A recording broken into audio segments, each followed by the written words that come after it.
Hello, this is a guy who likes fanfiction and is too lazy to read, so here is a Quincy's fairy tale in audio form. Check the description for the links to the author. Chapter 51, Who Can You Trust? Ulquiorra had fairly decent expectations of what he had expected when Levy had told him about her guild. He had heard the name fairy tale quite a few times in the months that he had spent in Earthland, and on almost every occasion that he had listened on, they seemed to be regarded as the strongest guild in all of Fiore. An impressive feat to say the least, given the powers of all the mages he had sensed in his time here. While none had come close to comparing to his full power, the average A-rank mage was more powerful than most fractions, and the few S-class mages he had sensed were about as powerful, if not more so, than some of the weaker espadas such as Araniro Aruruari and Sailaporo Grands. Fairy Tale no doubt had even higher standards than that, so when Levy had offered him an invitation to see what the guild was like, his curiosity had gotten the best of him and he accepted. The former 4th Espada had never been inside of a guild before, though he had seen some from a distance from time to time in his travels. Most were just a somewhat large building, and the same could be applied here, but from what he was seeing as he approached, it appeared they were in the process of making it even larger, like a small castle. No doubt this fairy tale guild would be incredibly well organized and feature warriors who had incredibly strict discipline both in their training and how they presented themselves. That image had gone straight out the window for Ulquiorra as Levy opened the doors to the guild hall, as the guild seemed to be having a riot of sorts. It seemed as if almost everyone inside was fighting against one of their own. Tables and chairs went flying, as well as the occasional guild member and spell. Frankly, it was nothing short of a miracle that none of the windows had been broken. He slowly turned his head then and looked down at Levy, an eyebrow raised before he spoke. "This is your guild?" he asked. Yeah, it is," she said sheepishly. It's not always like this, I promise." As she spoke, Levy could feel herself blush from embarrassment. "Oh, of all the days I had to bring Ulquiorra to the guild for the first time, it just had to be on a day that we're having a full-out brawl inside." "That's great, no, fantastic. Just what I needed." The Arancar's eyes slowly began to overlook the guild. Most of the people inside were nothing worthy of note. Stronger than the average human to be sure, but any Arancar of the Jillian class would make short work of what he had deduced were the rank-and-file members. They were, at best, about as strong as the average Soul Reaper. Compared to Levy, they were insignificant, worthless. However, there were several people of note who were considerably more powerful. There were 13 people who caught his eye, each with varying degrees of power. The first were the ones he had deduced were about as powerful as Jillian-class Arancar. A woman with green hair was currently chatting pleasantly with a man with short black hair, both of which were carrying some firearms. Then there was a small girl with blue hair who was currently hiding away from all the chaos with a white cat. It was more than surprising to sense that someone so young could outmatch the likes of any numeros he could think of and even some of the fraction. Lastly, there was a woman with blonde hair and brown eyes, currently trying her best to avoid any debris caused by the ensuing chaos. While her physique implied she was no more physically powerful than the average human, her spiritual pressure was at least comparable to the average fraction. Next were those that were about as powerful as the Privarian Espada. First was one of the many people who was currently causing a ruckus with white hair, dark skin, and a scar under his right eye. He could sense that the man was at least as powerful as the former 7th Espada, though he could sense that there was possibly more to his power than he was letting out. Next was a woman currently drinking a large keg of beer with long brown hair, her power almost being even to that of Sirachi's sealed state, while a woman with brown skin, red eyes, and green hair, was stronger than even that. Last but not least, however, were those who he had identified to be around the level of the Espada, a feat he would have believed to have been impossible for a human to achieve before coming into this world. Lo and behold, however, there was not one, not two, not three, but 8 people who managed to fit these criteria. He recognized one of them as one of Orium's friends, Rukia Kukaki, the only Soul Reaper amongst the guild. She had improved considerably the last time he had sensed her power, her level of strength nearly approaching that of the 9th Espadas. Had Yami finished her off while he did battle with the substitute Soul Reaper? A question for later, he supposed. There were 2 then who had actually managed to surpass Sailaporo power, a man with black hair on one side of his hair, and white on the other, along with a woman with blue hair currently staring longingly at a shirtless black-haired man currently clashing what appeared to be ice with a pink-haired man's fire. Damn it, Natsu, that was my sandwich you just ate. You owe me 200 jewel. You snooze you lose icicle brain.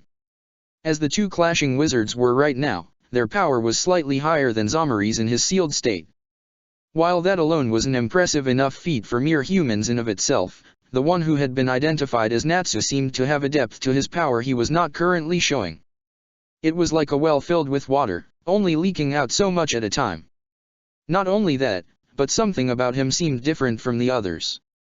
Something non-human. He had only seen this kind of thing in one other being before now. Ichigo Kurosaki. He would have to make a note to keep a close eye on this one in particular. Lastly, were the people he had sensed that truly caught his attention. They were all dressed in white with the occasional blue pattern spotted on the collars of two of them. Their uniforms were much like the Quincy Uryu. Levi had mentioned that one of her closest friends was one, but he hadn't expected to see so many. The short blonde was stronger than Zomari, and the tall green-haired one was almost as powerful as Grimjo in his sealed form, and the brunette, her power surpassed that of Nadira's sealed state. So this is the strongest guild in all of Fiori? Ulquiorra thought as the chaos continued to run rampant around him. To think that this guild would have this many warriors as strong as the Espada, and from what I can gather from what Levi has told me about this place, none of the S-class members are currently present. It seems that he had been right to be cautious in his time spent in Earthland so far. If this was how strong their A-class mages were, then it was possible the S-class could pose a problem for him even in his resurrection. So, what do you think? Levi asked as they slowly made their way inside. It is not what I anticipated, he said as he made his way over to one of the few tables not yet turned over. I was under the impression that it would be more civil. I know it's not exactly the most orderly place in the world, Levi said as she sat down next to him. But it's just as good as a place as any to learn more about the heart. Trust me when I say you won't find a better place than this. Duly noted, he said before he swatted away an incoming chair with his hand. Well, this was a nuisance, to say the least, but compared to the struggle of Hueco Mundo, it was something he was more than willing to deal with. He could only hope that Levi was speaking truthfully when she said it wasn't always so chaotic. As the Aaron car began to slowly adjust to all of the chaos surrounding him, 4 pairs of eyes focused on the new arrival. While Cyplia had at least dashed their fears over the former Espada's trip to their guild as part of some elaborate plan, they still couldn't feel entirely at ease. All 4 of them had spent their entire lives doing battle with hollows, vicious creatures that would eat even their own family to stay alive. Humanoid or not, to be so close to such a being with incredible power, it was unnerving. So, he's finally here, Bambietta said as she carefully watched the Aaron car. Well, no one's dead yet, so I guess we're off to a good start. You say that now, just wait till some fool tries to drag him into this mess, Rukia spoke up. If Natsu hears how strong he is dash.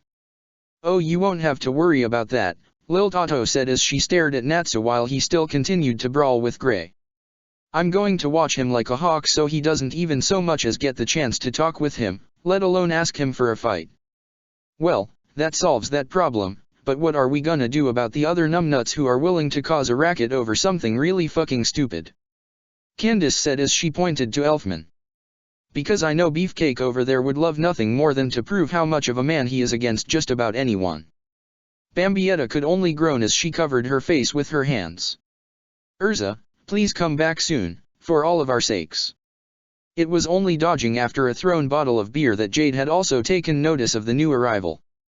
He certainly stood out with his pale white skin, weird helmet she supposed, and cat-like eyes. It almost felt as if she had seen him before. How interesting. Jade jumped as she thought she had heard a voice in her head.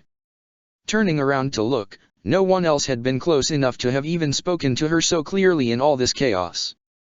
In fact, it sounded just like that man she had encountered in her dream a while ago.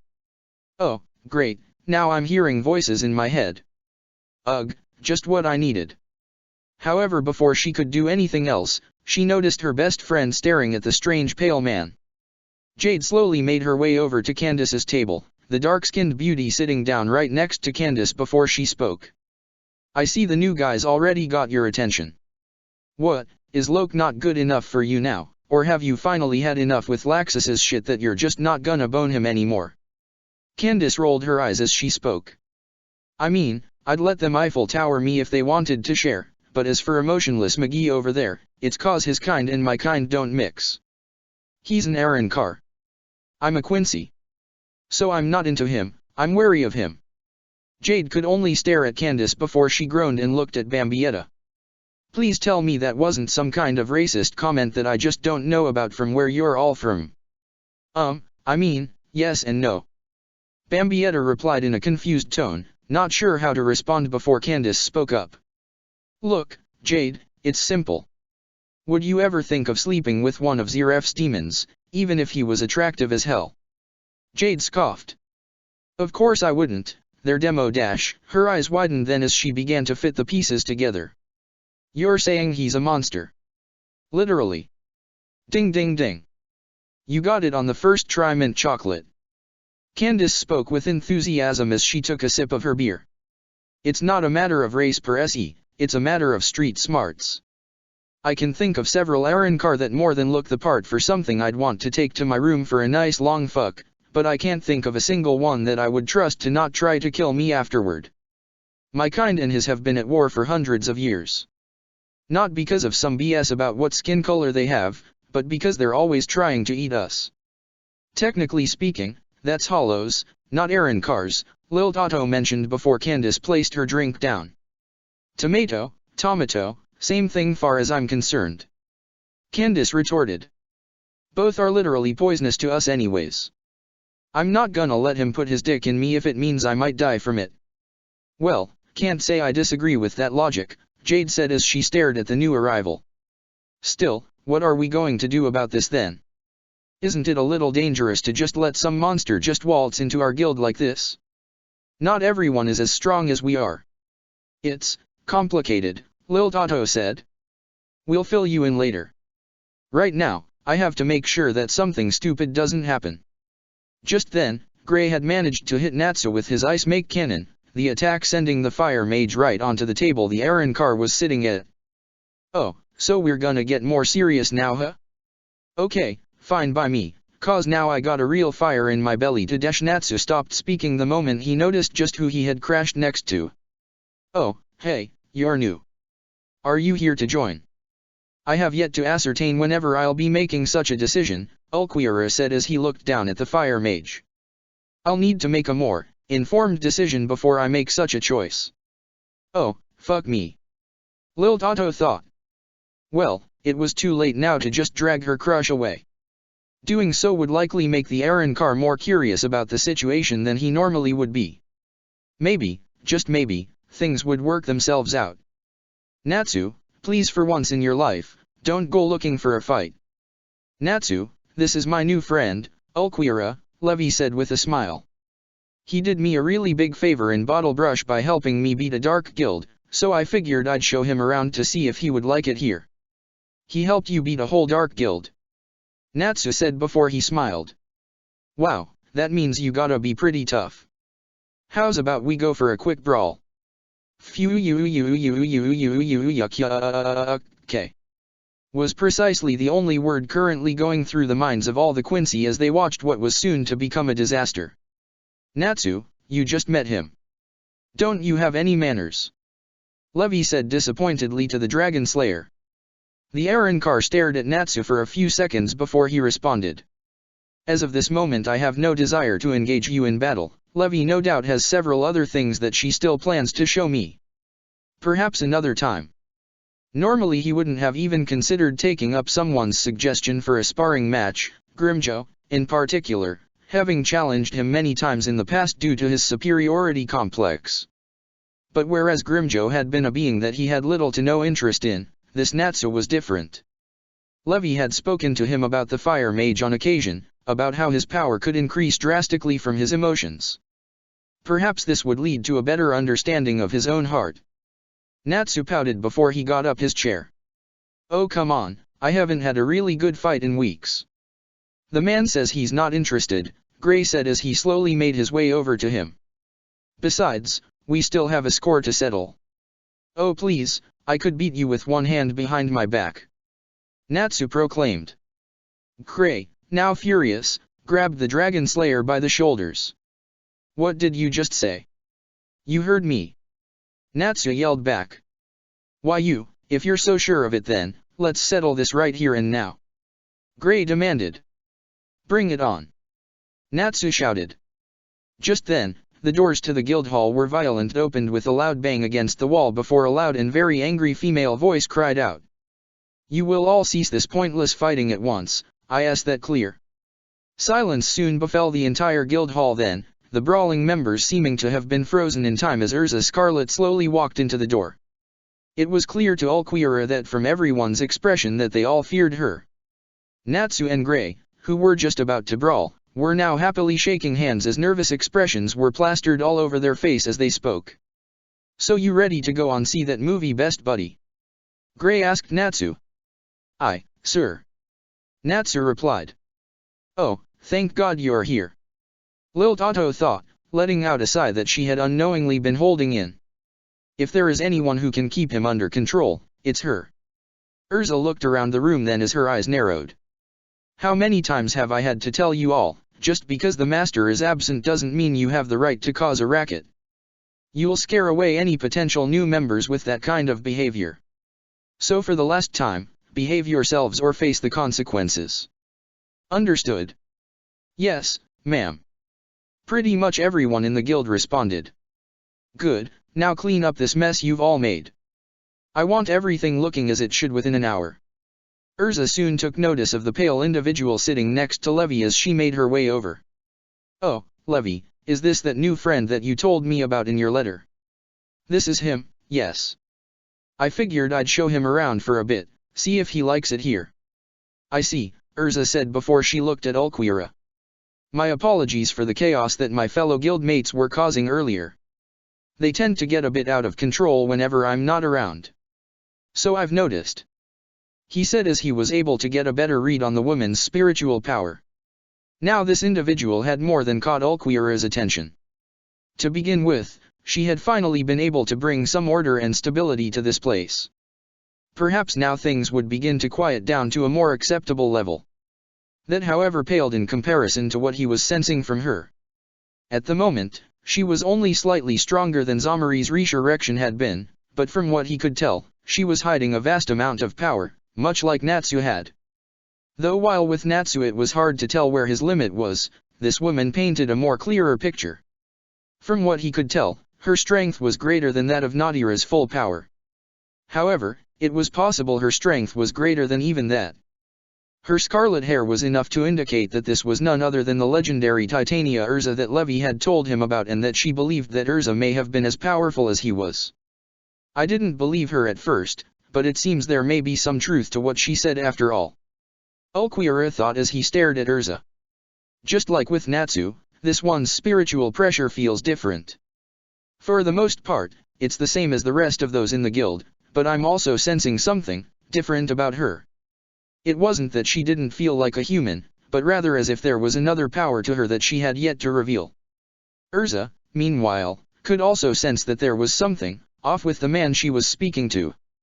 It wasn't his appearance that bothered her off so much, Levi having already told Urza about his inhuman nature, as it was the lack of any kind of emotion on his face. She had seen plenty of stoic wizards in the past, but nothing quite like this. To look so lifeless, just what kind of life have you had? Urza wondered. Anyways, I think we should go and get some food before I show you what it's like to be in a guild, Levi said. Hey, Myra, could you get us something to drink? Sure, I'll be right on it. Myra Jane called out from behind the bar. The Arrancar found himself staring around the guild as he sat there, Urza having gone over to where the Quinces were sitting. He was surprised that none of them had acted on his appearance yet. Could it be that they just didn't know what he was? Not many Quincy had met Arrancar after all. No, if they're interacting with Rukia Kukaki then they must know what I am. So why haven't they done anything about it? They were all staring at me the moment I entered, as if they were expecting to see me. Before he could ponder further, the one known as Myra Jane had arrived with their drinks. "Here you go," Myra Jane said, handing one to Ulquira. "I hope maybe that can help turn that frown upside down." "I'm not frowning," Ulquira replied rather simply as he took the beverage. "This is simply who I am." "Okay, maybe not a frown, but..." Myra Jane furrowed her brow. "Someday I just know I'll get those corners of your mouth to perk up a bit." Nothing cuter than a nice smile. Ulquira couldn't help but just stare at her. Something about this woman was off. At the moment, she was no more powerful than an ordinary woman, but what he could sense that lied underneath was anything but ordinary. Her power, as far as he could tell, was considerable. While not as high as Urza's, it had entirely eclipsed that of everyone else in the guild. And that positivity that he could sense from her, it was reminding him of a fair bit of the woman who had taught him so much about the heart to begin with. He just took a quick sip of his drink before he spoke again. "And why is that a concern of yours?" "I'm not a member of this guild. In fact, you may as well know, I'm not human either."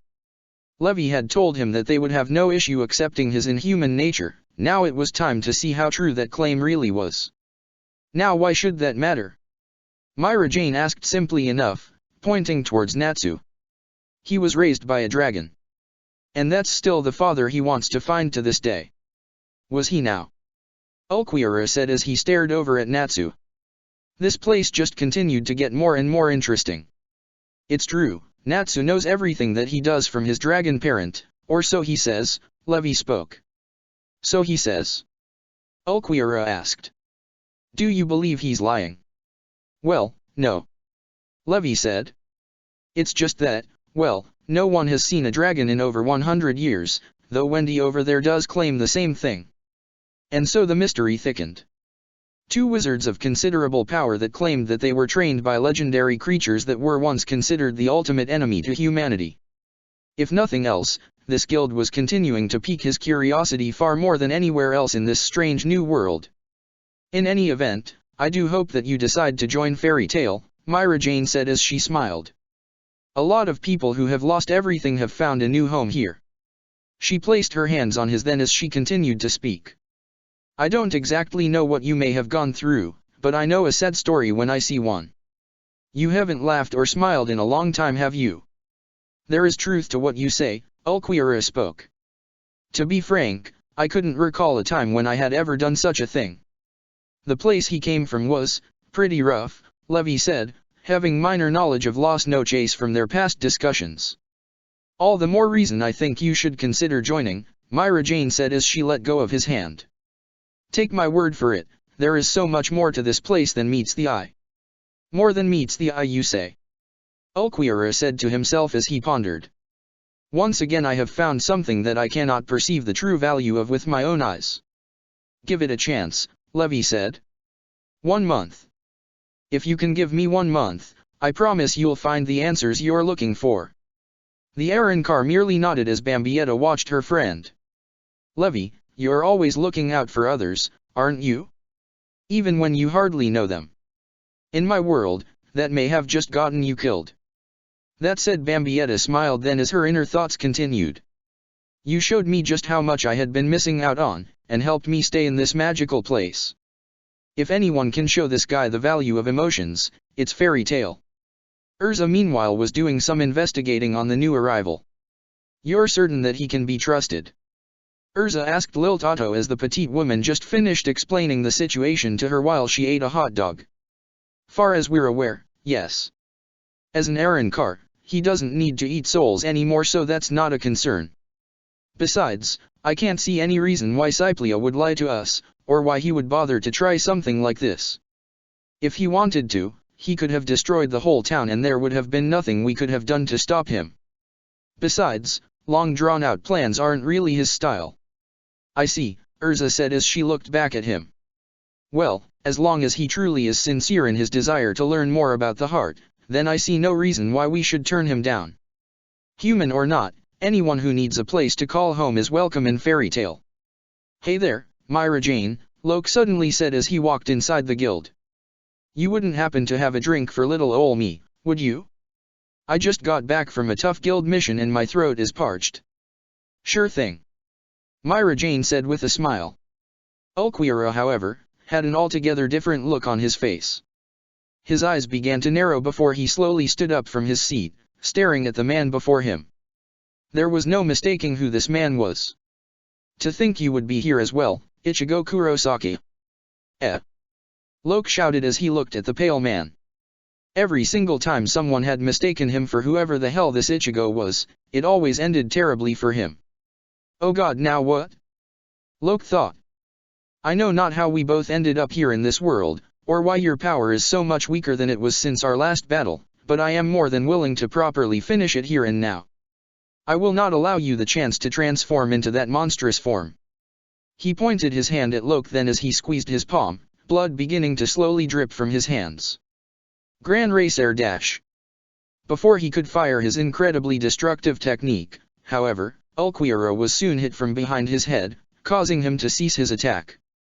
Loke, not wanting to have a part of any of this, ran as fast as he could outside of the guild. The Aaron car slowly turned around then, finding himself face to face with the brunette Quincy he saw earlier, and she did not look happy. What the hell are you thinking, firing a Gran Racero in the middle of the guild? She yelled at him. You want to destroy the entire town and everything around it. The Aaron car's eyes slowly widened as he soon realized the folly of his actions. She's right. Firing off a Gran Racero here would have been disastrous. To think I almost made such a foolish choice. He had acted on impulse just then, something that he had never done before. Why? Was he that eager to finish his battle with the substitute Soul Reaper? How strange, to think that I would ever have such a desire. Is this too what it means to possess a heart?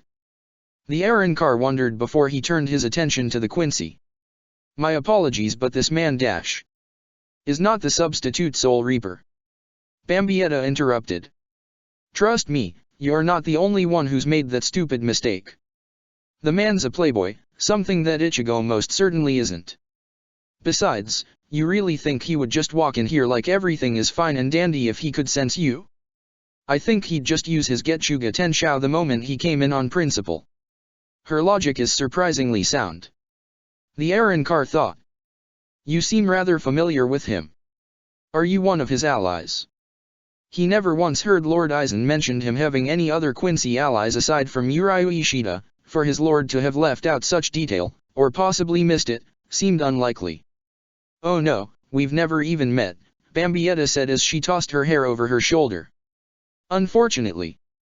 I would have loved to have gotten that wish from His Majesty. Not to mention it would have been one hell of a fight. She then sighed before she continued. But that's beside the point. We need to talk. If you're concerned about my intentions Ulquiorra began to speak before Bambietta interrupted him again. No, that's not it. You saved Levy's life, and you got someone really reliable vouching for your case. I'm not here to yell at you over, let's call it a grudge between our people. No, I'm going to talk to you about something important.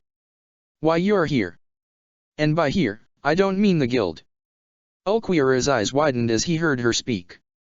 Levy had mentioned that one of her closest friends had been told why so many people from his world had been brought over her, though she was quick to mention that she was forbidden from saying more. I see. So you're Bambietta Basterbine. That's my name, don't wear it out, Bambietta said. Now come on, we need to take this somewhere more private. The Aaron car nodded his head before he turned to face Levy. I will be gone momentarily. Levy smiled. It's fine. Best you find out about this as soon as you can anyways. Then, with the use of Sonito and Hirenkyaku, the two vanished from sight. Lucy quickly broke the silence as she sat next to Levy. So, are you going to tell me what that's all about? I'm afraid I can't, sorry, Levy replied. You need to ask her, and it's kinda confidential, so I don't think she's allowed to tell you either. Well, that's too bad, Lucy said before she sighed. Well, I'm sure you both have your reasons. Candace meanwhile looked over at Jade. So, are you ready to go kick some ass? Jade was just about to answer before she noticed her mother, or rather, her mother's alias Stella, waiting by the door staring at her, beckoning her to come with her. She thought the urge to sigh before answering. I'd love to, but I have to take care of an errand with Stella before I go anywhere. Shouldn't take any longer than an hour. Candace couldn't help but scoff as her friend mentioned the blonde. I don't get what you or Laxus see in that blonde bitch. She's just a stick in the mud. Every time I try to talk to her she just acts like she has something better to do. Hell, other than you two, I don't think I've ever seen her hang out with anyone else. That's just because you don't know her like I do, Jade said. She's really nice once you get to know her. I doubt that, Candace replied before she began to drink some more beer. Sighing, Jade got up from the table to leave the guild. It would be best not to keep her mother waiting. After the two had found themselves well on the outskirts of Magnolia, the two white-clothed individuals soon stopped, Bambietta figuring this was more than far enough. Away from any prying ears, she filled the former Espada in on the current situation. And that's pretty much it, Bambietta said as she finished explaining everything. Any questions? Ulquiorra was silent for a moment, the Arrancar seeming to be in deep thought as he processed everything she told him. Finally, he replied.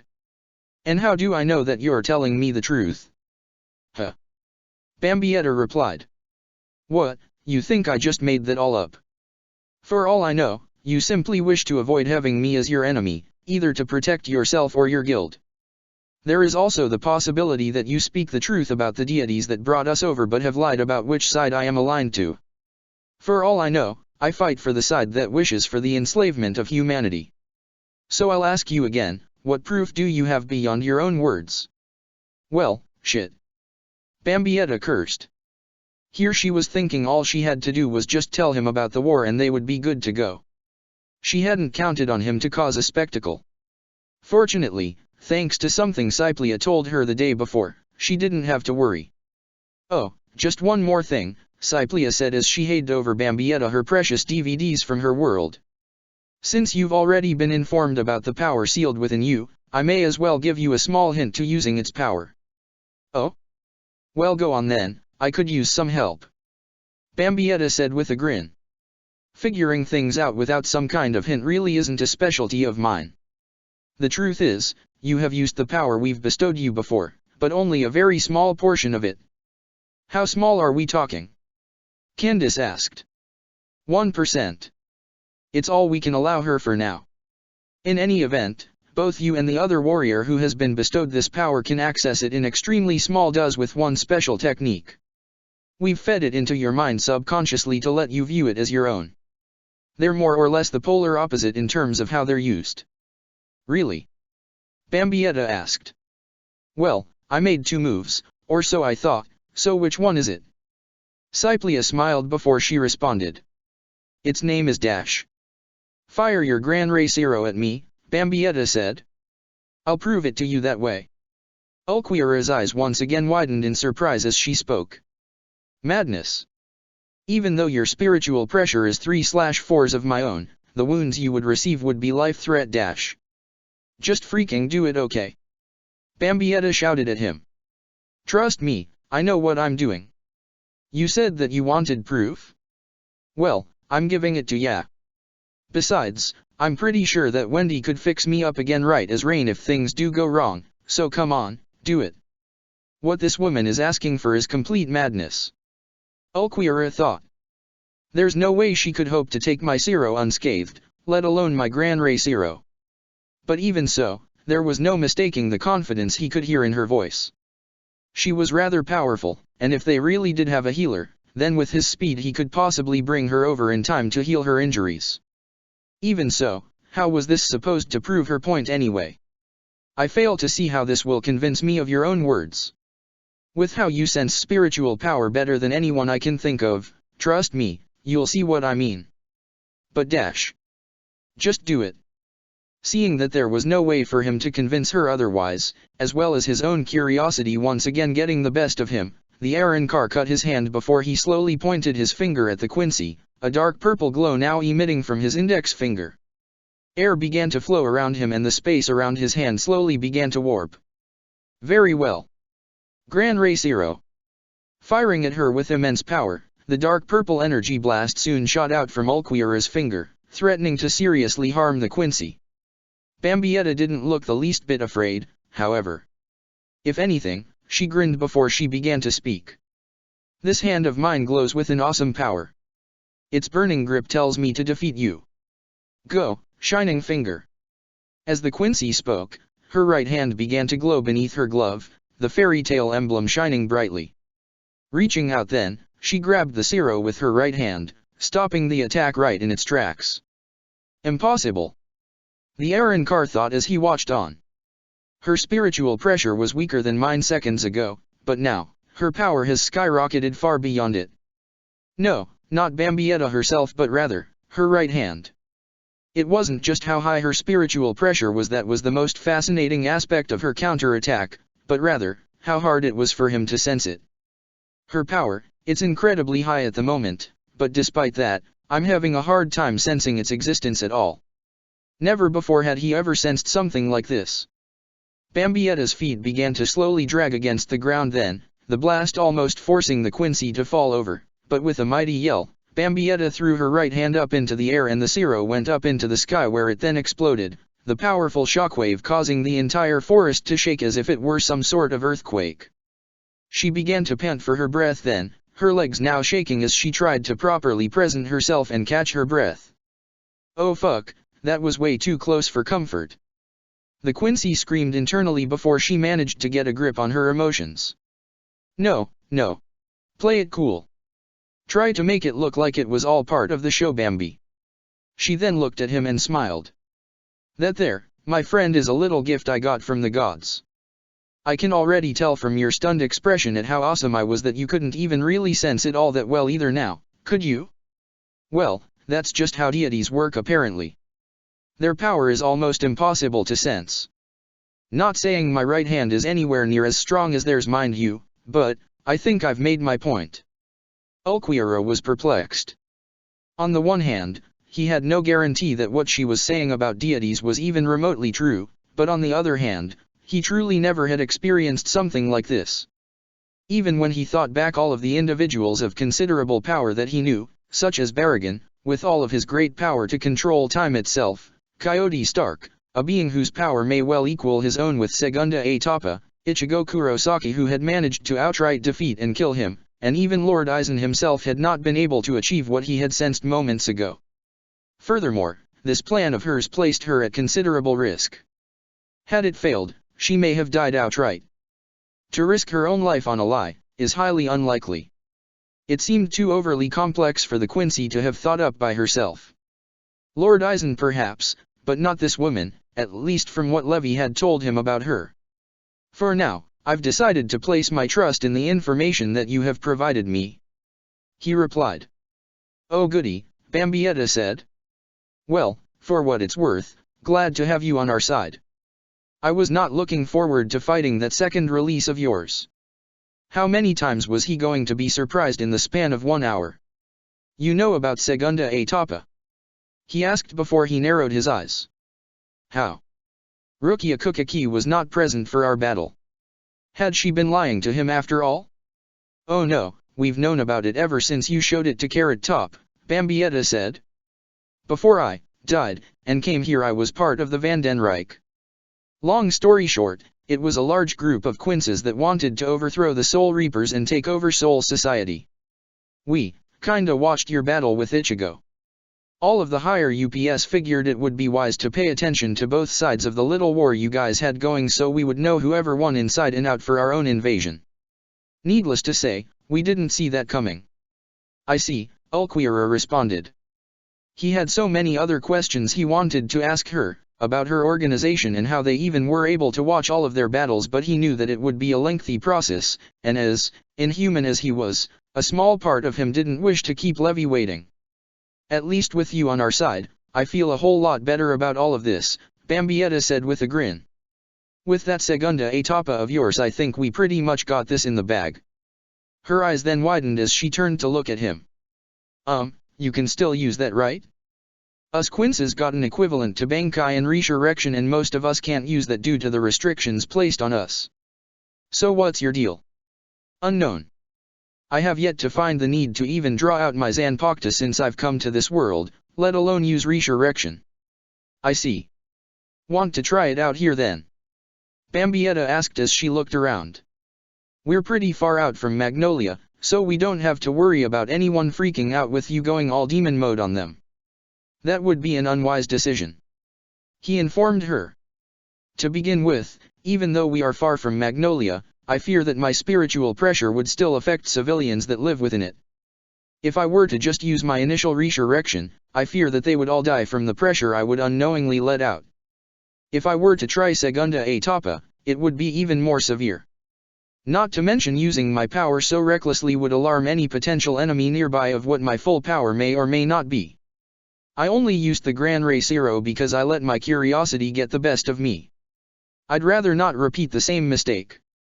Well, can't argue with that logic, Bambietta said before she placed a hand on his shoulder. Anyways, we should probably head back. I don't want to keep my girlfriend waiting for too long. We got a fun bandit raid planned for today with my other friends. And once everything falls into place and your foolish grandfather resigns, you'll have complete control of all of Fairy Tale. Stella smirked as she had just finished going over her grand scheme with Laxus in her temporary home in Magnolia. The man was a considerably powerful wizard, and certainly no fool, but that didn't change the fact that he was playing right into her hands. His strong desire to take control of the guild made it almost too easy. She supposed that she admired that part of him if only a bit. It reminded her a little of herself, and her own lust for power. Still, she had to be cautious. If they were to come to blows, she would lose. You sure have thought things through, I'll give you that much, Laxus told her. His initial plan to use the Harvest Festival and the Miss Fairy Tale contest had remained practically intact, but Stella had rightfully pointed out some errors in his plan, mainly that if word were to somehow get out, that the Magic Council would be on him like a dog after a raw steak. Laxus was confident, but he wasn't so foolish as to think he could fight the strongest wizards the country could offer all on his own. Not yet anyway. So she had suggested bringing in some extra help to aid him and the Thunder Tribe. However, it was who she was getting assistance from that concerned him. Even so, I can't say I'm crazy about you bringing in dark guilds to help us out. They're just a precautionary measure to ensure no word gets out about our little operation, Stella said. While I have no doubt that your rune mage is up to the task of quarantining the entire town, I'd rather ensure that no one gets even close to the barrier if possible. Besides, with their numbers added to our cause, victory is all but assured. That doesn't change the fact that they could really hurt some of the people in the town though. Laxus brought up. I'd rather we keep the destruction down to a minimum. If any outsiders see what's going on And that, Laxus, is what Jade is for, Stella said before she slowly stroked her daughter's hair. Her illusion magic is unmatched by anyone in this world. Thanks to her, we'll be able to set up your Thunder Palace without anyone noticing, as well as sneaking in our forces into the town. Right, dear. Why yeah. Sure thing. Jade said as she tried her hardest to keep a straight face. When her mother dragged her away, she knew that it likely had something to do with their plan. But even so, she didn't feel comfortable being here. A pit was slowly beginning to form inside of her. One of extreme guilt. Please, let's just get this over with. Jade thought. Alright, but I want you to make sure that you keep those dark guilds under control. I want to run a legitimate guild here, not some dark guild bullshit. As soon as our plan is over, we're sending them right to the council. Laxus demanded. But of course, Stella said with a smile. After I control all of you. I won't need them anymore anyway, if you'll even have a say in the matter by the time we're done, that is. I'll try to make sure they keep their chaos down to a minimum though. They wouldn't dare to cross me. You better, because if anything goes wrong, I'll be holding you responsible. Trust me, you don't want that. He then lit a cigarette as he placed it in his mouth. So, is that everything, or am I good to go? That'll be all for now. I'll keep you in touch if anything goes wrong. She said. Oh, and how are your efforts to learning fairy law going? You don't need to worry about that. I got it all covered. Laxus said as he headed out the door. See ya later. Try to not get yourselves in trouble till the big day comes. With that, he closed the door, seeming to leave the two women to themselves. With Laxus now gone, Emberella ceased using her false identity, the blonde woman being replaced by the black-haired mage. She soon grabbed a nearby pen and lighted a blaze as her eyes narrowed in irritation. How dare that fool even imply to threaten me? Even after months of me slowly trying to change and manipulate his mind more to my liking, he's still far too stubborn. The fact that he was so hesitant about her using dark guilds and his threat earlier was more than enough to unsettle her. In fact, if not for her magic slowly altering his mind over the last few months, she doubted he would have listened to her at all. I'll be sure to make him pay by the time this is all over. Emberella? Jade asked with concern. She had never seen her mother get so mad over something so insignificant. Oh, I let my temper slip for a moment, Emberella said as her anger quickly gave way to a smile. Sorry, you had to see that, dear. I'm not used to someone being able to resist my mental control magic. He truly is quite the wizard. Emberella then slowly walked over to her desk then, taking out 2 communication lacrima. It won't matter much in the long run. Soon, they'll all be nothing more than my puppets. Jade couldn't help but look towards the ground then. That was the last thing she wanted to be reminded of about this whole situation. Just as she began to look up, she could see Emberella talking to 2 men. They were her direct subordinates, and the strongest wizards she had under her command. One had dark brown hair in a ponytail, yellow eyes, multiple scars across his chest, and wore an open white jacket and pants. Most bizarre of all, had a scorpion tail attached to his body. The other was a middle-aged man with dark tan skin, short black and gray hair, a thick mustache, and wore a gray jacket with yellow linings and gray pants. Well now, we were just starting to wonder if you had died or something. We haven't heard from you in over a month. The mustached man said. Laxus is proving to be more difficult to control than I had initially planned, John, nothing more, Emberella replied.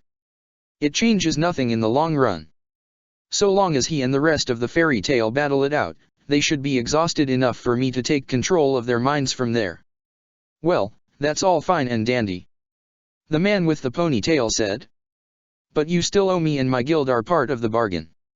Isn't the destruction of the Magic Council more than enough, Joshua? Emberella asked him as she fought the urge to roll her eyes.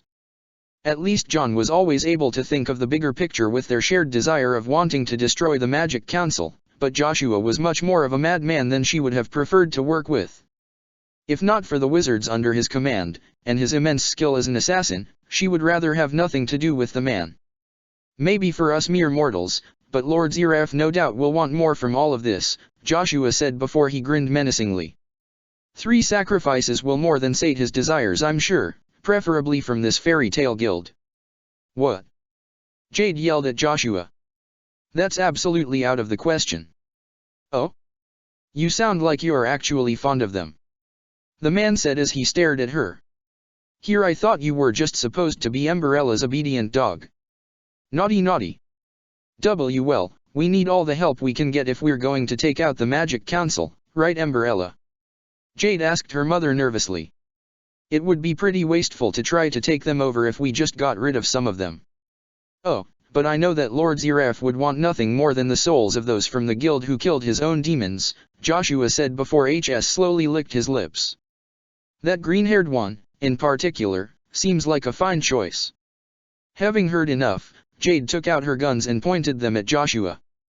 If you go anywhere near Candy, I swear I will cut off more than just your tail. Oh, is that a challenge?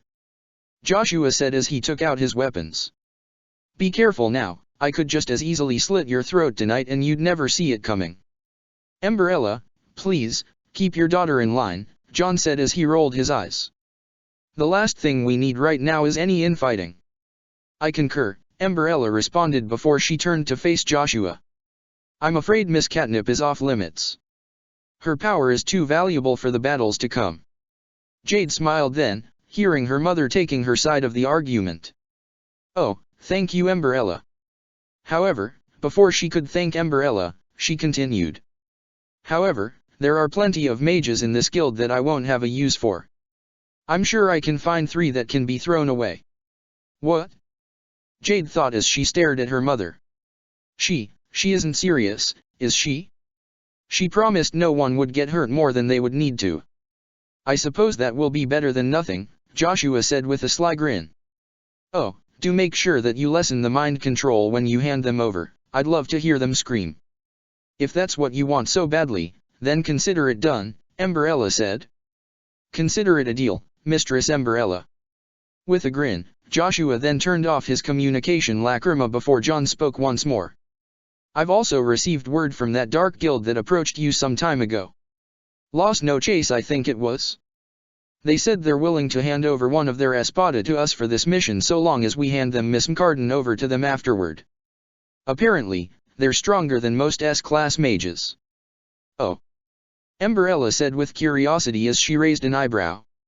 She remembered when she had been contacted by a man named Zomari a week ago when he had offered his guild's strength to help her in her goal to wipe out the Magic Council. She hadn't considered him much when he first showed up, but he soon proved to be quite powerful in the quick brawl they had, and she had accepted his offer. If they were truly sending one of the espada, which she assumed to be their equivalent to S-class, then she was even more assured in her victory. Do you know why they want her specifically? They didn't say. They just wanted us to bring her to them alive, John said. I see. Tell them that they have a deal. Emberella said with a grin. No. Levy. Jade despaired in her mind. She may not have been the closest person to Jade, but she knew Levy well enough that she considered her a friend of sorts. To just give her way to a dark guild, for God knows what reason, just felt wrong to Jade. And have you heard anything from the Balam Alliance? Yuan asked. Nothing yet beyond the fact that Jelal is almost finished with the tower, Emberella answered. All he needs now is one final piece. As soon as Zeref is revived and Fairy Tail is under our control, we can finally have our revenge. Well, I best be off then to gather our forces, John said before he gave Emberella a slight bow. Take care. His communication lacrima was turned off as well then, leaving just Jade and Emberella in the room. You're not seriously just going to hand over Levy, are you? Jade asked her. Or those sacrifices that Joshua wanted? She couldn't be. She had promised her that everyone would be safe. She wouldn't dare go back on her word, right? Emberella was silent for a moment before she spoke. Sometimes for the greater good, sacrifices have to be made. But you said that no one in Fairy Tail had to die. Jade yelled out. You told me that dash. Slap. Jade felt a sharp stinging pain across her left cheek as she fell to the floor. She slowly turned her head upwards to at Emberella, her hand outstretched. Did she just hit me? This was a first. She was used to the occasional scolding from her mother figure, but she had never hit her before. Jade, I've been very understanding of how you've felt about these friends of yours. I understand that someone your age would rather have some other people she can actually hang around with, but the moment you place your own desires above my own, they'll be lost to you. She slowly walked over to her daughter then as she stared down at her. You haven't forgotten everything I've done for you, have you, Jade? No, of course not. Jade said as she tried to get up. I just thought dash. And there is your problem right there, Emberella said as she slowly stroked Jade's cheek. Don't think. Obey. She gave Jade a smile as she continued to slowly touch Jade's skin. Without me, you would be nothing more than a street rat barely able to live off her own. At best, you would have just amounted to a dark mage, but with me, you serve a greater purpose, my daughter. The complete destruction of the Magic Council. That will be our legacy. That is what we live for. Until that goal is achieved, nothing else matters. Emberella got to her feet then as she looked down at Jade and offered her hand. Is that clear, dear? Yes, Jade said as she took her hand. Emberella smiled as she pulled her up. That's a good girl. You always did know your proper place. Stick with me, and you'll have the family that you've always desired. Fairy Tail is nothing more than a ragtag of chaotic mages, nothing more. You'll soon see. Once Laxus enacts our plan, they'll eat each other, like animals. Yes, whatever you say, Jade whispered, the actions that had happened moments ago still keeping her in shock. Very good. Go along now, I have important business I need to attend to. Go hang out with those friends of yours. See what more you can learn. All right. With that, Jade quickly left the room and closed the door behind her before she burst into a run. Something was very, very wrong with her mother. In all the years she had been with Umbrella she had never been so short-tempered, or went back on her word. Jade soon reached Fairy Hills and went to her room, closing the door with a loud slam as she began to catch her breath. She was currently having a panic attack as the gravity of the situation finally hit her. Her friends were going to die.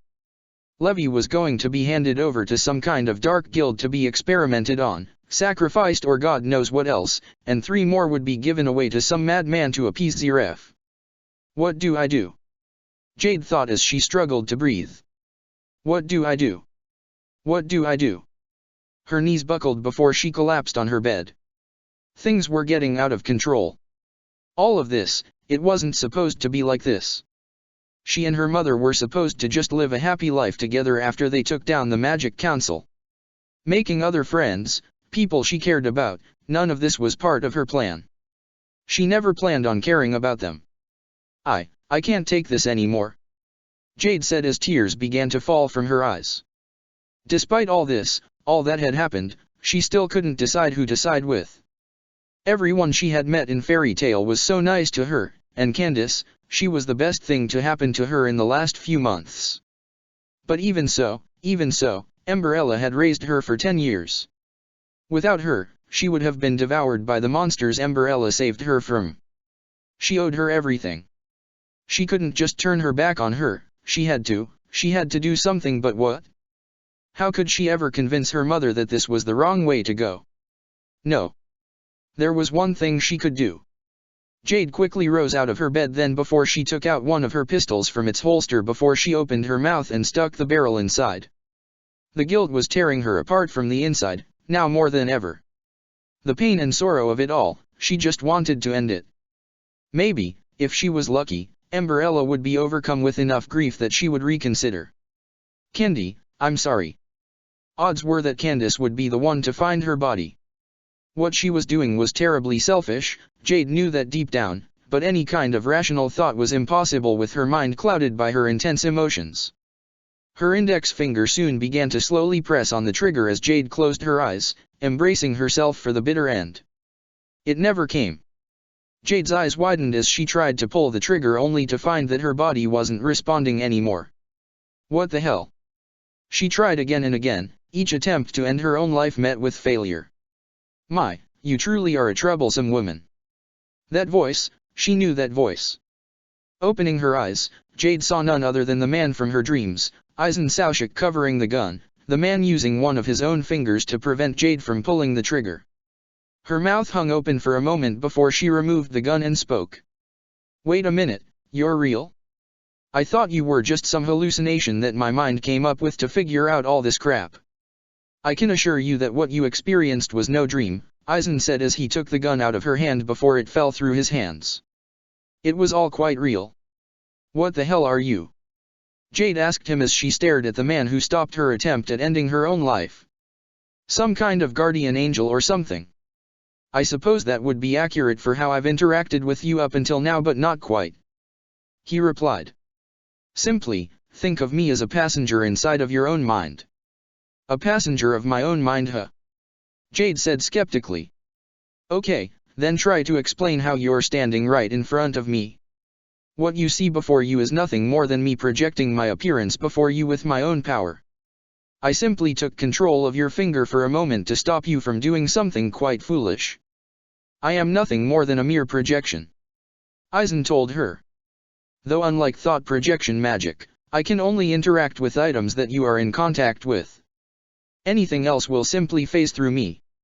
In an attempt to prove his point, he tried to pick up Jade's gun, only for his hand to phase right through it. This can't be freaking happening, there's no way. Jade thought. But what other explanation could there be? Before she could continue to think about what had just happened, he continued. Did you really believe that taking your own life would solve anything? He asked her. That your mother would be so overcome with grief that she would abandon her plans. I'm afraid to tell you that logic is quite flawed. Your death would change nothing, your mother's desire for revenge would simply overtake her grief and she would proceed as planned. Jade sputtered as she tried to speak. That's That's dash the truth. He interrupted her. You know it as well as I do that she's become more and more obsessed with her revenge than anything else. She'll throw away anything to achieve that goal, even her own surrogate daughter. And why should I believe you, huh? Jade yelled back. You think I'm just going to buy that you're doing all of this out of the goodness of your own heart? Cut the crap. You want something out of this. I can assure you once more that it's mutually benefit dash. Don't think for a minute I'm gonna accept some cryptic bullshit. Tell me what you want. She yelled back at him once more. When he said nothing, she continued. I thought so. Well, until you give it to me straight, I'm not gonna listen to a damn thing you say about this. For all I know, you're just some demon trying to mess with me. Having been fed up with the man before her, she grabbed her guns and placed them back in their holsters. I don't know why you need me alive, or why you're paying such close attention to me, or how you got in my head in the first place, but I'm going to figure this out all on my own. So, do me a favor, stay here, and leave me alone. She then abruptly turned around and walked out of her room and slammed the door, leaving Aizen Sosuke all to himself. So this must be what it's like to be a parent, Aizen said to himself. Personally, I fail to see the appeal. However, despite his calm demeanor, Aizen had to admit that he was somewhat frustrated by the situation. If he hoped to one day live in this world and escape the confines of the Mukin, Jade's body was the only suitable host for him to inhabit. If she died, then that was it. Ordinarily, he would have tried to have fabricated some sort of lie to Jade, but Cyplia had been quite thorough when she had transferred his spirit over into Jade's mind. A seal, more powerful than any Kido that he had encountered, had been placed on him to prevent himself from lying to his host. If he was going to succeed in this new world that he found himself in, her cooperation was a necessity. Slowly, his lips turned upwards into a smirk. You'll soon learn the truth to my cooperation eventually, Jade. I'll give you an offer that you simply cannot refuse. Chapter 52, The Star Fallen from the Sky 1. Bandit raids are the best kind of mission. Bambietta yelled with a smile as she punched a thug across the room she was fighting in. She and a group of friends, consisting of her girlfriend Lucy, Urza, Natsu, Gray, Lil Tato, Candice, and Rukia, had taken on a mission to take care of some bandits west of Magnolia. They, along with some dark mages from the Porsche Guild, had taken over Fort Term, a fortress used by the Rune Knights in times of war, and were currently using it as a base of operations to raid a local town after they had forced the Rune Knights out. Normally such a task wouldn't have required so many powerful wizards, but the Magic Council wanted to ensure success.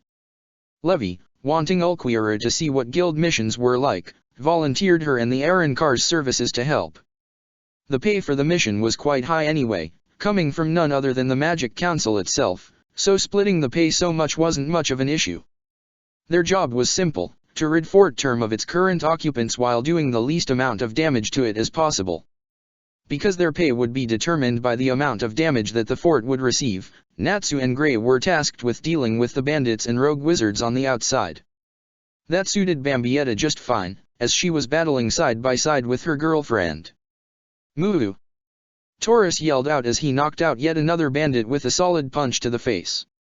Lucy was ecstatic, and she gave the celestial spirit a high five as she smiled. That was great, just look at you go. Lucy exclaimed with joy. She quickly dodged underneath a bandit's sword then before she lashed the bandit across the face with her whip. You got some moves yourself. Taurus replied. Oh god, the cow puns, they hurt. Bambietta cringed. Still, she couldn't help but smile as she noticed how well Lucy was doing. A small part of her had always worried about how well Lucy could fend for herself without her spirits, but as she was seeing now with her own eyes, it was clear that a bunch of ragtag bandits weren't an issue for her. He's got a point, terrible pun aside. You're a regular Simon Belmont with that whip. I'll assume that was a compliment, Lucy said as she dodged another blow from a bandit, punching him hard in the chest before she kicked him away. That from one of your movies back home. A compliment? Simon Belmont is only one of the best vampire killers in all of video game history. Bambietta exclaimed, until she realized Lucy didn't know what a video game even was. I'll explain later, Bambietta said before she then slashed with her sword, cutting a bandit's axe in two. Less references, more focusing on the job, Rukia said as she fired off a Byakurai at an incoming fireball, piercing through it and knocking out its caster. You're here on a professional job, act like it. Oh, it's not like these guys are even remotely a threat or anything, Lil Tato said as she walked inside with Natsu and Gray. We already finished outside. Yeah, these guys don't put up much of a fight, Natsu said as he tossed the bandit he was holding outside, coincidentally landing him on a huge pile of unconscious bandits that the three had made. So who do you losers even steal from, old ladies and little kids? Gray asked as he stepped on one of the bandits' stomach. If you're gonna try something like this, at least have the strength to back it up. Don't act like this is over. The bandit said. You'll be sorry, just you wait. Yeah, Lord Demon is gonna make you pay. Another quickly added. You hear me? He's gonna dash. Just then, a loud boom could be heard from the top floor, and a man came crashing through the ceiling. Ulquiorra soon jumped down, his face as non-expressive as ever. If this is the best you have, I would advise surrender. You're merely delaying the inevitable. Lord Demon NOOO. The bandits cried out. Well, so much for whatever hype that guy had, Bambietta said as she chucked the bandit she was currently holding over her shoulder. Hoping that wasn't your best, because if so, not gonna lie, I'm disappointed. I'm all finished upstairs, Urza said as she came down from the second floor. Sweet, nice work Urza. Lucy exclaimed. Shit man, I didn't get the chance to do anything, Candace said as she walked down with the redhead. I mean, I get paid regardless but still. Didn't do anything? You're one of the fastest Quinces to ever live. Bambietta said. Sounds to me like you were just being lazy. I was not. Every time I tried to fight someone she and the Aaron car just dash. Just as Candace was yelling, a bandit began to get off his feet and tried to make a run for it. He didn't make it far, however, as Urza quickly kicked him down to the ground. Get back here. She soon crashed down on the bandit, her foot pressing his face against the ground. Unfortunately it seems you haven't learned your lesson. Do that. Before I even get to shit talk anyone she's already knocking them out. Candace finished explaining. Still, something's off. Levy said. This whole thing's been too easy. It's just been nothing but a bunch of bandits so far. Come to think of it, we haven't encountered a single member of the Porch Guild. Lucy responded. Aren't those guys working under Tartaros? Gray asked. That would be them, yes, Levy answered. So the real battle is still on the horizon, Bambietta said. Good, I thought this was gonna be too easy. Just then, Bambietta could sense it. 20 people with power greater than the ones they had dealt with were beginning to close in on their location. Well, there was one more with them that was barely above that of the average human, but odds were it was just another bandit. She smirked as she began to walk out of the door before Rukia stopped her. Oh, now what? Bambietta asked. Can't you sense it? Rukia said as she looked at Bambietta. One of the people with them is much weaker than anyone else we fought here. They could have a hostage. Oh come on, Bambietta said with a roll of her eyes. Odds are it's just Dash. Fairy tale. They could all hear from outside. We have a hostage. If you value her life, you'll do exactly as we say. Shit, Bambietta whispered under her breath before she looked at Urza. Okay, so, we got a slight problem. So I've noticed. We may as well listen to their demands so we can figure out what to do next. The group slowly walked outside then as they saw the 20 wizards awaiting them from atop of a nearby hill. Most of them were nothing worthy of note, just your run-of-the-mill mages, C-class at best, with only one of them being a B-class mage, with a black mohawk, blue eyes, and spiky gauntlets that looked like they had been drawn by someone trying too hard to be cool. But just as they had boasted, they indeed had a hostage of sorts with them. A beautiful young woman with brown eyes and shoulder-length black hair with 2 large bangs, wearing a white blouse, blue tie, black skirt, and grey tights. Her mouth was gagged with tape and had a sealstone collar around her neck, preventing her from using any kind of magic. However, she oddly seemed calm given her situation. I'm used to the damsel always screaming for help. Bambietta thought. Alright, here's the deal. The mage holding the woman said as his right hand lit ablaze with fire. You lot are going to give us all of the money that's stored away in that fort. You do that, and you can have her nice, safe, and sound.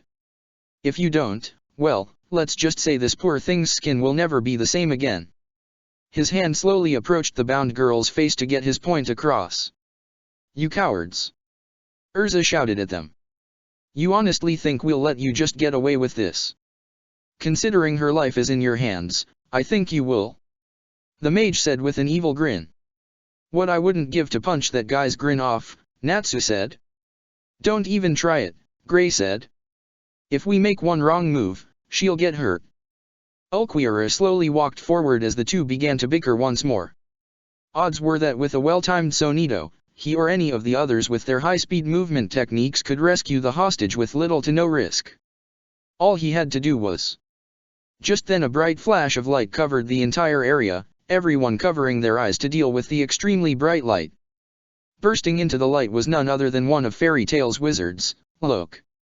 Running as fast as he could, he punched the mage holding the woman and grabbed her hand before he jumped into the air with her, screaming, "Take them out now!" All I needed to hear. Bambietta said with a smirk.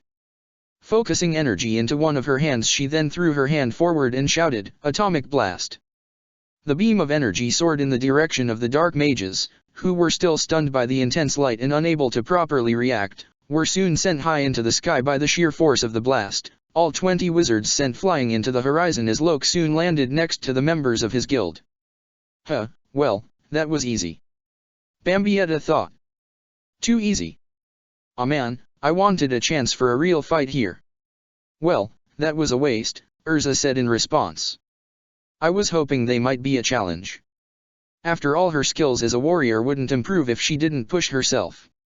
Was this seriously one of the guilds that worked under Tartaros? Oh well, as long as that woman is safe, that's all that matters. Ugh, I want to fight some more. Natsu groaned out. He went on a terrible train ride all for this? I know how you feel, but save it for the next job, Gray responded. Let's just be glad no one got hurt, all right.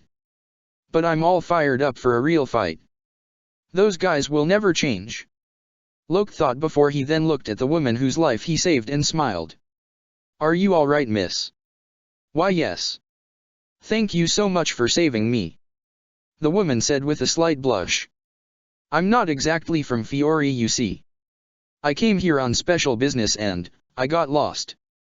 Those men said that they would help show me around, but they drugged one of my drinks and before I know it, they had that seal stone collar around my neck. I see. You're not from around here, huh? Loke said.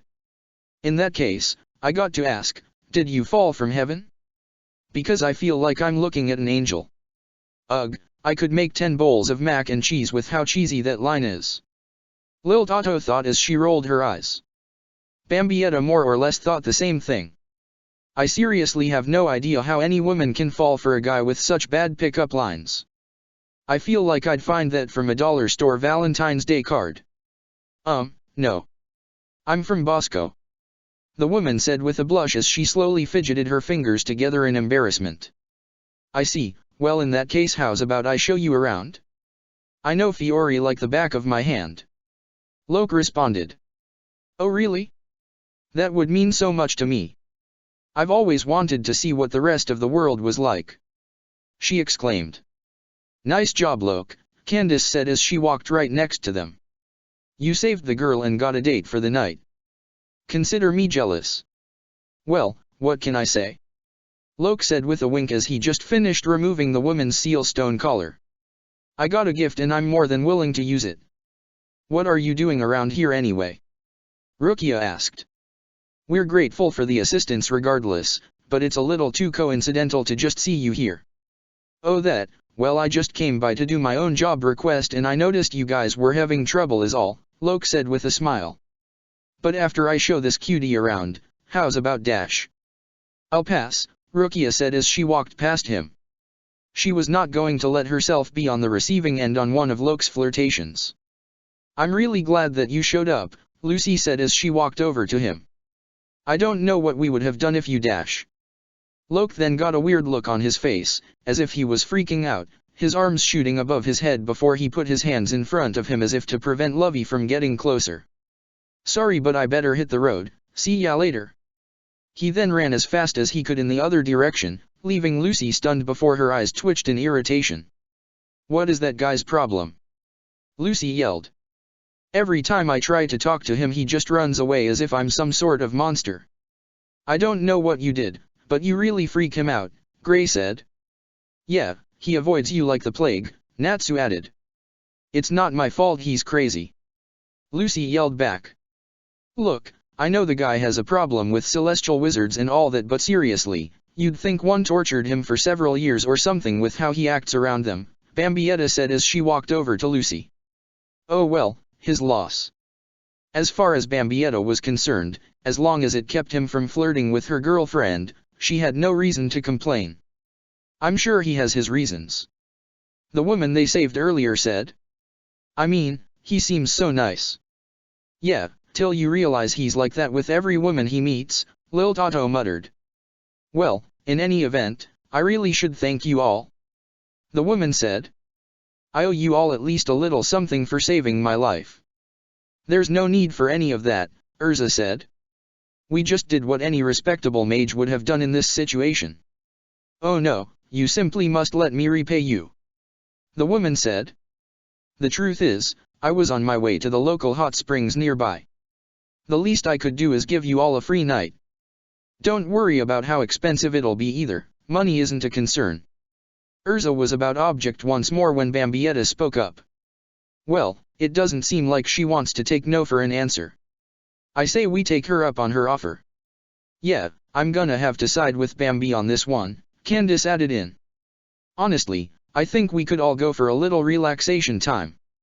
Besides, it's just her way of saying thanks, not like we're forcing her into it." "Please Urza?" Lucy asked. Truth be told, she had been just about to suggest they go there herself once this was all over, though she hadn't planned on someone paying it for them all. Even so, it would make paying the next month's rent significantly easier.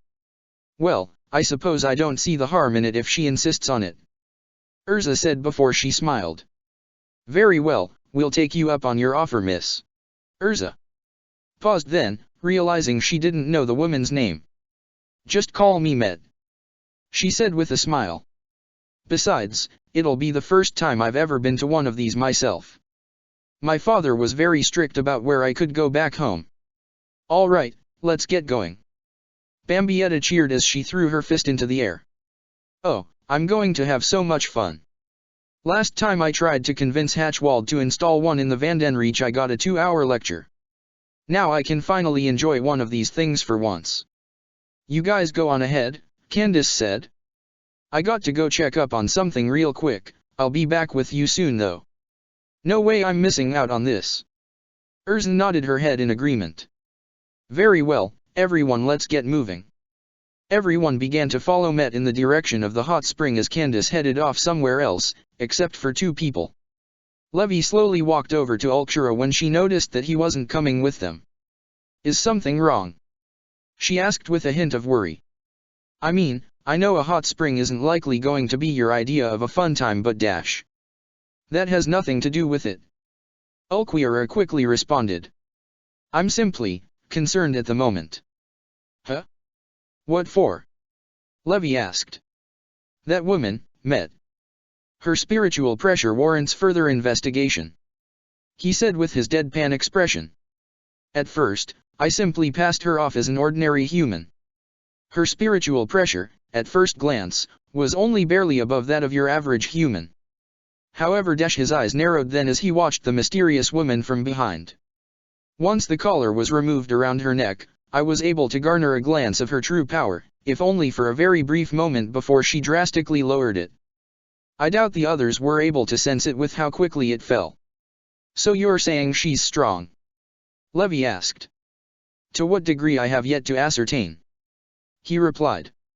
"Her skill at masking her true power is beyond that of any individual I've ever met before. However, I can at the very least conclude that it would have been more than enough to save herself." He slowly began to walk over to where everyone else was going as he continued to speak. While I didn't sense any ill intent from her words, the possibility of this being some sort of trap cannot be ignored. You might be right, Levy said as she pondered on the situation. But it's very likely that they just got the collar around her neck before she could do anything about it. They did drug her drinks after all. I think she's sincere in what she says. She then smiled at him. Still, I can at least let Erzen know about your concern so she can keep an eye on her. That would be wise. The Arankar agreed. Well, now that that's all settled, let's get going. Levy said as she took his hand and they began to follow the others. There was one last thing on the Arankar's mind. But it seemed that the Quincy known as Candace was already checking in on it. It would be best to let her handle it given his earlier blunder in the morning with who was involved. Lok panted as he placed a hand on a nearby tree, the man trying desperately to catch his breath. Darn it all. I didn't think using such a low-level spell would affect me this much. Lok thought as he soon sat down against the tree. As he finally stopped panting, he picked up a nearby flower before it slowly disintegrated in between his finger. To think it's been 3 years since Karen died. Honestly, I'm surprised I've been able to last this long. However, despite his current predicament, he smiled. Well, at least I was able to save one last person before I finally kick the bucket. Ah, there you are. Candace said as she appeared before Lok with Hyrenkyaku. I've been looking all over for you. Candace. Lok said in a surprised tone. The last thing he had expected was for her to show up now of all times. What's going on? Is something wrong? Well, not with me, Candace said as she sauntered over to Lok. I'm more worried about you though. Huh? Me? Lok said as he pointed at himself. What are you talking about? Everything's fine. Yeah, see, I'm gonna have to call bullshit on that. Candace retorted. I don't think anyone else has noticed but, you've been a bit more sluggish lately like you're getting less sleep. Every day you come in, your spiritual pressure comes in lower and lower. It's nowhere near as high as it used to be. My, what? Lok asked with confusion. Oh right, I never really told you this, but me, Bambi, Lil and Rukia can all sense energy, Candace said. Odds are they haven't been paying much attention to you for the past few days, so they probably didn't notice. But for me?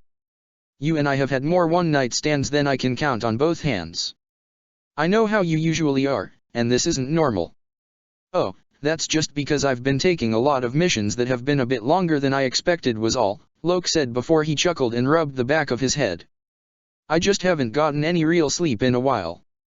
Candace narrowed her eyes as she got closer. Look, I know you and I aren't having a serious thing right now, but I am worried about you. She then sat down next to him before she sighed.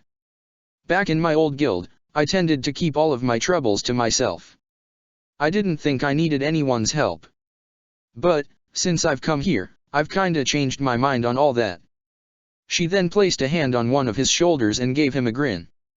So if something's wrong, you can tell me?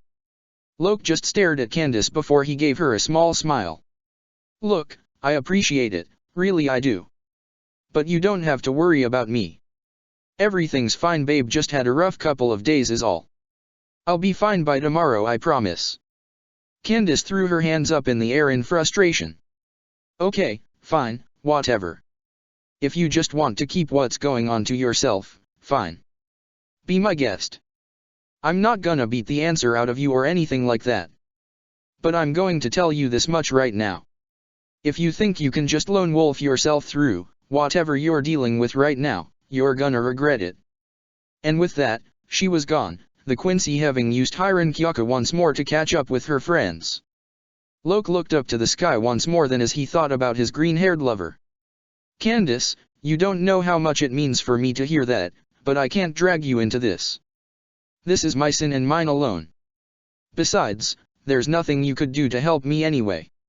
You'd just be wasting your time. Slowly yet surely, Lok managed to get to his feet. Hosenka village wasn't far from here.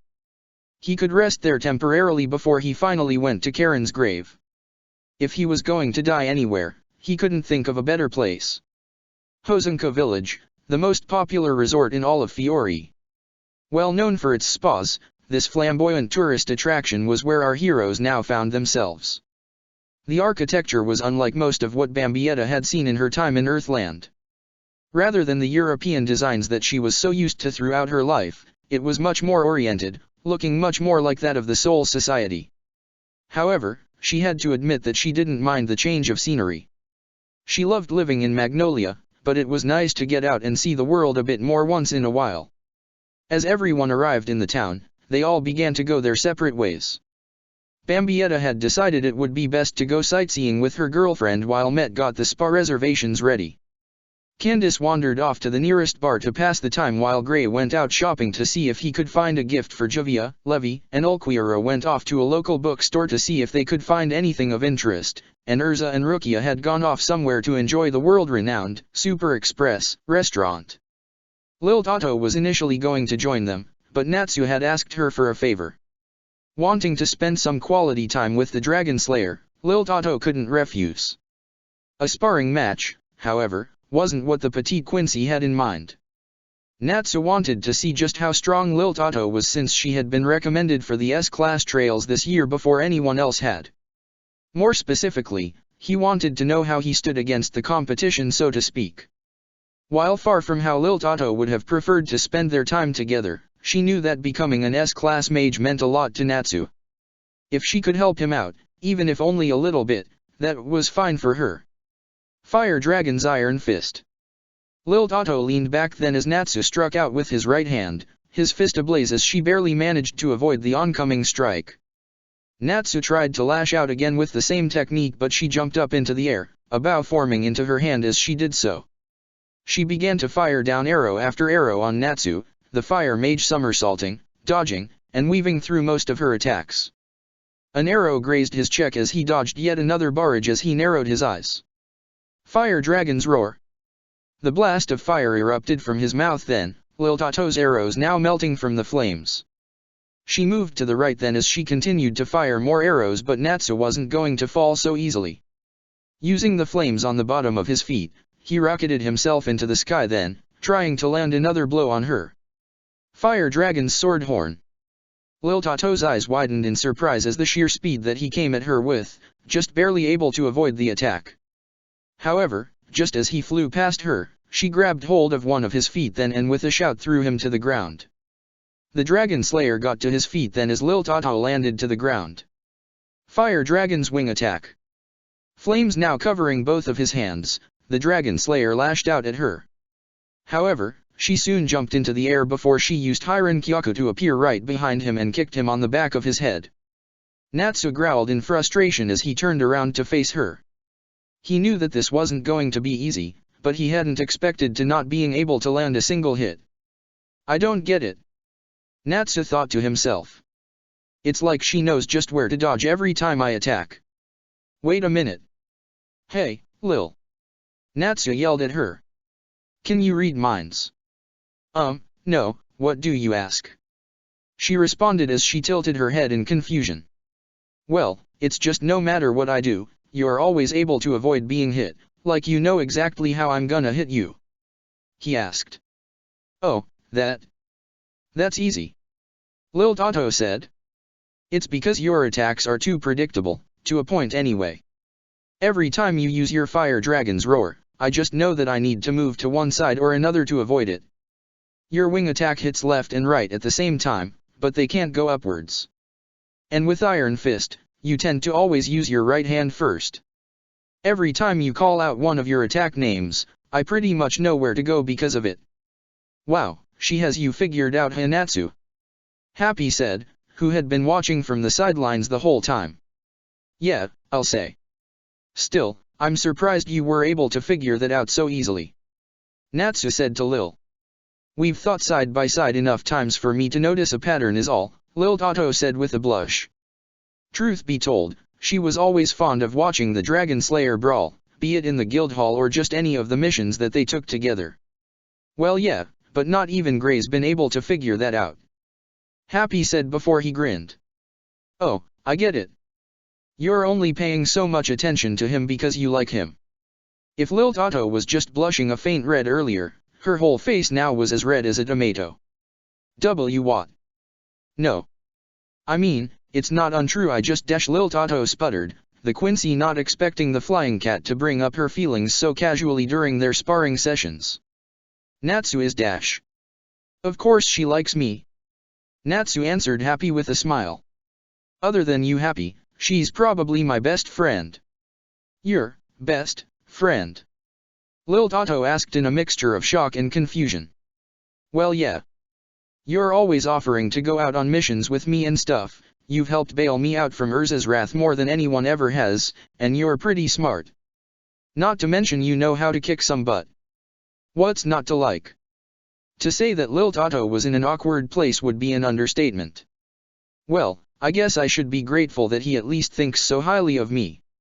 Lil Tato thought to herself. But still, is that all you see me as, Natsu? Just a friend. Lil Tato had never considered herself the most beautiful Quincy ever, she was well aware she was still rather underdeveloped compared to her friends. She was more like Rukia and Levi than anyone else, but even so, the realization stung. I know I'm nothing like Bambi, Candy, or Minnie, but even so, is there no hope for me after all? Am I just chasing after a hopeless dream? Alright, I think I got it all figured out now. Natsu said as he got into a fighting pose. Let's do this. Well, she could dwell more on her feelings later. Right now she was still in the middle of a fight, and despite being her crush, she didn't want to just roll over and let him win. She was a Quincy, and she still had her pride. Natsu ran forward and Lil Tato braced herself for the oncoming attack, Natsu igniting his right hand once more. Fire Dragon Iron Fist. Predictably, Lil Tato dodged to the left to dodge Natsu's flames, only for her eyes to widen as Natsu then spat out flames from his mouth. What? Caught off guard by this new maneuver, Lil Tato raised her arms in a cross position to block the attack, the Quincy having no time to properly dodge. Just as the attack subsided, she moved her arms out of the way so she could get a good look at the battlefield, but Natsu surprised her again by sending out flames from his feet and knock her down on the ground by swiping at her legs. He's no longer using his attack names. Lil Tato realized. This was going to make dodging his attacks much harder than before. Activating Blut Vene as she got up, Lil Tato soon grabbed Natsu's right hand as he closed in on her and she quickly threw him away. The Dragon Slayer was quite stubborn however and he soon rebounded, using the flames on the bottom of his feet to act like rockets once more. Lil Tato formed a bow in her hands once again and fired at the Dragon Slayer as he quickly closed the distance but it was futile, the flames managing to melt her arrows before they could hit Natsu. She quickly jumped out of the way, but not before Natsu came to a sudden stop and used his wing attack without calling out its name, causing Lil Tato to be hit by the flames. To her shock, however, the attack didn't do nearly as much damage as she had expected. That's weird, with how strong he is, these attacks should be hurting way more than they are. Natsu came rushing at her again with a flurry of punches, the short Quincy barely able to knock away each blow as he wailed on her. If not for Blut Vene, she was sure that she would have fallen by now. Natsu then lashed out with what Lil Tato knew was Fire Dragon's Claw and she was hit by the attack. She staggered back, stunned by the blow, but she was once again surprised by the lack of damage that had been done to her. I don't understand. Natsu's gotten a lot stronger since Phantom Lord, he's almost as strong as I am, so why are his attacks not doing hardly any damage? Even with Blut Vene, I should still be taking some. The Quincy eyes widened then as she watched Natsu close the gap between them, realization finally hitting her. I think I understand now. The petite Quincy focused then as she carefully watched Natsu attack. Once more he lunged forward with a nameless Fire Dragon's Iron Fist, but instead of trying to dodge the attack, Lil Tato simply opened up her palm and grabbed the flaming fist, blocking the attack entirely. She then switched from Blut Vene to Blut Artery and punched the Dragon Slayer as hard as she could. Natsu gasped out in pain then before he tumbled over and fell to the ground. He began to slowly pick himself off the ground then as he got to his feet. Man, for a second there it felt like I got hit by Urza there for a second. He then grinned as he activated his flames once more. But I'm still raring to go. Lil Tato, however, dropped her fighting stance and simply shook her head. No, I think we're done. What? Natsu said exasperated. Come on, I was just starting to dash. I'll admit that you caught me off guard with your little tactic there, Lil Tato admitted. It was a lot harder for me to figure out what attacks you were going to do and how to react appropriately when you stopped calling out their names, but I'm afraid that also came with a bit of a trade-off. Huh? What are you talking about? Natsu asked. Lil Tato on her end simply sighed but then slowly shook his head. No, it's not his fault. I don't think anyone in this world knows about this anyway. Alright, fine then, Lil Tato said. I want you to use your Fire Dragon's Roar attack without calling out its name. Huh? Natsu replied, very confused about what she just asked. Why the hell would you want me to do that? Maybe she's one of those masochists that Myra Jane talked about once. Happy brought up. Lil Tato couldn't help but sigh again. Not on me. Look, just do what I say for a bit. It'll all make sense soon. Natsu did as she asked, and fired the blast of fire from his mouth. As he did so, however, he noticed something he didn't before. Hey Happy. Yeah, Natsu. The cat replied. Is it just me, or is my Fire Dragon's Roar a lot bigger than that usually? I'm glad that you noticed, Lil Tato said with a small smile. Now, try it again with the name. Natsu was already beginning to piece together what Lil Tato was talking about but decided to follow her instructions anyway. Fire Dragon's Roar. The blast of fire that erupted from his mouth this time was twice as wide and had a much further reach than the one he had used mere seconds ago. The flames spread out high into the sky until they finally vanished. Wow, they were a lot bigger this time. Happy said with a shocked look, which was then soon replaced with one of confusion. But, I don't get it. Why was it so much stronger? It's quite simple really, Lil Tato answered. She walked over to a fallen tree and then sat down before she patted the place next to her, inviting Natsu to sit next to her. The pink-haired mage did so before she continued. You see, where I come from, names have power. I mean that in the literal sense. For some reason or another, an attack that has a name is far more powerful than one that doesn't have one. This goes for the weapon Rukia has as well. Her transformation into its Shikai, or the white sword as you would better know it, is only possible because she knows its name. Wait, why does a sword even have a name? Natsu asked. It's complicated. You're better off asking Rukia. Lil Tato answered. Explaining to Natsu how a Soul Reaper's inner world worked was a headache she would rather not deal with at the moment, especially since Rukia would be better able to explain it anyway since she only had second-hand knowledge on the subject. But do you understand now? Your attacks won't be able to hurt me enough if you keep trying to fight me like that. She then smiled. That said, it was a good strategy to try out. Natsu groaned before he began to pull on his hair. Aw man, I was sure I was gonna have you with that.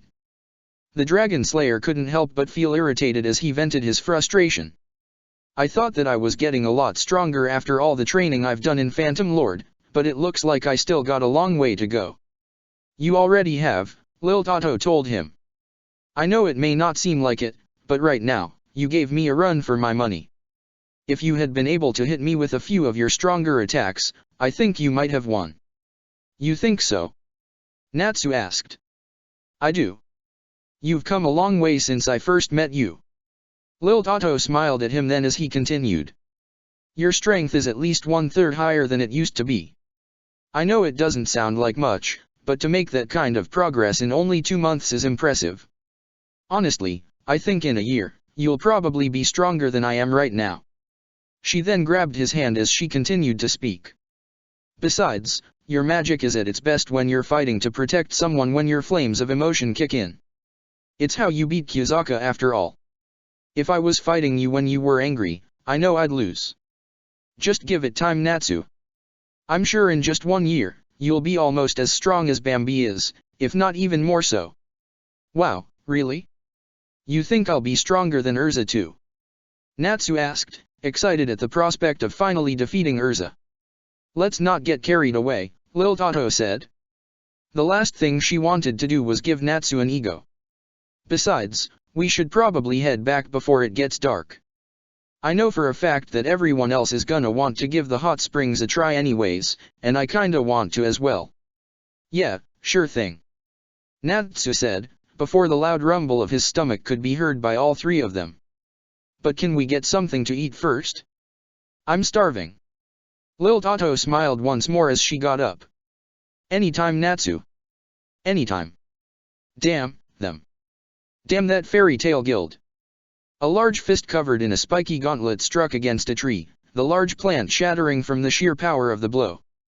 To say, Brian Dunn, leader of the Porsche Guild, was angry would have been an understatement. How? How could our entire guild lost to just one attack? Well, boss, that woman was from Fairy Tale. One of his minions said. I mean, they are the best of the dash. I don't want to hear excuses. Brian said before he punched his minion. The man's head turned into a bloody pulp by the guild master's hands. We're the Porsche Guild, and no one makes fools out of us. He growled then as he grit his teeth. I will have my revenge, all of us will. This humiliation will not stand. The other members of the Porsche Guild could only look at each other with fear. They all knew that convincing their boss out of this was all but impossible. Their lives would be forfeit if they told him it was a bad idea, but there was no way any encounter with Fairy Tale was gonna end well in their favor. Well now, you seem to at least have some spirit, I'll grant you that much. Just then, they all turned their heads to see who just spoke to them. It was a woman, though she looked rather bizarre. She wore a helmet that covered up almost her entire face, except for her blue eyes and mouth, and two wings that seemed to come out where her ears would have been. She wore a purple skin-tight outfit and her hands and feet were covered in scales and claws. Brian got to his knees immediately as he bowed. Madam Kyoka. The last thing he had expected was for her to show up. I see that you all lost. Rather pathetically at that. Kyoka said as she slowly approached them. Please, forgive us, Lady Kyoka. One of the guild members pleaded. We'll do anything you ask, just please don't kill us. Another added. Oh, I'm not here to kill you. Kyoka said before she looked down at Brian. The fact of the matter is that Fairy Tale has been a nuisance to the Balam Alliance as of late. In the last 8 months, they've managed to destroy 2 Aetherius. This is simply unacceptable. So, we've come up with a plan to rid ourselves of this guild before they become too great of a threat. What do you have in mind? Brian asked as he got to his feet. As he did, Kyoka took out a purple orb from her pocket, Brian looking at it in confusion. What's that? This is the solidified remains of the souls of Lullaby and Delira. Unfortunately, their souls were far too damaged for us to revive them with Hell's Core. She then gave Brian a sadistic grin, one that caused him to shudder with fear. However, we were able to take what we could find and combine them to make it into a new power, one that far exceeded the demons as they originally were. All it needs now is a host. Brian was quickly able to put 2 and 2 together. You want me to take that power? Yes. You're far from our first choice, but time is of the essence. Their souls won't remain like this for long, so we can't afford to be too picky about who we use. She then placed the orb at Brian's feet as she continued. If revenge is what you desire, then this is your best shot at eliminating the guild, though you won't be human anymore. You'll be a demon, just like me. Of course, she had neglected to inform Brian how risky this procedure was. Odds were that he wouldn't survive the process at all. But, she didn't need him to know that little detail. They would just kill him once he was finished with his mission anyway. This was nothing more than an experiment. Brian looked at the orb for only a moment before he grinned. If it means I can make those damn wizards pay, I'll do anything. Bambietta sighed in content as she walked out of the changing room. For about 6 hours she and Lucy had gone around Hozunka village to enjoy the sightseeing. While Bambietta would have never tried something so ordinary to pass the time in her old life, she had to admit that it had been fun. It certainly didn't compare to a good brawl or sex, but it didn't have to. From the local art museum to stopping by for a bit to eat, and even stopping by at a few clothing stores.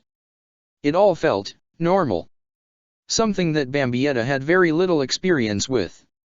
Finally, they had gone to the spa once Met told them their reservations were ready.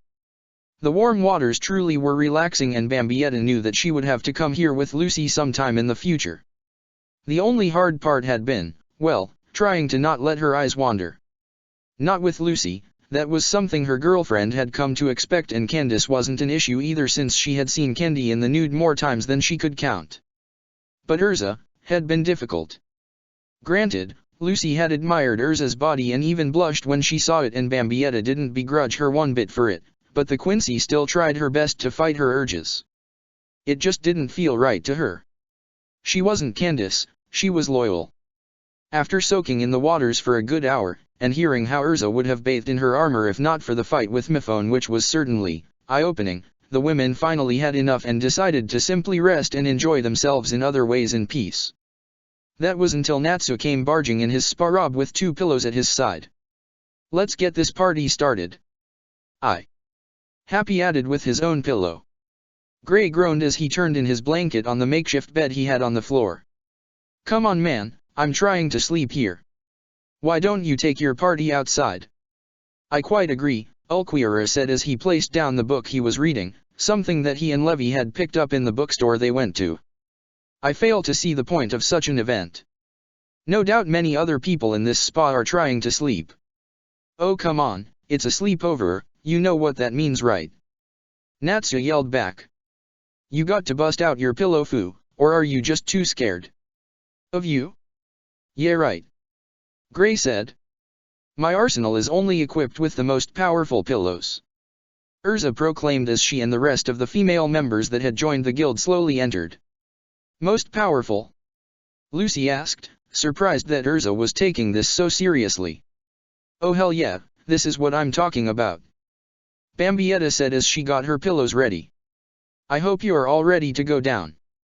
I may not be as good as swordsman as Urza, but when it came to pillow fights back in the Vandenreach I was undefeated." "I thought that was Menina's," Lil Tato added. "She always sent us flying with that ridiculous power of hers." "They don't have to know that," Bambietta yelled back. "The point is, with her gone, I will reign supreme. Not if I have any say in it." Candace joined in. "You think you're gonna win this? Please, you won't even be able to hit me." "Oh, you want to go Candy?" Bambietta said as she fluffed her pillow. "You don't know the power of the dark side." "Bambi, it's a pillow," Lucy said.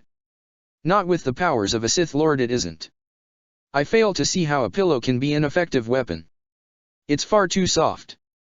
Ulquiorra thought as he simply brought up his book once more.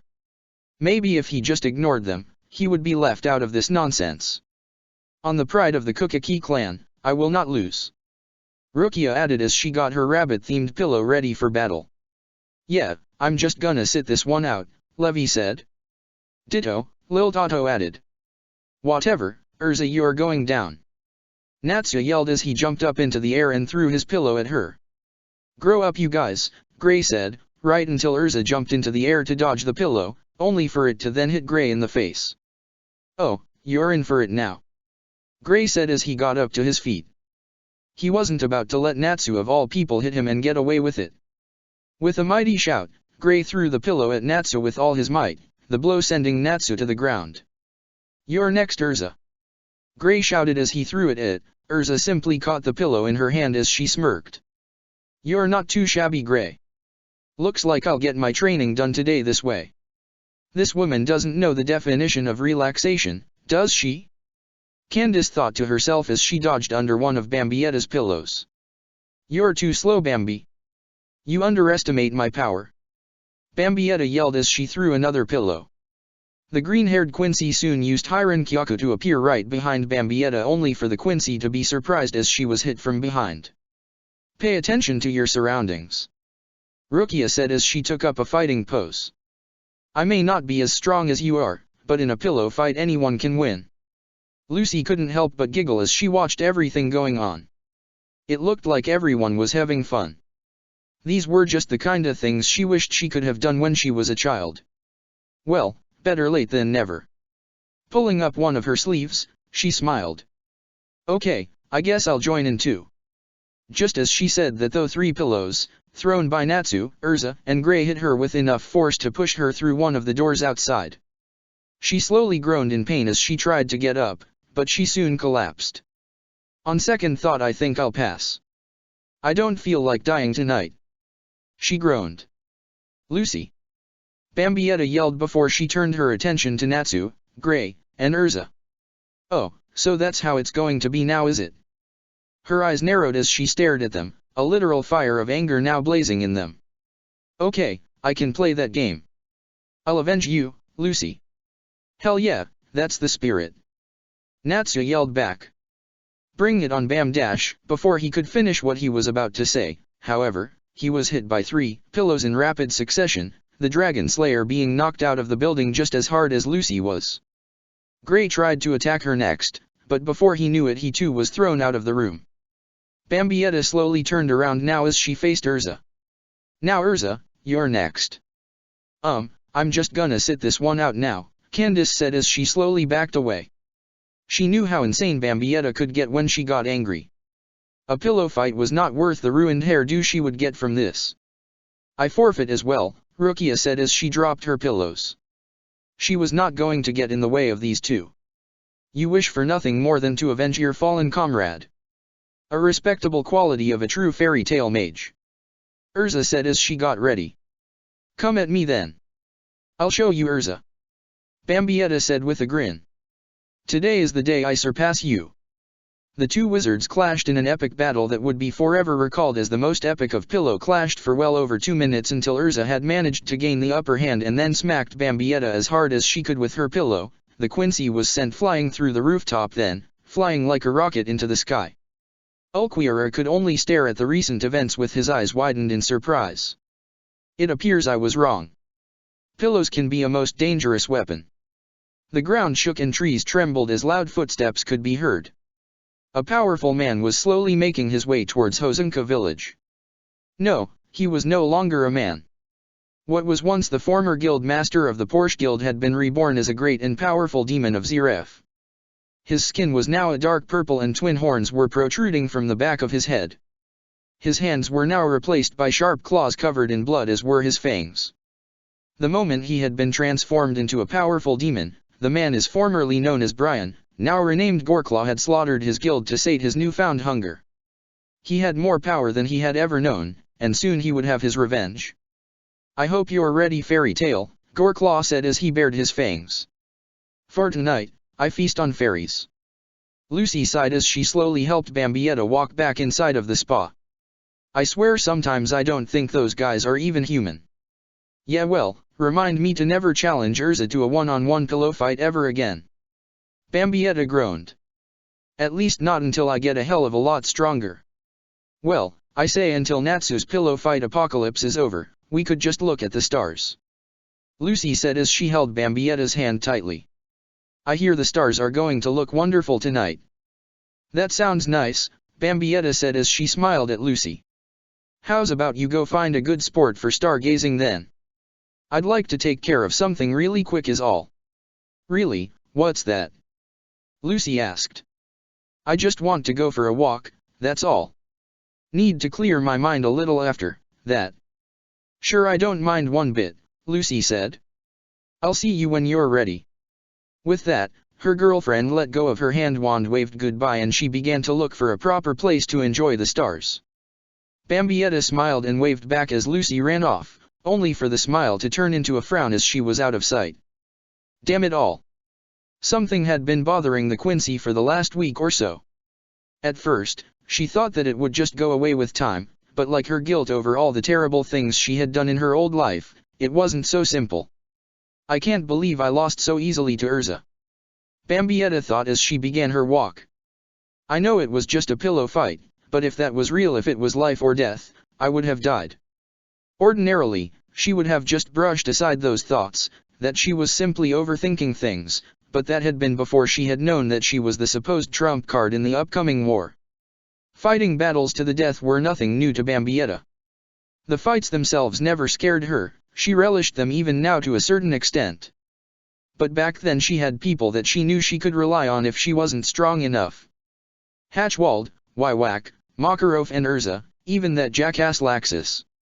But now she knew that she had a great power that was sealed within her. A power that could decide the balance of the whole war. Normally she would have been ecstatic over this revelation, but with this power came great responsibility. It was all on her shoulders now, and no one else. If I lose, if I die before things get serious or at all for that matter, what's going to happen to everyone? Bambietta thought. Lil, Kendi, and Rukia are going to probably die. So could everyone else for that matter, and even if they don't die they'll just be made into a damn human battery for some gods to use. The fear of failure had been something Bambietta had always dealt with from a young age. From the unrealistic and cruel expectations from her father to disappointing Awatch, it was nothing new to her.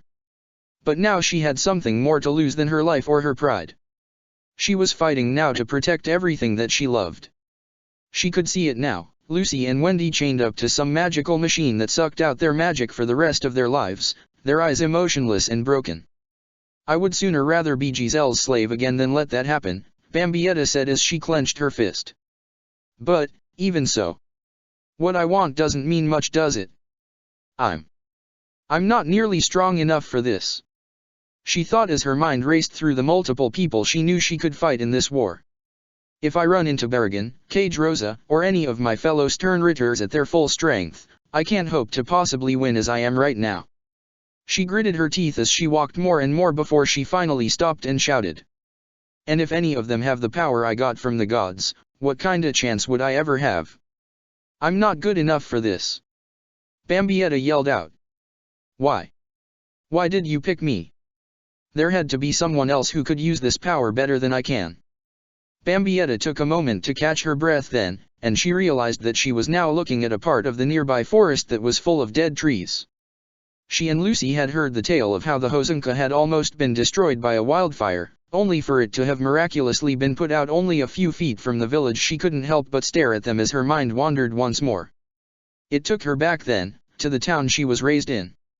A small village in Germany, surrounded by a dead forest created from the aftermath of the Second World War. She had always wanted to see what real forests looked like when she was young, but now Bambietta knew that she just wanted to leave that hellhole. Without her mother, the town was nothing more than bad memories. Memories of a time long gone by played throughout her mind then. The pain, the torment, all of the harsh trails her father put her and all of her siblings through. There was no happiness without her mother, only the cold reality that was the town she lived in. It was only when Bambietta looked up and saw the dead trees once more that Bambietta realized something. If I lose, the whole planet is gonna end up looking like this. Tears began to form in her eyes as the weight of her responsibility finally came crashing down on her, the Quincy falling to her knees then. Cyplia, Mom, what am I supposed to do? I can't do this by myself. She didn't want to drag her fairy tale family into this. This was her battle to fight to protect them, her responsibility, not theirs. If they did fighting to keep her safe, then what was the point of winning anyway? You can't do what by yourself. As Bambietta heard a calm voice behind her, what seemed to be a miracle was happening before her very eyes. The forest that had been dead and barren moments ago was now slowly coming to life. The barren trees that were burned to a crisp now suddenly began to grow leaves once more as its wood began to look a healthy brown instead of its charred black. The ground also sprung forward with life as grass, flowers, and all other sorts of plant life came into being. No, that wasn't right. They weren't being created, rather the dead plants were simply being restored. She slowly turned around then to see who was trying to speak with her, only to see the woman who was responsible for her being in the village in the first place. Met. You looked so sad when you saw those trees, Met said as she walked closer to Bambietta. So I figured that fixing them was the least I could do. You did this? Bambietta asked as she slowly got to her feet. Much as she tried, she couldn't get a good read on Met's spiritual pressure. How and why she didn't know, but she knew one thing for sure from what little she could sense. You're a Quincy. That's right. Met said with a smile. I was given a special power, just like you were. Oh, I get it, she must have been a former Sternritter before my time. Bambietta thought. His Majesty did have several deceased members of the elite order before she had joined, so it would have made sense for the deities to have chosen one as a warrior. Besides, I didn't like looking at the forest as it was either. Met said as she walked over to the now living trees. There are very few places in Bosco that thrive with life these days. The constant revolutions and wars have wreaked havoc on our environment, so I can't stand seeing something like this. She then looked at Bambietta before she offered her hand. It was the same for me when I was growing up, Bambietta said as she took Met's hand and slowly got up. But, what kind of power did His Majesty give you anyways to let you do that? Oh, it's nothing special really, Met said as scratched the back of her head. Truth be told, I'm not much of a fighter. I can't stand hurting others. Really? Bambietta asked. Why on earth would he even consider making someone like that a stern ritter? No wonder she died and ended up here. Odds were His Majesty has been the one to kill her himself with that kind of attitude. I know it might seem silly, given you were in the Vandenreach before all of this, but it's true, Met told her. My mother used to tell me that no one had the right to take the life of another unless it was to save someone else. I've always held that belief close to my heart, even with all the cruelties I've seen in this world. You know, before I died and came here I would have just laughed at how stupid that all sounded, Bambietta said to her. But I've been through a lot since I've come here. I still love to fight. I think I always will, but that said, I've started to realize just how precious life is. She then looked down at the ground. Which is all the more reason that I can't afford to fail. I'm glad that you managed to come to that realization, Met said with a smile. Many things can be replaced in life. Precious valuables, weapons, money. All are things that can be regained if they're lost. But once a life is taken, then there is no way to get it back. It's forever lost. I know that. That's why I'm so damn worried right now. Bambietta thought. So tell me, what has you so upset? Met asked. That's nothing you need to concern yourself with, Bambietta said. It was best she didn't know about the upcoming war. This woman wasn't a fighter anyway, so dragging her into this would be nothing but trouble. It would be best if she just remained blissfully ignorant. It's nothing, really. It's never nothing if it's making you shed tears, Met said as she took one of Bambietta's hands. Please, you helped save my life, let me repay you by at least helping you out. You've already paid for our hot springs though, Bambietta said. Trust me, you've done more than enough. Please. Met begged. Bambietta was just about to brush off her concern once again until she looked into Met's eyes. She looked fairly concerned, despite only knowing Bambietta for less than a day. Something about those eyes as they stared at her with sadness, she just couldn't say no. There's a war coming, Bambietta said. A big one at that. One that'll decide the lives of everyone I care about. My girlfriend, my best friend, my whole guild. If we lose, I'll lose them all. She clenched her fists as she continued. I've been told that I have the power to single-handedly decide the outcome of this war, but if I die, then everyone I care about is going to suffer. She took a deep breath before she continued. It's been hard to just deal with it all for the past week or so. I've tried to keep it hidden as best I could. No one has noticed yet. But I know the truth. It's all going to come down to me in the end, and if I fuck up it's going to cost me everything. I used to think that I was the best, undefeatable. But ever since I died I know that's not true. I'm not worthy of this. Met stared at Bambietta for a moment before she spoke. It's normal to fear failure, Bambietta. No one's perfect. Not you, not me, or even the gods. Everyone is going to make a mistake. Yeah, but my mistake is going to cost me everything I know and love. Bambietta yelled back. If I die dash. Are you fighting alone? Met interrupted. Huh.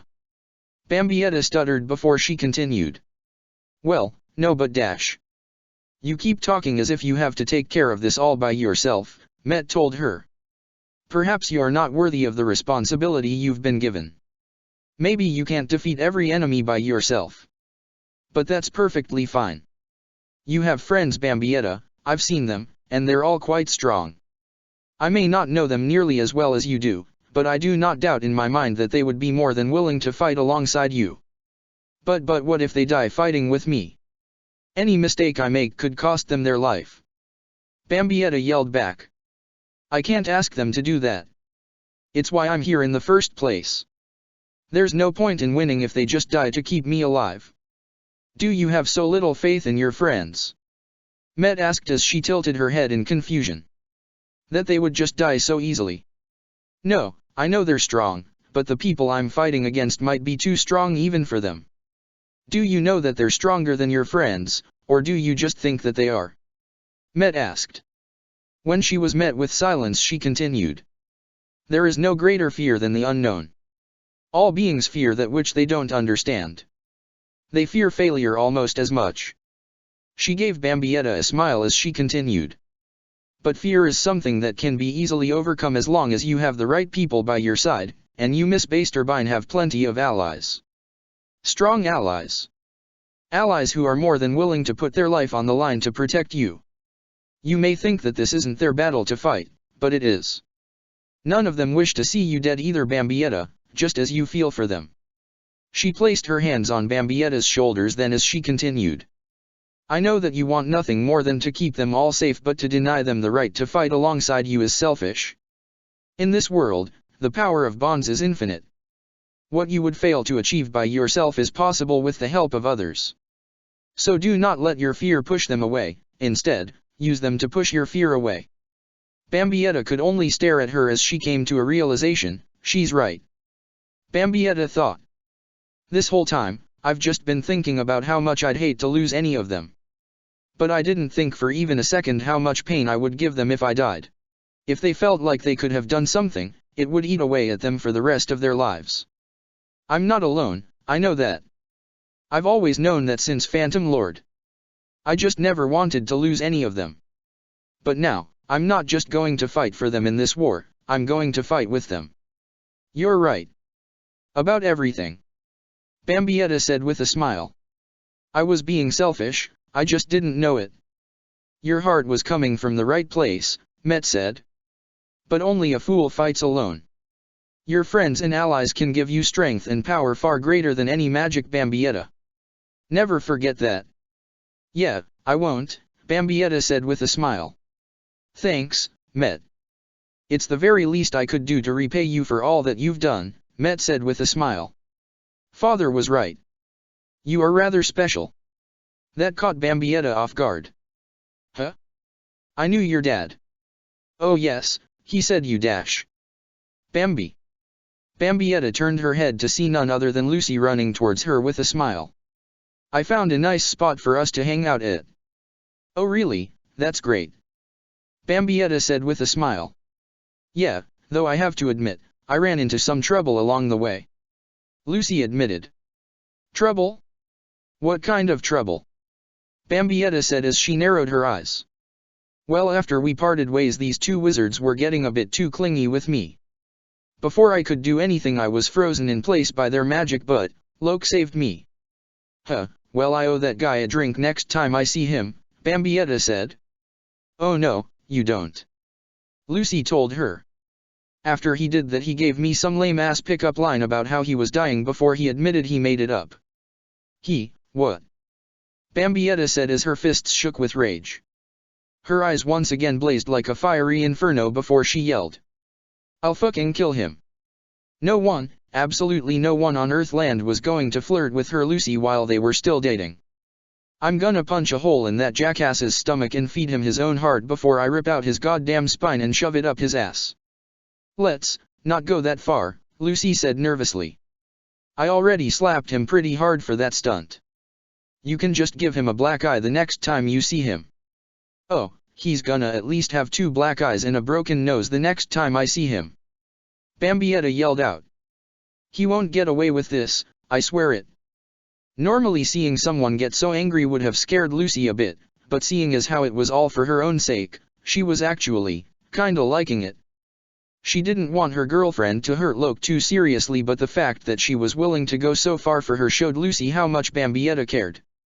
Look, let's not let him ruin our night together, okay? The night's still young, and I did find the perfect spot to look at the stars. So, what do you say we just move on and have some fun? Bambietta took a deep breath then as she slowly calmed down. You're right, Lucy. It's not worth it. We'll have a good night, just the two of us. She then slowly turned her head to thank the other Quincy. Thanks so much for dash. Much to Bambietta's surprise, however, Met was no longer there. Where did she go? Where did who go? Lucy asked. Met, you know the woman who bought our reservations here? I was talking to her just a second ago and now she's gone. Well, maybe she just wanted to give us some space, Lucy said. You're probably right, Bambietta said. Anyways, let's get some stargazing done, shall we? The two held the hands of each other then as Lucy slowly dragged Bambietta to where the perfect spot was, though she couldn't help but think of the Quincy she just met. Still, I wanted to thank her for helping me out. Something about her just felt really familiar for some reason. As the two fairy tale mages laid back on the soft grass of a hill near the hot springs looking up into the beautiful night sky, Bambietta found herself more at ease now than she had for quite some time. Her hand reached for Lucy's then and she slightly squeezed it. You know, this reminds me of the night when I first told you that I loved you. Really? Lucy asked as she continued to look at the stars above. Well, it was a very beautiful night when you told me how you felt. Honestly, I wasn't ready for a relationship with you back then, was I? Bambietta said with a chuckle. I was way too needy back then. I didn't even once ask you what you wanted to do. Looking back on it, I made some big mistakes back then, didn't I? Well, it wasn't exactly ideal, sure, but I still had fun with you back then, Lucy said with a smile. If it was ever that bad, I wouldn't have tried to make this work. You've come a long way since then. Yeah, I have, haven't I? Bambietta responded as she thought back to her encounter with Rukia, her battle to save Lil Tato's life, fixing the broken bond between her and Candace, and even confronting the sins of her past. And I have all of Fairy Tale to thank for it. She slowly turned around then to look at Lucy as she continued. But I think I owe it to you more than anyone else. Oh, I didn't do anything that special really, Lucy said. Bambietta, however, was having none of it. Nothing special? Are you kidding me? You gave me a place to call home despite barely knowing me. If not for you, who knows how long I would have been sleeping on that park bench. You and Levy were the ones to help me realize that some people do just want to help. After what one of my friends did to me, I didn't want to trust anyone ever again, but you both changed that. Every day you and I went on some kind of fun adventure, and honestly, I've never been so happy in my life. Bambietta slowly got to her feet then as she looked down at Lucy. You had faith in me even after you found out all of those horrible things I did. I can't even begin to describe just how much that means to me. Well, the least you deserved was the benefit of the doubt, Lucy said. You fought harder than anyone else when Phantom Lord attacked us. She then shuddered as she recalled Bambietta's fight with Hansa and the tears that she saw. You're not the only one here who can't think of words to thank someone properly. I don't know what you went through in that sphere Hansa made, but I know it had to have been rough. I've hardly ever seen you cry. That wasn't even considering all of the pain she went through when Jose showed up. Time and again he had beat Bambietta down, but until the very end, Bambietta had gotten back up and fought longer than anyone else had. Besides, you helped me and my dad patch things up properly. I honestly didn't think that was ever going to happen. Well, I know unlike my dad, yours was at least coming from a good place. Bambietta said as she slowly brought Lucy off from the ground. I figured the least I could do was help make things right again ever after all the crap he put us through. Bambi, what was your dad like? Lucy asked. Never once had the Quincy said anything positive about her father and now her curiosity had been piqued. Was he really that bad? Bambietta said nothing for a moment before she answered. I know you and your dad had problems, but like I said, at least he thought what he was doing was for your own good. But mine. The Quincy couldn't help but chuckle as she thought back to her father. That man was incapable of loving anyone but himself. All he wanted was to create the ultimate Quincy, no matter what it took. She then shook her head as she continued. He never once told me that he loved me. Hell, he didn't even call me by my name until I proved myself worthy enough for one. That man is a monster. Bambietta clenched her fists in rage then as bitter memories of her father came to mind.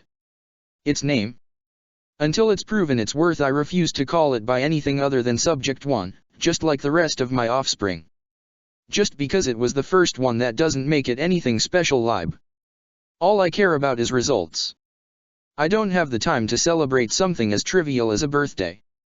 If you want any presents, you'll have to earn them. Understood? If you can't kill a hollow by this age, then I'll have no use for someone like you. Live and prove yourself, or die a failure. Those are your only choices. Mercy? As the ultimate Quincy, you needn't concern yourself with something as pitiful as mercy.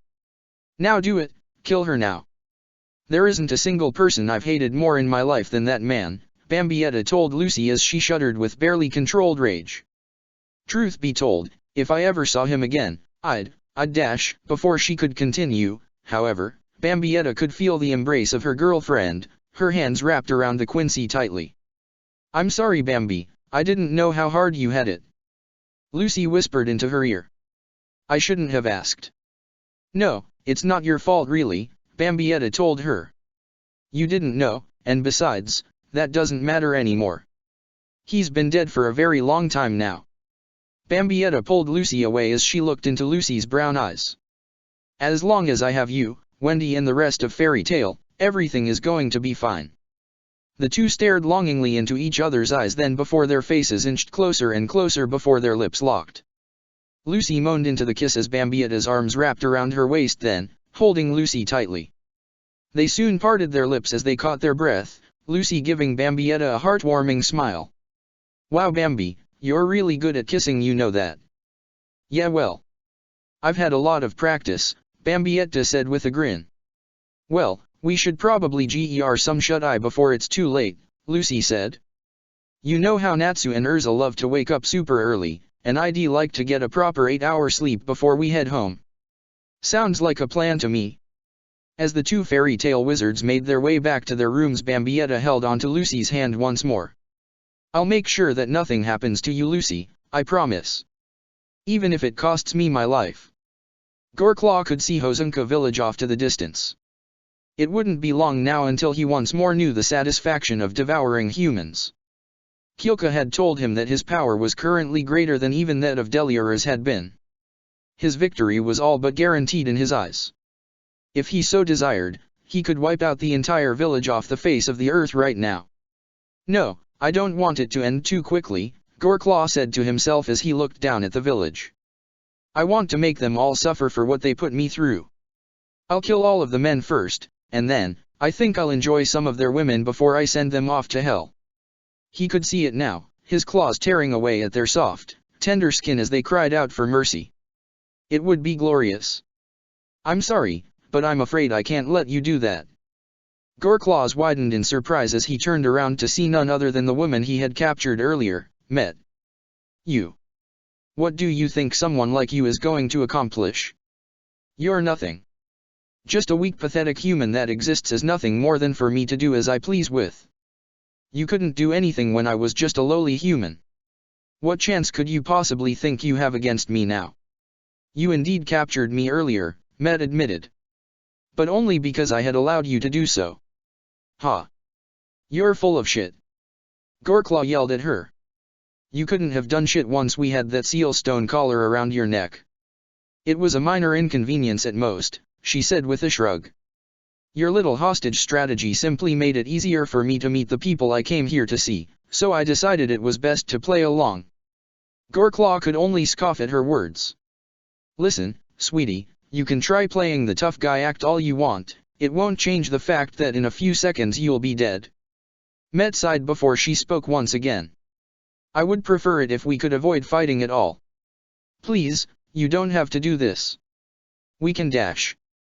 Goreclaw rushed at Met with a mighty roar and swung his right claw at her. Met merely leaned to the left to dodge the blow as countless trees were destroyed by the shockwave of his attack. Goreclaw merely chuckled. Well, it looks like you got some decent reaction speed. Let's see just how long you can keep it up. Goreclaw struck at Met again and again with his claws as the terrain around them began to shatter. Craters were forming with each blow and acres of forest were destroyed by each of his attacks. Yet for every blow he had thrown her way, Met had always avoided the attacks with casual ease, the woman dodging out of the way at the last second with simple turns to the left or right. I would prefer it if we would put an end to this pointless battle. You're destroying too much of the forest for my liking. Met dusted off her skirt as she spoke. Her eyes filled with sadness as she noticed all of the destruction Goreclaw had caused. Please, let's put an end to this before anyone gets hurt. You think you can start demanding things from me just because you've been able to dodge some of my attacks? Goreclaw yelled. You can worry about your damn trees in hell. Goreclaw opened his mouth and a massive beam of energy spewed forth. As Met dodged the attack by simply ducking underneath, the beam hit a mountain far off in the distance. An explosion could be seen then, one greater than that of a nuclear explosion, as the mountain and the surrounding areas were destroyed, leaving nothing but a massive crater. Goreclaw laughed maniacally as he saw the destruction that took place before his eyes. Ahaha. Magnificent, isn't it? With my power, I can destroy anything. You may have avoided all of my attacks thus far, but you can't dodge forever. All I see is more needless destruction, Met said with a sigh. But you are right about one thing. I can't dodge forever. You'll just end up hurting someone sooner or later with those attacks of yours. So I'll ask one last time. Please, cease this at once. Otherwise, you will leave me with no choice but to ensure that you will never hurt anyone again. Ha! Your words mean nothing to me. Goreclaw decreed. All you've done so far is dodge me, and that's all you're going to be able to do until I get my hands on you. Soon you'll be nothing more than. Goreclaw couldn't help but stutter at what was happening before his eyes. The mountain that he had destroyed only a few seconds ago was slowly reforming itself. No, it wasn't just the mountain, all of the damage he had caused was being undone. The ground now looked as it had, and the trees that he had cut down were now springing with life. What are you doing? Isn't it obvious? Met said with a tilt of her head as she closed her eyes and smiled. I'm just fixing everything that you broke earlier. I'd hate for this wonderful land to be scarred due to my negligence. It's a good thing I decided to also disrupt the sound of your last attack, then we'd have all kinds of unwarranted guests. I'd rather have Fairy Tale enjoy their special night off. You have a lot more to worry about than just this damn forest and that damn guild, you fool. Goreclaw said. He opened up his mouth to fire off another energy blast, only for nothing to come at all. What? What's going on? He gasped in shock. I'm sorry, but I'm afraid that you won't be able to use that power of yours anymore, Met said. Or any of them for that matter. I don't know what you did. Goreclaw said as he raised his fists. But if I can't just blast you to smithereens anymore, then I'll just have to rip and tear away at your dash. Goreclaw's eyes widened in shock as he looked at his fists. No longer did they possess the claws of a demon, rather, they looked entirely human. As he looked at his body, he realized a change was beginning to take place. He was slowly being turned back into a human. His purple skin began to change back to its original human tone, and the horns on his head soon vanished. Goreclaw was no more. He was simply Brian once more. In shock and horror, he fell on his back as he looked at the woman before him. What did you do? I simply rewrote your body's molecular structure is all, Met informed him. Your body is back to the way it was, well, mostly anyway. I didn't want you to go hurting anyone after this was over, so I rewrote your body to be incapable of using magic, though I could only do this because your spiritual pressure was much lower than mine. Brian began to slowly back away in terror then, trying his best to get as much distance as he could between himself and the woman before him. What are you? I am Princess Met of the Neo Vandenreach. Mead said with a calm voice. Successor to the throne and Neo Sternritter A, the Alpha. Noticing the look of horror on Brian's face, she continued. You need not fear me. Though you have committed many sins in this wonderful world, I have no desire to take your life. Start over now, and begin your new life. Help those in need, and in turn you will no doubt be blessed with a better life. She slowly turned then as she began to walk towards Hosunka village. What you do from this point on is up to you. You have a second chance now, don't waste it. She began to make her trek down the mountain, but as she did, she could slowly hear Brian raise to his feet. He had a knife drawn as he looked at her in anger. Start over? A second chance? To hell with that crap. I was going to rule the world with tart arrows, and now you've taken it all away from me. I'd rather die than dash. Brian would never speak again as a hole appeared in his head as the man fell to the ground, blood staining the grass beneath him. Met sighed as she looked down at him. You didn't have to kill him, Lilebaro. Anyone who refuses to accept Her Majesty's mercy and tries to take her own life deserves no less. The leader of the Scout's staffel said as he appeared right behind her with Hyrenkyaku. His Majesty would have asked for nothing less. I'm well aware that my father isn't as merciful as I am, Met said sadly. And I know that we cannot change this world without shedding blood, but I would prefer to avoid bloodshed as much as possible. At the very least I had planned to turn him over to the authorities if he would not change his wicked ways. You are much too kind, Your Majesty. Lilebaro told her. Nonetheless, your father requests that you return to Silburn immediately. The invasion of Bosco will begin in 2 days. Tell him that I will return tomorrow night, Met said as she turned to face Lilebaro.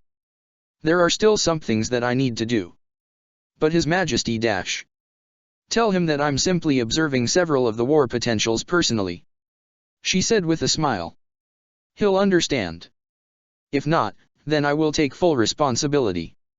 Princess, I cannot just allow you to dash. Please, Mr. Barrow. Met asked as she fluttered her eyelashes at him. He wanted to tell him that it wasn't going to work. That he was nothing like Gerard, who always let her get away with whatever she wanted, but his will soon faltered when he looked into her eyes once more. He sighed. You'll be back home by midnight sharp. Not a minute later. Is that understood, Princess? Thank you so much, Lilebaro. She said with a heartwarming smile.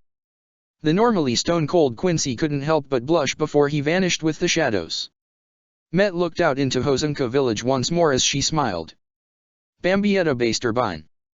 I can't wait to see you again, along with all the others. Fairy Tale seems like a nice place. Now I understand why my father has his eye on all of you. Chapter 53, The Star Fallen from the Sky 2. After a relaxing night at Hosanka village, our heroes soon found themselves once again at Magnolia, the group getting to their destination fairly early in the morning thanks to the use of high-speed movement techniques. Having relaxed more than enough at the hot springs, Bambietta was eager to pick out another mission. Wendy has already gone on a mission the day before, simply wished to spend her day at home to relax for a day to enjoy a new book that she had found. That suited Bambietta just fine. She didn't want Wendy to be around with what she had planned. Let's hope that this time whatever I pick puts up some kind of fight, Bambietta said as she was currently looking at the request board. There were plenty of options for her to choose from as usual, but Bambietta was particularly picky this time around. Last time was a total letdown, so this time I'm going to pick an A-class mission. Those are always fun. Yeah, maybe for you, but I'd rather not end up getting almost eaten by some monster like the last A-class mission we went on, Lucy stated as she walked right next to Bambietta. That basilisk nearly swallowed me whole. Yeah, but that was because I didn't think the damn thing's hide would be so tough. How was I supposed to know my arrows wouldn't have worked on it? Bambietta retorted. Look, you don't have to go with me on this if you don't want to. I know that these kinds of things can get a bit scary for you. I'm just doing this to get my lust for battle out of my system. You can go pick something nice and easy. But what if something happens to you? Someone needs to be there to make sure you can get bailed out if things get too rough. Lucy said back at her. I don't want to worry about you while I'm doing my request. I'll be fine. Bambietta said back. You're talking to the next S-class wizard of Fairy Tale here. I'll make sure Bambi doesn't do anything stupid, Lil Tato said as she overheard the commotion at a nearby table, currently eating a whole stack of pancakes. Wouldn't be the first time I've done it, trust me. I've kept her and Candy out of trouble more times than I can count. Hey, we didn't get into trouble that much back home, Candace said as she and Jade began to listen in on their conversation. I only got a lecture from Hatchwall 3 times a week.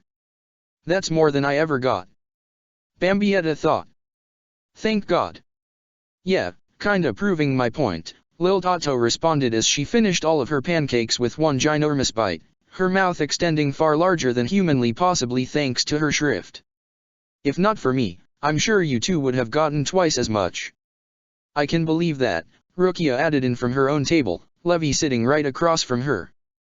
You two wouldn't have lasted a week in the goatee with that behavior of yours.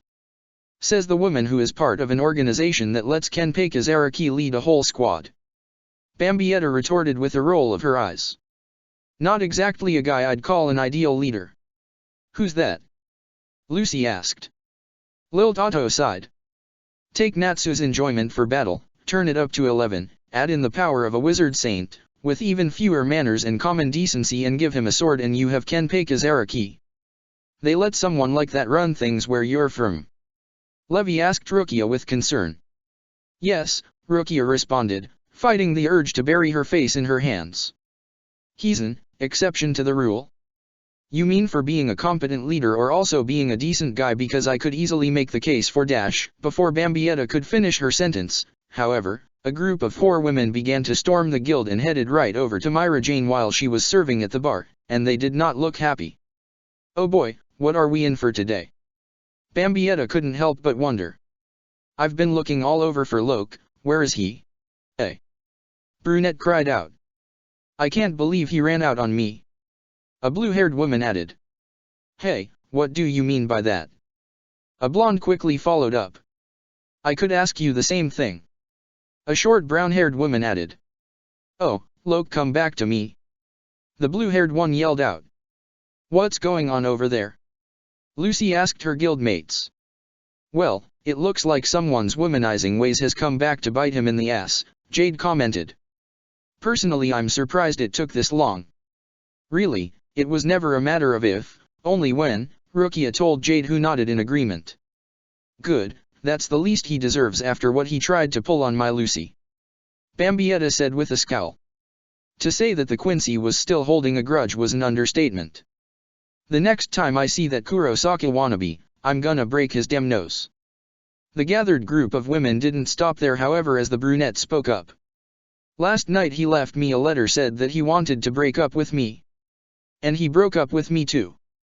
The short blue-haired woman added in. And me. The blonde added. Why doesn't he want me anymore? Huh? Why? The brunette added in. Myra Jane wasn't quite sure how to handle the situation going on in front of her. She had helped out many of her guildmates in the past during their troubled times after she had lost her sister, but handling this many people at once was entirely new to her. Well, Dash. Is he getting married to some other girl? The blonde yelled at her. No. Myra Jane quickly said before her eyes slowly wandered over to Candace. Unless, she and Loke are finally going steady. Candace and Loke had gotten pretty close compared to any other woman Myra Jane had seen the young man with. Still, it would be best if she kept this thought to herself. The last thing she wanted would be having all these women trying to pick a bone with Candace, and end up electrocuted as a result. They were just civilians, and the odds of them just being able to walk it off were slim to none. It seemed that Myra Jane wasn't the only one to come to that conclusion as Lil Tato slowly looked over to Candace. So, you finally decide to go straight with him and force him to leave those harpies so you could have him for yourself. Candace smirked before she answered. Now Lil, as beautiful as I am, no. However, despite her outward demeanor of nonchalance, the green-haired beauty was actually rather concerned as she listened to what the women were saying. Damn it, look, I knew something was wrong with you yesterday. Just need a good night's sleep, my ass. If Loke's just breaking up with this many girls at once, then something serious is going on. Who is she? Is she someone from the guild? The brunette demanded. Lucy, save me. Myra Jane panicked, simply asking the person closest to her for help. Oh no. Lucy thought as the mob of angry women came marching over to her. So is this the girl? The brunette asked with her hands on her hips. Well, she dresses like a tramp. The blue-haired one added. She thinks she's cute, but I've seen way better. The blonde one scoffed. Don't tell me Loke's gonna marry someone like this. The brown-haired one added. Why did you have to drag me into this mess, Myra? Lucy began to freak out. She slowly began to get up from her chair to run, but she soon felt a firm hand on her shoulder. Looking behind her, she could see that it was none other than Bambietta. You broads got a problem with my girlfriend. The Quincy said in a low tone as she slowly walked over to the angry mob.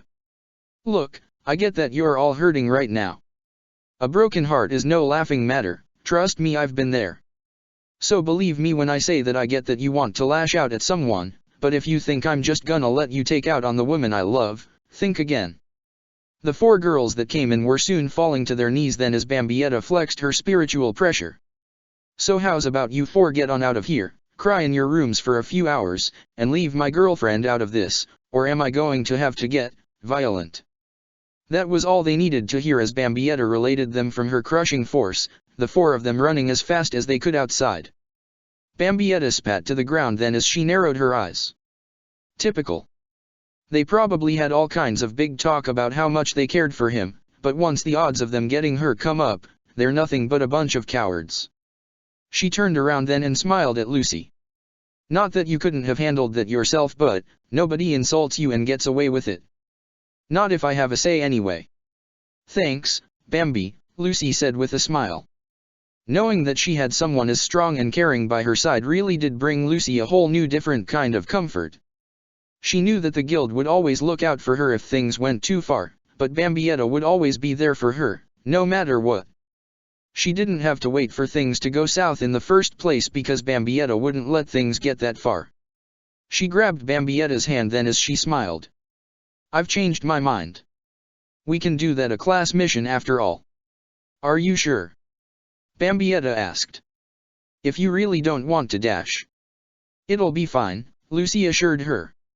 As long as I have you with me, everything's gonna be okay. All right.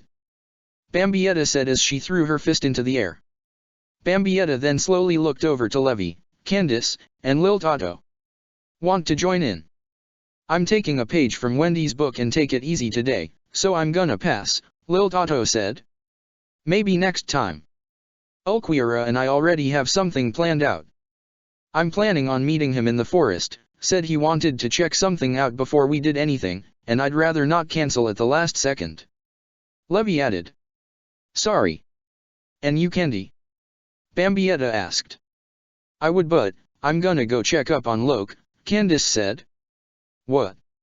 Why? That guy's no good for you. Bambietta yelled at her. Look, I'm just worried about him, okay? Candace yelled back. I'm not going to be able to focus on anything else until I know what the deal is with him. You can't tell me that him just breaking up with all those women is normal. Suit yourself, Bambietta replied. Well, go ahead, and waste your day for all I care. As for me, Bambietta said as she wrapped her hands around Lucy's waist. I got myself a date. Because after this is over, I'm taking her to the bathhouse for a nice soak. Didn't we all just go to the spa yesterday? Rukia asked. Yeah, so. Bambietta retorted. Lucy said she would love to go again, so I figure this was the easiest way to get that done. Besides, this time it won't have the pillow fight from hell. That'll make it way more fun. Rukia could only glance over to Natsu and Gray, the two mages starting to bicker only a few moments ago as they entered the guild, conveniently missing out on the earlier drama, though it seemed they were about to start their own. It was just a pillow fight, what were you getting so worked up about? Gray demanded as he yelled at Natsu. 'Cause I give everything 100%. Natsu yelled back. Oh, like how you 100% lost. Gray retorted. I was awesome, you're the one who lost. Natsu said as he grabbed on Gray's shoulders. You want to settle this right now? Bring it. Juvia could only watch from a distance at the bickering going on. She knew well enough that only Urza and Master Makarov could hope to break up what was about to start. So rather than try to prevent the inevitable, she simply decided it would be best to cheer her boyfriend on. Oh my darling Gray, I know that you'll surely be victorious. Fair enough. Rukia had to admit as she looked back at Bambietta. Now onwards, to adventure. Bambietta said as she took Lucy by the hand and began to march out of the guild in excitement, the celestial mage smiling all the way. The sound of metal clanging could be heard as Levi made her way deep into the wilderness that surrounded Magnolia. She wasn't quite sure what it was she was hearing, but if she had to hazard a guess she would say it sounded like two swords clashing. She soon found herself upon a clearing in the forest to see that her assumption was correct, though she was still taken aback at what she was seeing. Urza and Ulquiera were currently engaged in a rather tense sword battle, their blades moving at speeds that Levi's eyes couldn't even keep track of. Many trees behind them had been cut down, as well as the occasional rock. She slowly approached with caution then, wondering what had caused this battle in the first place. "He's good," Urza thought as she quickly parried one of Ulquiorra's strikes by swinging her sword downward, forcing the Arrancar's blade to hit the ground. She quickly tried to follow it up with a forward thrust of her blade, but with the use of Sonido, Ulquiorra had gained considerable distance between the two. Urza raised up her blade once more as he came at her with the speed that she had only seen from the likes of Laxus. He had challenged her only a few minutes ago, though for what reason she had yet to ascertain. He didn't seem to be someone who had a love for battle like Natsu and Bambietta did, but considering how disappointed Urza had been from the mission she had taken the day before, she was more than willing to accept his offer. At least this way she could see how powerful he really was and perhaps get a better grasp on just how trustworthy he really was. Trying to hit Urza with a series of multiple thrusts of his blade, Urza found herself on the defensive, her sword just barely managing to deflect each blow. Left, right, up and down. No matter how many times and ways she tried to parry his blade, she was unable to move fast enough to exploit any openings. While his skills with a blade were above the average swordsman she did battle with, he was still only using the bare basics of swordsmanship to fight her. However, what he lacked in sword technique he more than made up for with speed and power deserving of their own S-class. "She's quite skilled," the former Espada thought as he continued to try, yet fail, to land any hits on her. While she was currently no better than the average captain while using their Shikai at the moment, the skill she was able to use to deflect his blade despite the vast difference in spiritual pressure between them had impressed him. Ulquiorra hadn't had much time to truly test his skill with the blade with any true worthy opponent. Most, in fact, were incapable of him even needing to draw his sword. Ichigo Kurosaki had been the first, and only one to force his hand. But comparing Ichigo's skills with a blade with Urza's was like comparing a novice with master swordsman. The substitute had only had his powers for less than a year by the time they did battle, thus the young man had very little experience with his weapon to aid him. His spiritual pressure alone was the only reason he had put up any sort of resistance. But this wizard, Urza Scarlet, was somehow able to avoid any hits with just her skill and instinct alone. Deciding it was time to move things up to the next level and see just what she was capable of, he used Sonido once more to appear behind Urza, who was just barely able to turn around in time to react as he thrust his blade forward at twice the speed, the sharp metal just barely grazing her cheek as Urza moved her head to the left at just the right time. "I'm just barely able to deflect his blows like this. I can't just stay on the defensive, I need to change the tide of this battle." Jumping back to avoid any more blows, Urza began to glow gold before her attire changed. Gone was her plate armor and blue skirt, as she was now clad in a cheetah-clad top, cat ears, and very small black shorts and two blades. In a fraction of a second, she disappeared from Ulquiorra's line of sight and appeared above him as she swung her two blades down on his head. The former Espada was just barely able to raise his blade in time to stop her attack, only for her to appear behind him with her new immense speed and slashed him across his back. The cut was very shallow, just barely drawing any sort of blood, but she had still damaged him nonetheless. Ulquiorra tried to attack Urza with a burst of Sonido and swung his sword at her horizontally, but Urza was able to quickly react and swung her own blade in time to block his attack with her right blade before she swung her left-handed weapon to strike at his shoulder. The tide of battle had changed then, the Arrancar now having just barely enough speed to react to Urza's own flurry of blades. Her speed has increased drastically. The Arrancar thought as she continued to push him back, attacking him with her two blades at every conceivable angle. Soon her twin blades managed to overcome his own, his sword being forced above his head with a power swing and her blades hit home, her right-handed sword slashing him across the chest and managing to knock him back a few feet before she tried to stab forward with her remaining blade as she ran forward. He parried the attack by moving her blade to the right with his own weapon and then, noticing an opening, pointed his index finger at Urza. Urza's eyes widened as a green glow began to form right in front of her eyes, the wizard just barely able to raise her blades in an X position to defend herself before she was blasted by the Zero. The green ray of light smashed against her and destroyed her two blades, the S-class mage falling to the ground, covered in bruises but otherwise fine. She slowly got to her feet, ready to continue the fight once more before she noticed Ulquiorra sheathing his blade. "That'll suffice. I've seen enough, he said as he looked down at her. I'm far from finished, I'll have you know, Urza responded as she slowly got up to her feet. If you think that'll be nearly enough to defeat me dash. On the contrary, I'm fully aware that you have far more power than you've shown thus far, Ulquiorra told her. If we were to have continued fighting in my current state, I'm positive that you would have emerged the victor. I merely just wished to see if the tales of your strength were true. And?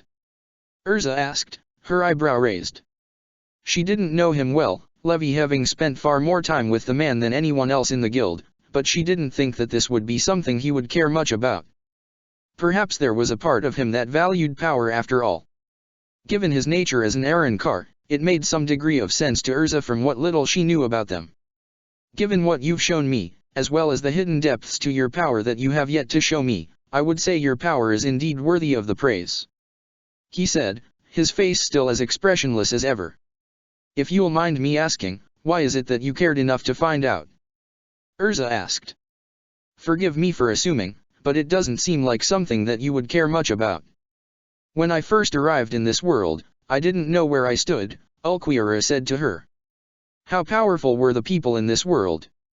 Would I have what it took to survive? These questions plagued my mind for the first few days I spent in your world. I was able to quickly ascertain that most beings in this world still didn't compare to me, but there were the occasional few I sensed in this land that gave me pause for thought. Thus, I decided to abide by the laws of this new world, though I never had any intent for any criminal activity in the first place. I had no purpose, merely trying to exist on a day-to-day basis with one single exception. He pressed his hand against his chest before he continued. The heart. It was a concept that I was only just beginning to figure out when I died. When I came to this world, I spent many days trying to figure it out, but each time, I could find no answers. But then you met Levi, Urza stated. Ulquiorra nodded his head before he continued. She was the first person that I had a prolonged conversation with in this world, the first time I was able to gain some understanding about the heart. However, when she found out about what I truly was, I had suspected that she would fear me, as any normal human would have done, but she didn't. For the first time in my life, I had experienced something new to me. I believe you humans refer to it as relief. For the first time, I made a friend, or at least one in which the relationship couldn't be considered one-sided. Then, I found out my true purpose for coming to this land from Miss Basterbine, that we were to do battle for the sake of humanity. I'm well aware of the possibility that beings stronger than I am may have died hundreds of years before my own existence, as well as beings that could give me considerable struggles such as the former king of Hueco Mundo, Barragan. Thus I simply needed to know how strong my allies would be in this battle, for if I were to fail Levi would die. Urza finished. Now she was beginning to understand. All of this was just his own way to make sure he could keep her safe. A warrior is only as strong as the people he allies himself with after all. I have never experienced grief, or sadness before, Ulquiorra said. Nor do I feel that I have the capacity to do so even now. But even so, despite this, something inside of me, a voice of some sort, is telling me just one thing. Don't let her die. Urza smiled then as she looked at him. You may not know it, Ulquiorra, but that voice you're hearing, is your heart. She may have had some concerns about him before all of this, but now, she knew that she could trust him. Oh, I didn't know that you cared about me so much. The two turned around then to see none other than Levi herself, the petite mage finally deciding to let herself be known. How long have you been there? Urza asked. For about 5 minutes, Levi said as she walked over to them. I didn't want to interrupt what you two were doing. Seemed intense. The two warriors briefly glanced at one another before Urza smiled at her friend.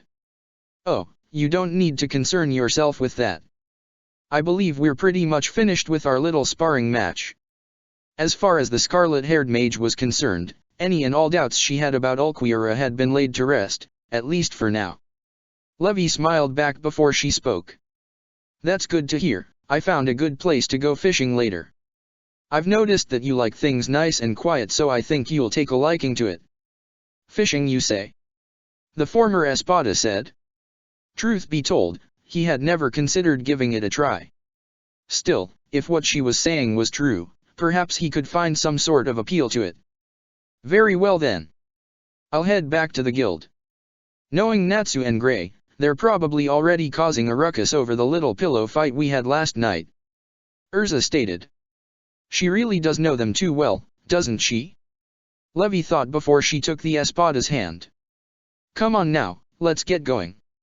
The three soon went their separate ways, leaving the forest to go about the rest of their days. However, only a minute upon their departure did a miraculous change begin to occur, the cut-down trees and destroyed terrain once more returning to their natural state as a woman seemed to slowly phase into existence, her body slowly forming together as if it were made out of particles of sand. Met smiled then as she looked at her work. There we go, good as new. She smiled then before she sat down on one of the recently fixed rocks.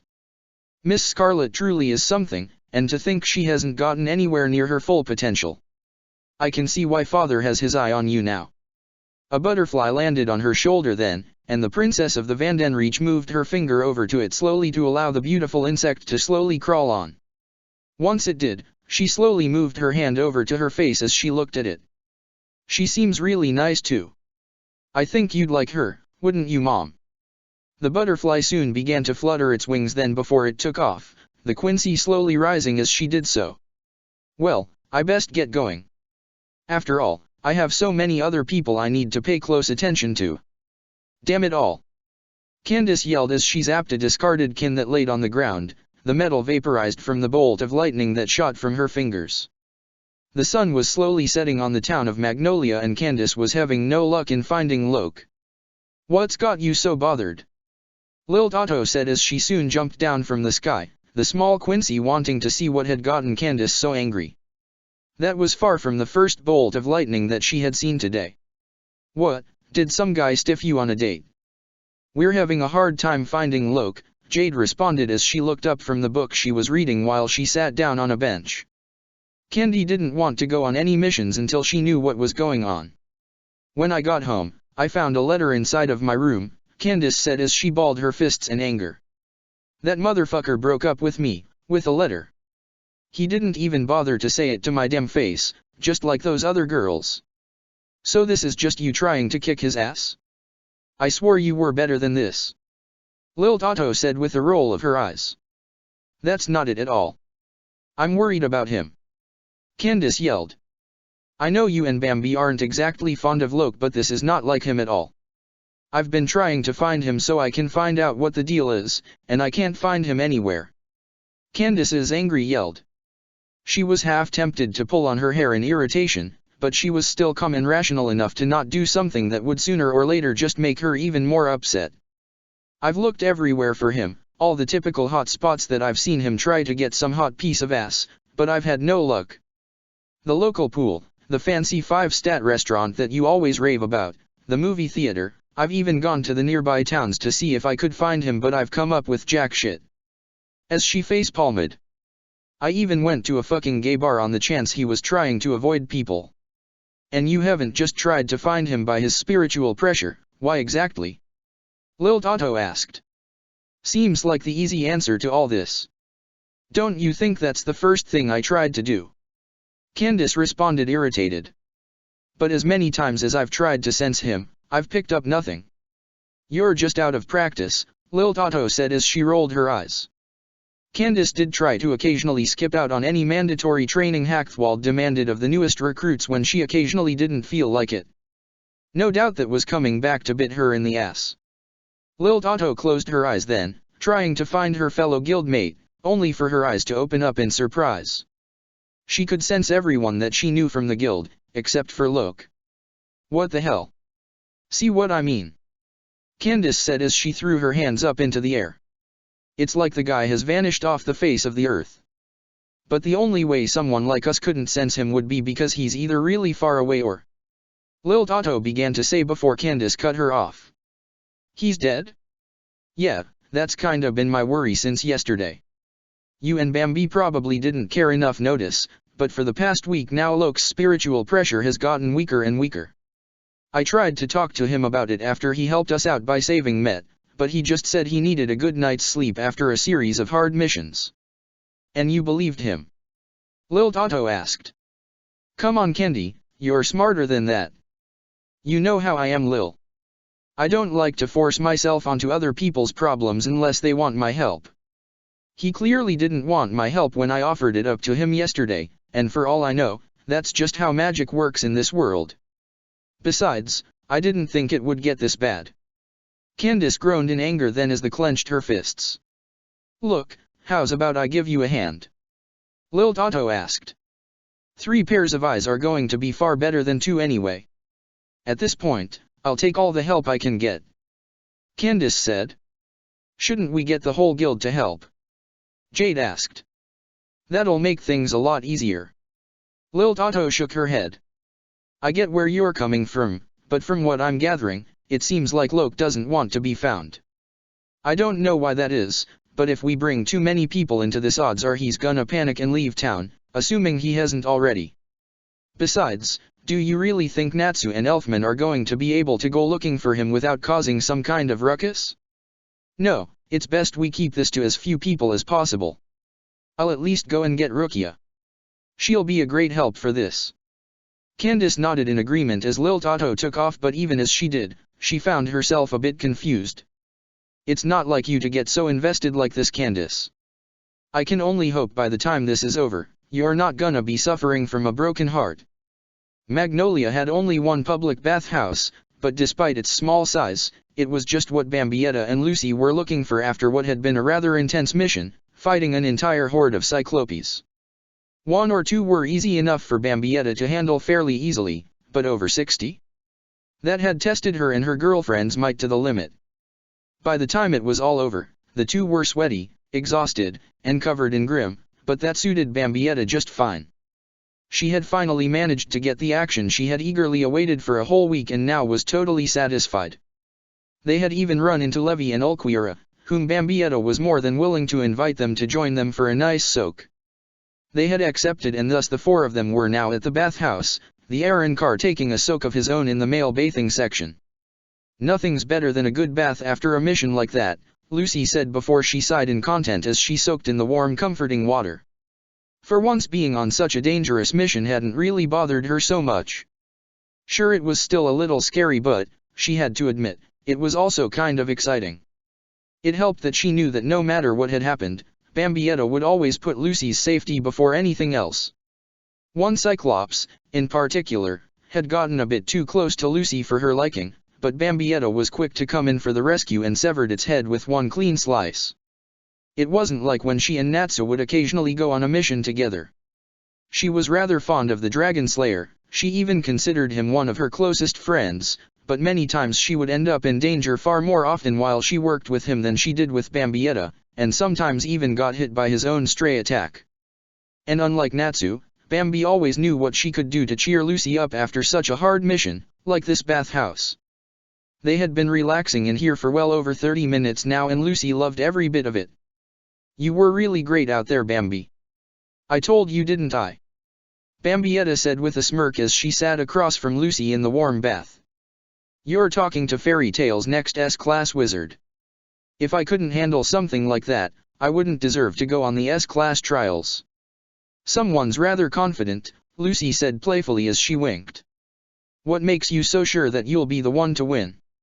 Because my power, skill, and experience as a warrior are way higher than the competition, Bambietta responded. Other than Lil using her Volstandig, I'm pretty sure I can beat anyone else nominated for it, no problem. Even Natsu? Lucy asked.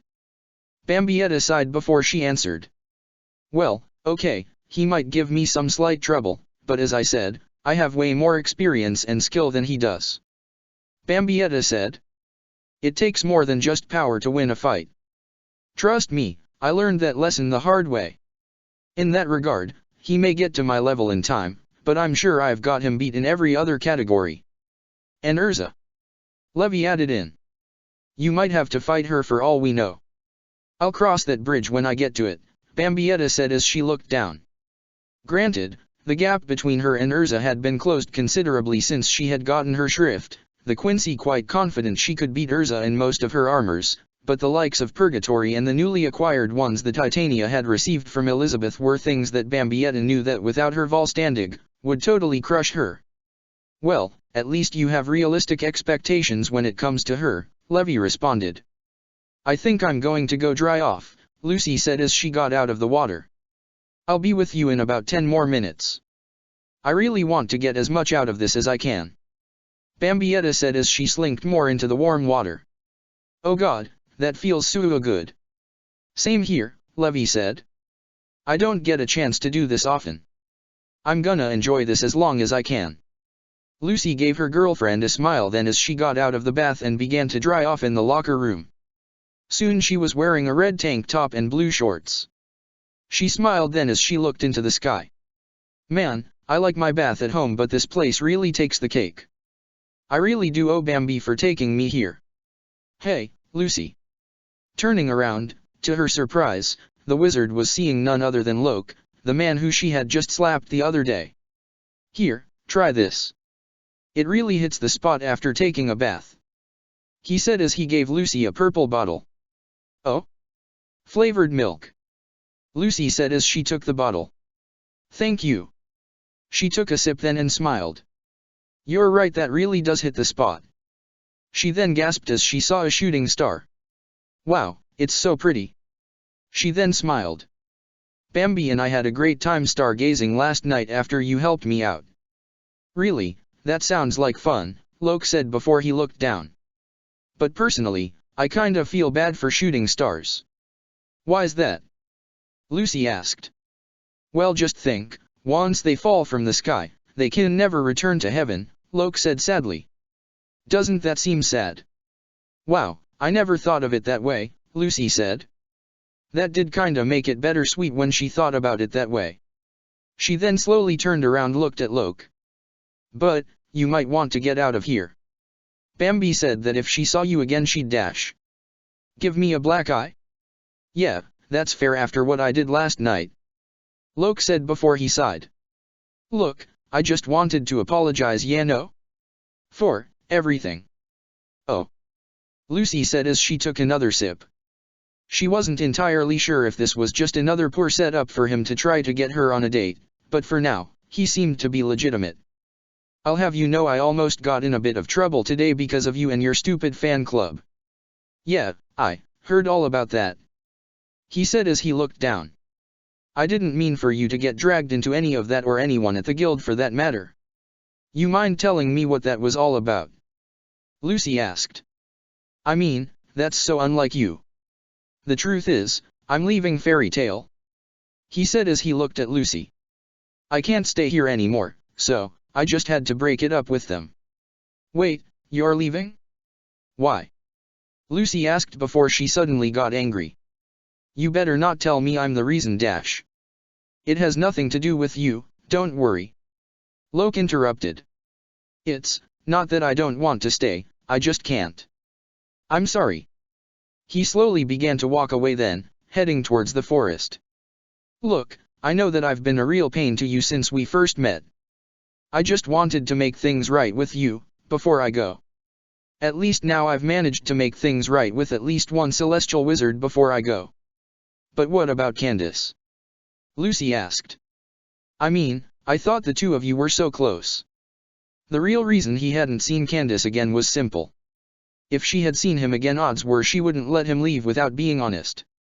It was why he used the letter to say goodbye to her. Still, Loke was quick to come up with an answer.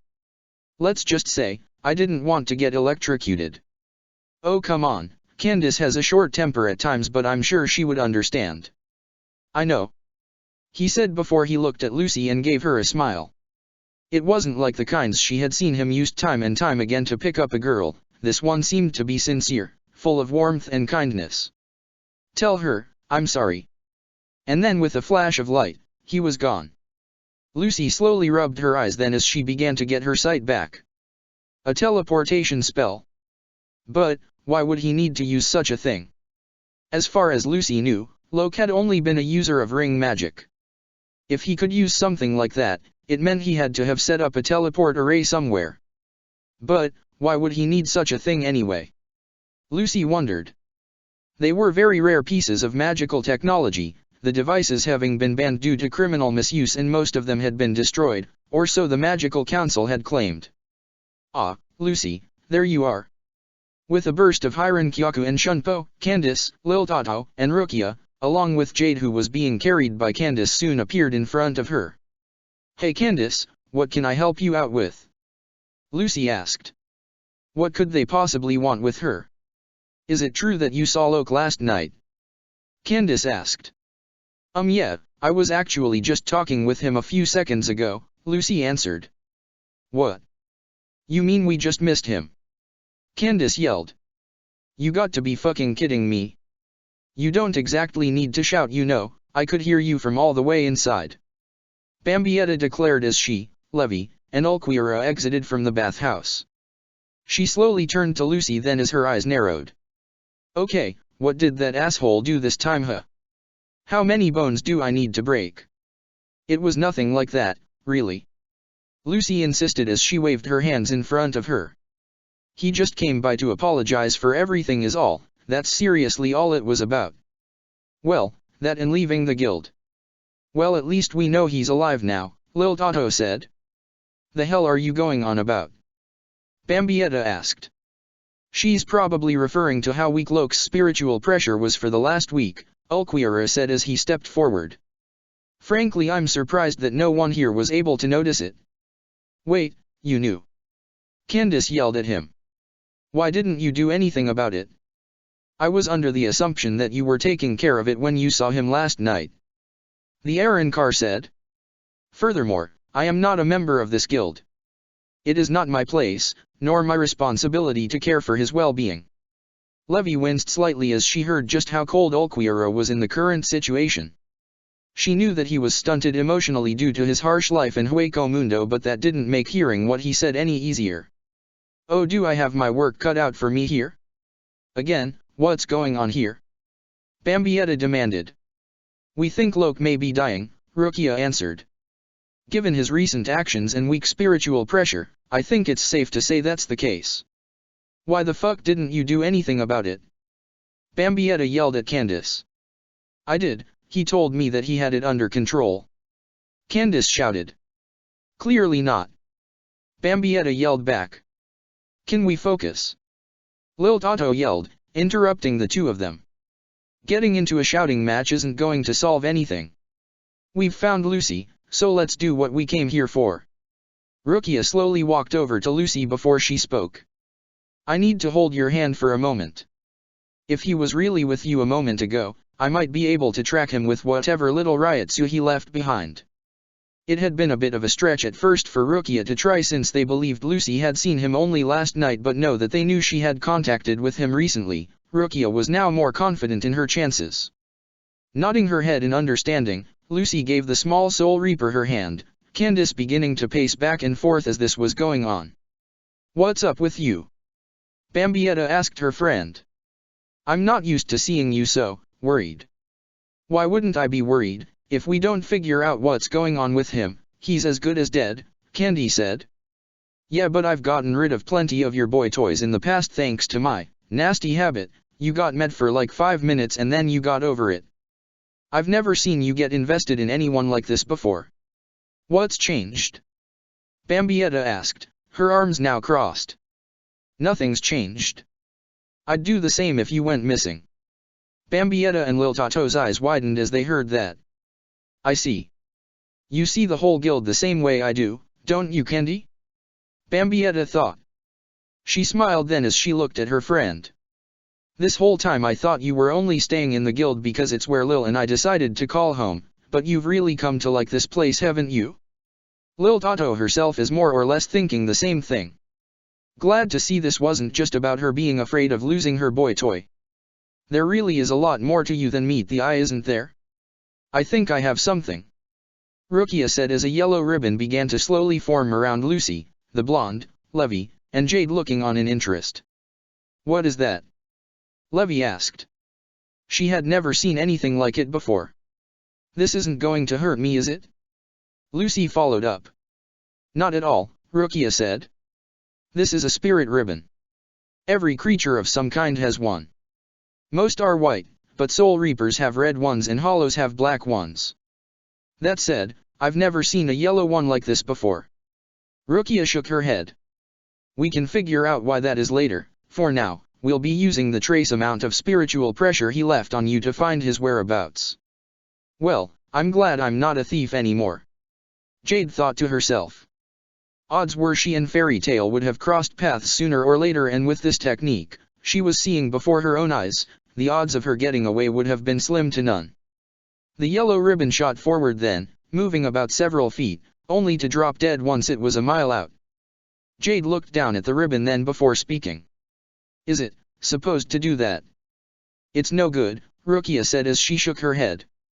His spiritual pressure is even lower than I feared. I'm afraid that by the rate he's going he'll be dead in less than an hour. God damn it! Candace yelled as she clenched her fists in anger before she looked at Lucy. Did he say anything about where he might be going? He didn't, I'm sorry, Lucy said as she shook her head. Now she was getting really concerned. She and Locke may not have been on the best of terms, but he had fought valiantly against Jose to keep her safe, and she didn't want to see anything bad happen to the young man. You know Locke better than the rest of us do, Candy, Bambietta spoke to Candace. Can you think of any reason why he would be leaving, anything at all? If I did, don't you think I would have brought it up already? Candace said. If you give me a minute to think about it, maybe I'll come up with something. You, thinking? That'll be a first. Lil Tato said to add some levity to the situation. Candace quickly bopped Lil Tato on the head before she remained silent for a moment before she spoke. Well, I might have something. Whenever I went to Locke's place he was always quick to cover up a picture. I was able to see enough of it once though. It was a woman with green hair. Well, someone knows what he likes, Bambietta said before she looked at Jade. It seems like he has a thing for ladies with green hair. Odds are if he lives through this he's gonna just flirt with you next. Oh please, Jade said with a roll of her eyes. It's going to take more than some cheap pickup lines to get me in bed with some playboy wannabe. Wait, I think I may have an idea, Lucy said as she pulled out one of her sliver keys. Before he left, Locke said, at least now I've managed to make things right with at least one celestial wizard before I go. So I'm willing to bet it has something to do with that. Luckily for us, I have just the spirit for the job. Swinging her key down she declared, open, gate of the Southern Cross, Crux. Before their very eyes, what could best be described as a stone cross with arms, legs, and the face of an old man soon appeared in front of them. Ulquiorra slowly turning his head at the spirit. So this is a celestial spirit? How strange. Its Ryotsu is very similar to that Locke individual. Rather than say anything outright, however, he decided to keep it to himself. Throwing out such an accusation right now would do little to help find Locke anyways. Besides, Ichigo Kurosaki had hollow-like energy and he was a soul reaper. For now, it was simply best to observe. This is Crux, though I like to call him Grandpa Crux, Lucy said to everyone before she faced her celestial spirit. I need you to look up something for me, please, Lucy asked her spirit. Could you use your power to find out which celestial wizards Locke's met in the past? The spirit said nothing as he closed his eyes and silence befell the small group. They waited for about 20 seconds, before the spirit started to snore. Bambietta spoke up. Lucy, I think your spirit took a nap. Nah, he's just doing a search, Lucy said. Just give him a few more seconds, he'll be awake any second now. I wouldn't call snoring doing a search, Candace said. Besides, what's this old geezer gonna be good for anyways? Listen, Grandpa Crux is an expert on celestial wizardry, Lucy told Candace. He can tell you anything you want to know about the different gates that connect the spirit world to the human world. He can even tell you about particular spirits, and which wizards have summoned them in the past. If there is anyone who's going to know about what's going on, it's him. Crux's eyes soon opened and he let out a loud shout. Lucy walked over to her spirit then. So did you find any info? Yes, but regrettably, I cannot provide any extensive details as personal privacy laws do apply to the celestial spirit world. Crux told them. Learn something new every day. Lil Tato thought as she and the others listened in. However, I can tell you that Locke was once connected to a celestial wizard named Karen Lilica. Crux continued to speak. Lucy gasped then as soon as she heard the news. Karen Lilica? Are you sure? Do you know who that is? Bambietta asked her girlfriend. It's the first time I'm ever hearing the name. She was super famous a few years ago, Lucy told Bambietta. I actually had the issue where she was profiled in Sorcerer Weekly, but she died on a job. Oh, this bodes well. Candace thought sarcastically. Well, what happened? I don't know the details, only that her master told her not to take it, Lucy answered. She was a member of Blue Pegasus if I remember correctly. Lucy looked back at Crux then. Grandpa Crux, can you tell me the relationship between Loke and Karen? I'm gonna bet you 100 jewelets. She was the love of my life and I could do nothing to save her. The guilt of it all has eaten me away for years and now I can just no longer go on living. Or something like that. Bambietta briefly said dramatically before she rolled her eyes. Sorry, but I'm afraid I've said all I can on the matter. Crux told the group. Oh, come on. Lucy yelled. Can't you give me something more, please? She asked Crux, only to see he was snoring again. Doing another search? Levy asked Lucy. Lucy sighed. No, he's asleep this time. Lucy continued to think about the situation as Candace began to scream. God damn it, we're back to square one. Hey, shouting isn't going to help anyone. Bambietta yelled back. You're yelling at me? Only because you started it. As Lil Toto once again tried to intervene before a fight broke out, Lucy continued to rack her brain for what they should try to do next, if she could think of something, anything to help them move forward, and then she remembered part of the conversation she and Loke had only a few minutes ago. Hold on a minute. But personally, I kinda feel bad for shooting stars. Why's that? Lucy asked. Well, just think, once they fall from the sky, they can never return to heaven, Loke said sadly. Doesn't that seem sad? Fallen star, he can't be. Lucy muttered to herself. Does it seem she has come to the same conclusion as I have? Ulquiera thought to himself. You got something, Lou? Levy asked. Yeah, and I think I know where he is too. Lucy said. All right, finally progress. Candace said with a grin. Now tell me where he is. The sound of a running waterfall could be heard as the group headed to their destination. Lo and behold, just as Lucy had predicted, there was Loke, standing before the massive stream of water along with a grave with the Blue Pegasus Guild emblem plastered onto it, the name Karen Lilica clear for all to see. Well, I'll be, she was right after all. Candace said as she and the others landed behind Loke. Oi, Loke. You have a lot of explaining to do. Candace, Lucy, how did you guys find me? Loke asked as he slowly turned around to face the group. You can thank Detective Hartfilia over there. Candace said as she pointed at Lucy behind her. She's actually pretty smart despite being a blonde. She then frowned before she pointed that same finger at him. Now I want the real story straight from you, and I swear to God, if you tell me I just need more sleep, I will kick your ass to the moon. Oh, she's pissed. Jade thought to herself.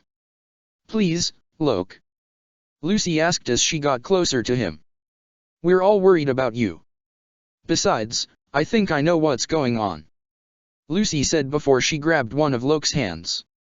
The spirit Loke? No, that's not your real name, is it? You're Leo the Lion, aren't you? Wait, what? Bambietta and Candace shouted at the same time. This guy's a celestial spirit. Bambiette yelled as she pointed at Loke. Are you serious? Huh, so that's why you don't have a refractory period, Candace said. Now is not the time. Bambietta yelled at her. You know what I am about. Candace retorted. Well, I won't deny it, Loke said with the tip of his head. But how did you find out? Don't forget I'm a celestial wizard too, and I have contracts with a lot of spirits, Lucy said as she put her right hand on her hip. It wasn't too hard to dig up the truth. Yeah, maybe for you. Candace thought as she remembered the hours she had spent just trying to find him. Anyways, I think that's enough on how we found you, and now for the why you're dying part of it all, Lil Toto added. Yeah buddy, my girlfriend had to deal with some crap earlier today thanks to the stunt you pulled, Bambietta yelled. I demand answers. Maybe we should focus on that later and try to stop him from dying at all first. Levy brought up. We should probably go and get Wendy. I can try fixing him with some medical keto in the meantime. Rukia quickly followed up. There's no need for any of that, Loke said.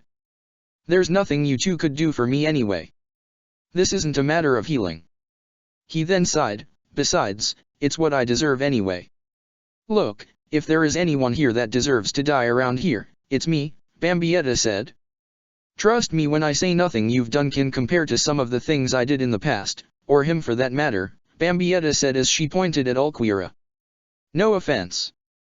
There is no need for apologies, it's simply the truth, Ulquira told her. I think I see what the problem is, Lil Tato said as she looked at Loke.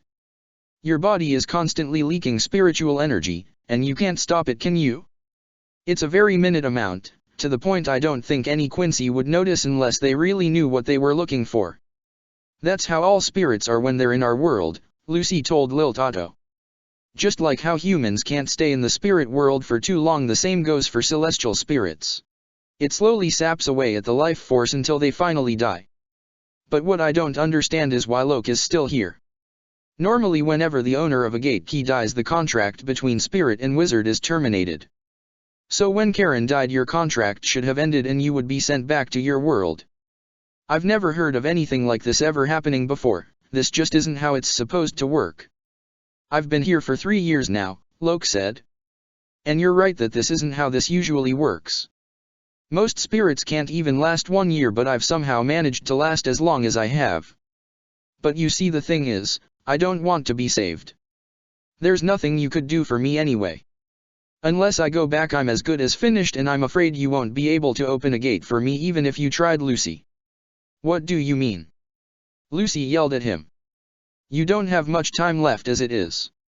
Tell me why I can't just open up a gate for you to go back home. I broke a fundamental law that applies to both wizard and spirit, Loke said as he looked back at Karen's grave. And as a result, I was banished from the celestial spirit world for eternity. What the hell could he have done to practically get a death sentence? Jade wondered before her eyes widened in realization. You killed Karen, didn't you? What? Don't be ridiculous. Bambietta said to Jade. This guy couldn't kill a woman to save his life. That's not the kind of guy Loke is. Right, Loke? Bambietta asked the sprite, only to be met with silence. No fucking way.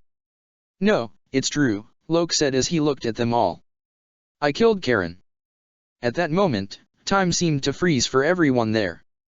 Rukia couldn't believe what she was hearing, nor could Lucy, Levy, and Bambietta, whose jaw was currently agape. Jade was looking at Loke with surprise, and Ulquira still had a non-expressive look on his face. Candace, however, was the one to break the silence. There is no way you would have done that unless you had a good reason, Candace said as she got close to him. Something tells me there's a huge story behind all this. She's right, Lucy said quickly. There's no way he would have done something like that unless he had to. There has to be more to this than you're letting on. I've known him for the 3 years he's been with us, Levy added. Sure, he's a bit of a wannabe Casanova, but I know Loke's a good guy at heart.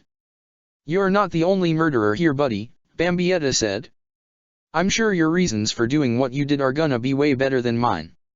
And I used to eat people, Lil added in. I agree. Rukia also was quick to say.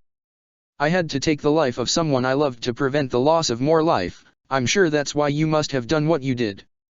Loke was shocked to hear that not only did no one present decide to shun him for what he did, but there were also 3 people here that had done things just as bad as he had, or even worse if he was to take their word for it. Odds were even Candace had blood on her hands, considering she had said she used to work with Bambietta and Lil Tato in the past. Well, he was about to die anyway, and they had gone through so much to find him. They may as well know the truth. It's true that I had my reasons, Loke said. About 3 years ago I used to be contracted to work with Karen, but I wasn't the only golden key she had. She also had Ares the Ram. We were very close. Candace raised an eyebrow as she heard the change of tone in Loke's voice and took notice of the smile on his face. It wasn't like the kind he had given her the first time they met and used to get into her pants every time. No, this smile was genuine and full of compassion, just like his voice. Damn, he must have really cared about this Aries girl. Candace thought to herself. But while Karen was a very experienced wizard, she wasn't anything like you were, Lucy, Locke said as he looked at the blonde. I've seen how you've interacted with your spirits from time to time. You really care about them, and you don't like to see them get hurt more than necessary. You see them as friends, just not tools to be used. Karen though. He slowly shook his head. While she may have never been outright physically abused any of her spirits herself, that didn't make working with her any more in Blue Pegasus. She was practically idolized by the male wizard who constantly flocked to her. Usually, she would just soak up all of the attention, but whenever they got too clingy, she would always pawn them off to Aries. Aries hated it, she made that very clear to Karen, but she didn't care, she just used her over and over again. Well, that doesn't sound so bad, Jade said. I mean, that's certainly a scummy thing to do, don't get me wrong, but trust me when I can say I've seen worse. If that was all it was, I could have just let it slide and tried to talk her out of it, Locke said before he clenched his fists. But that's hardly all she did. Whenever she could, she used poor Aries as a shield to protect her from attacks. You'll keep me safe, won't you, Bambi-chan? Bambietta grit her teeth then as bitter memories of being used as a puppet came to mind. On more than one occasion she had been used in a similar fashion. She knew that pain very well. That's inexcusable. It was taking a considerable amount of self-restraint to prevent her from destroying the gravestone before her eyes, Locke's predicament being the only thing that was stopping her from doing so. If that bitch wasn't dead and buried, I'd beat her black and blue. Bambietta raged. I take back what I said, Jade mentioned. Why the hell would you take a contract from someone like that? Candace asked Locke. I mean, I know I'm not the nicest girl in the world, but I'm not gonna do some bullshit like that. I had no idea what kind of person she was when I accepted, Locke said. Aries said that she was a nice master, and I just wanted to look after her, so I accepted. For the first 2 years, I worked for her, everything was fine. But then as the years of fame and fortune began to get to her head, she changed. She became haughty to the point where she felt she was the most important wizard in all of Blue Pegasus. So I take it you did something about this then? Lil Tato asked. Did you kill her to protect Aries?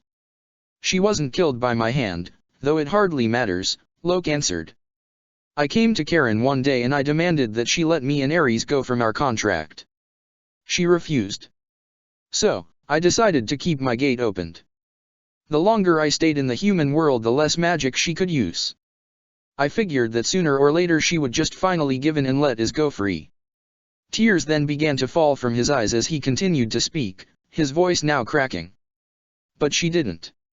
She couldn't afford to eat or stay anywhere after a few months, and she took a mission that she couldn't handle. I should have just closed the gate after she said she would do better, but I didn't believe her. I gave her no choice but to go on a mission that would risk her life, and because of me, she's dead.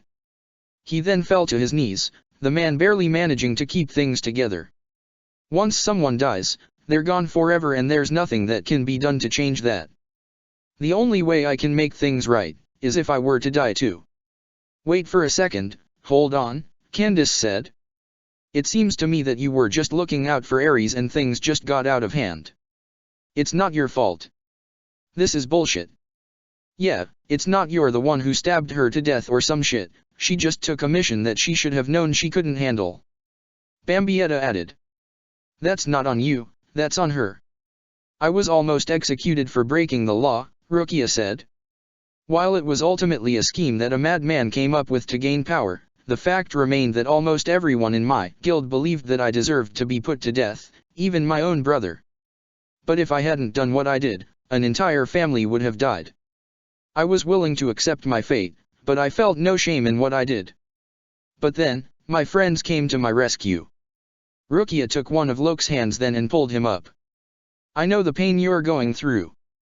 You have nothing to be ashamed of. It means a lot for me to hear you all say that. It really does. Locke responded. You especially, Rukia.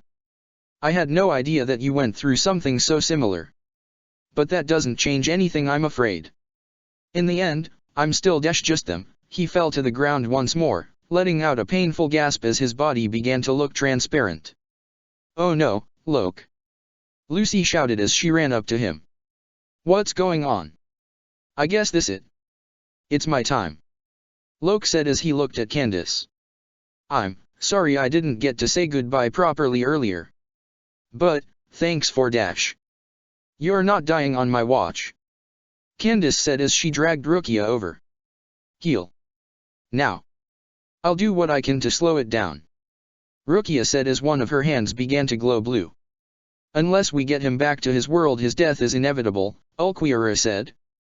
But we can't just sit here and do nothing. Levi yelled back. He'll die. What is it that you suggest then? Ulquiorra asked. It's unfortunate, but there is nothing that you can do. That can't be true. Levi said as tears formed in her eyes. I can't just let him die.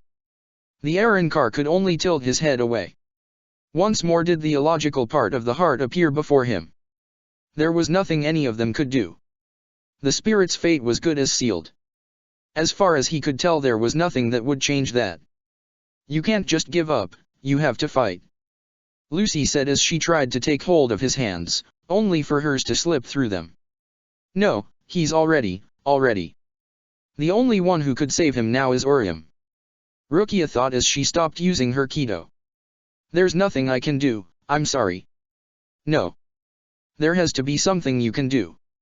Candace yelled at Rukia. You have to know something that could work, right?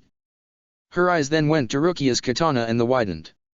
What if you made him into a soul reaper? Kendi, that is beyond desperate, Lil Tato said. To begin with, we don't know if that's even possible. He's a spirit, not a human. Not to mention the fact that I'm not even a true soul reaper, Rukia said as she shook her head. I'm afraid the only thing that would happen, would be his death. Candace could only look at Loke then with sadness evident in her eyes. Her fists now clenched in rage. No. Damn it all. Don't tell me, I'm really gonna lose him. Loke was able to see how she felt, however, and he soon spoke up. Hey, look, don't feel bad about this, Kendi. Not a day goes by that I don't think of Karen and what I did. I tried to stay distracted with my constant dates, but it was never enough. I've been waiting for this, Kendi. Now I'll finally be free from the guilt that's burdened me for all these years. He then gave her another one of his heartwarming smiles. Still, out of all the girls I've met since Karen died, you helped ease my pain the most. I can't thank you enough for that. Damn it, Loke. Candace yelled back at him, her face now full of fury. We've all just told you how we've all fucked up at some point. My entire post-pubescent life could be viewed as a list of bad decision-making failures. You know how much I fucked up. I'm responsible for my own death. I drove 200 kilometers an hour at oncoming traffic, in the wrong lane with pouring rain and poor visibility. Do you know what I did after bit the big one?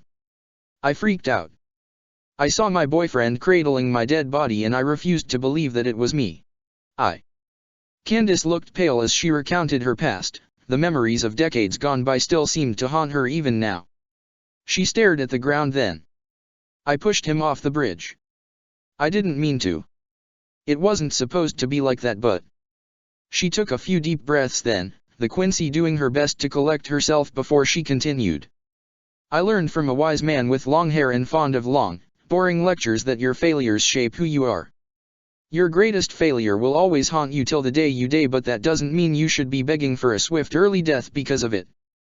No one gives a flying fuck how much you fucked up in the past as long as you learned to grow from it. I knew an orange-haired asshole who looked exactly like you who didn't know the meaning of defeat. She speaks the truth, Ulquiorra added. Bambietta, on the other hand, could only look at Candace in shock. Candace never talked about her past before. I never knew Kendi had it so bad before she joined the Vanden. It certainly explains a lot. Lil Tato thought. But if that's the case, then I don't know how well she'll take what's about to happen next. Loke could only shake his head then. I never knew that you had it so rough, Candace. Maybe there is some truth to what you're saying, but it hardly matters now. In the end, I can't change my fate. He slowly turned his head then to look at Lucy. I want to thank you as well, Lucy, before I go. Seeing how kind you've been to me despite how I've treated you, and how well you treat your own spirits, you've restored my faith in celestial wizards. Wait, I can still save you, you can't give up. Lucy yelled as well. Please, Loke. Said weakly as his body began to fade even more. Tell everyone in Fairy Tale I said goodbye. Bambietta could only look on as her girlfriend began to cry, tears falling to the ground. Lucy, she placed her hand on Lucy's shoulder, much as she had earlier in the morning to comfort her. There was nothing they could do now, the Quincy knew. But at the very least she would stay here till the very end. Not just to support her girlfriend through this terrible tragedy but to see Loke off to the very end. In the end, he was just doing everything he could to keep his friend safe. That's something I've come to value more than anything else. You really are a good man, Loke. It's not fair. I won't let you die. Lucy said as she stood up. All you have to do is go back to the celestial world and your life force will be restored, right? There has to be a way I can send you back. I'm afraid it's impossible, Loke told her. This isn't something you can just wish for. I'm being punished for breaking a serious crime for causing the death of my contract holder. Even so, it isn't right. Lucy yelled back. You didn't kill Karen, it was just an accident. Everybody else said that you weren't to blame and they're right. She then grabbed hold of the spirit as best as she could as she tried to forcibly open his gate. Open, Gate of the Lion. Take Leo back to the celestial world. Please. Open. Lucy, you have to stop, it's not going to work, Loke said to the crying blonde. It's okay really Dash. It's not okay. Lucy interrupted. I can't just sit here while my friend disappears right before my eyes. Yelling out with a scream, a golden light soon engulfed them both, her magic shooting out into the sky.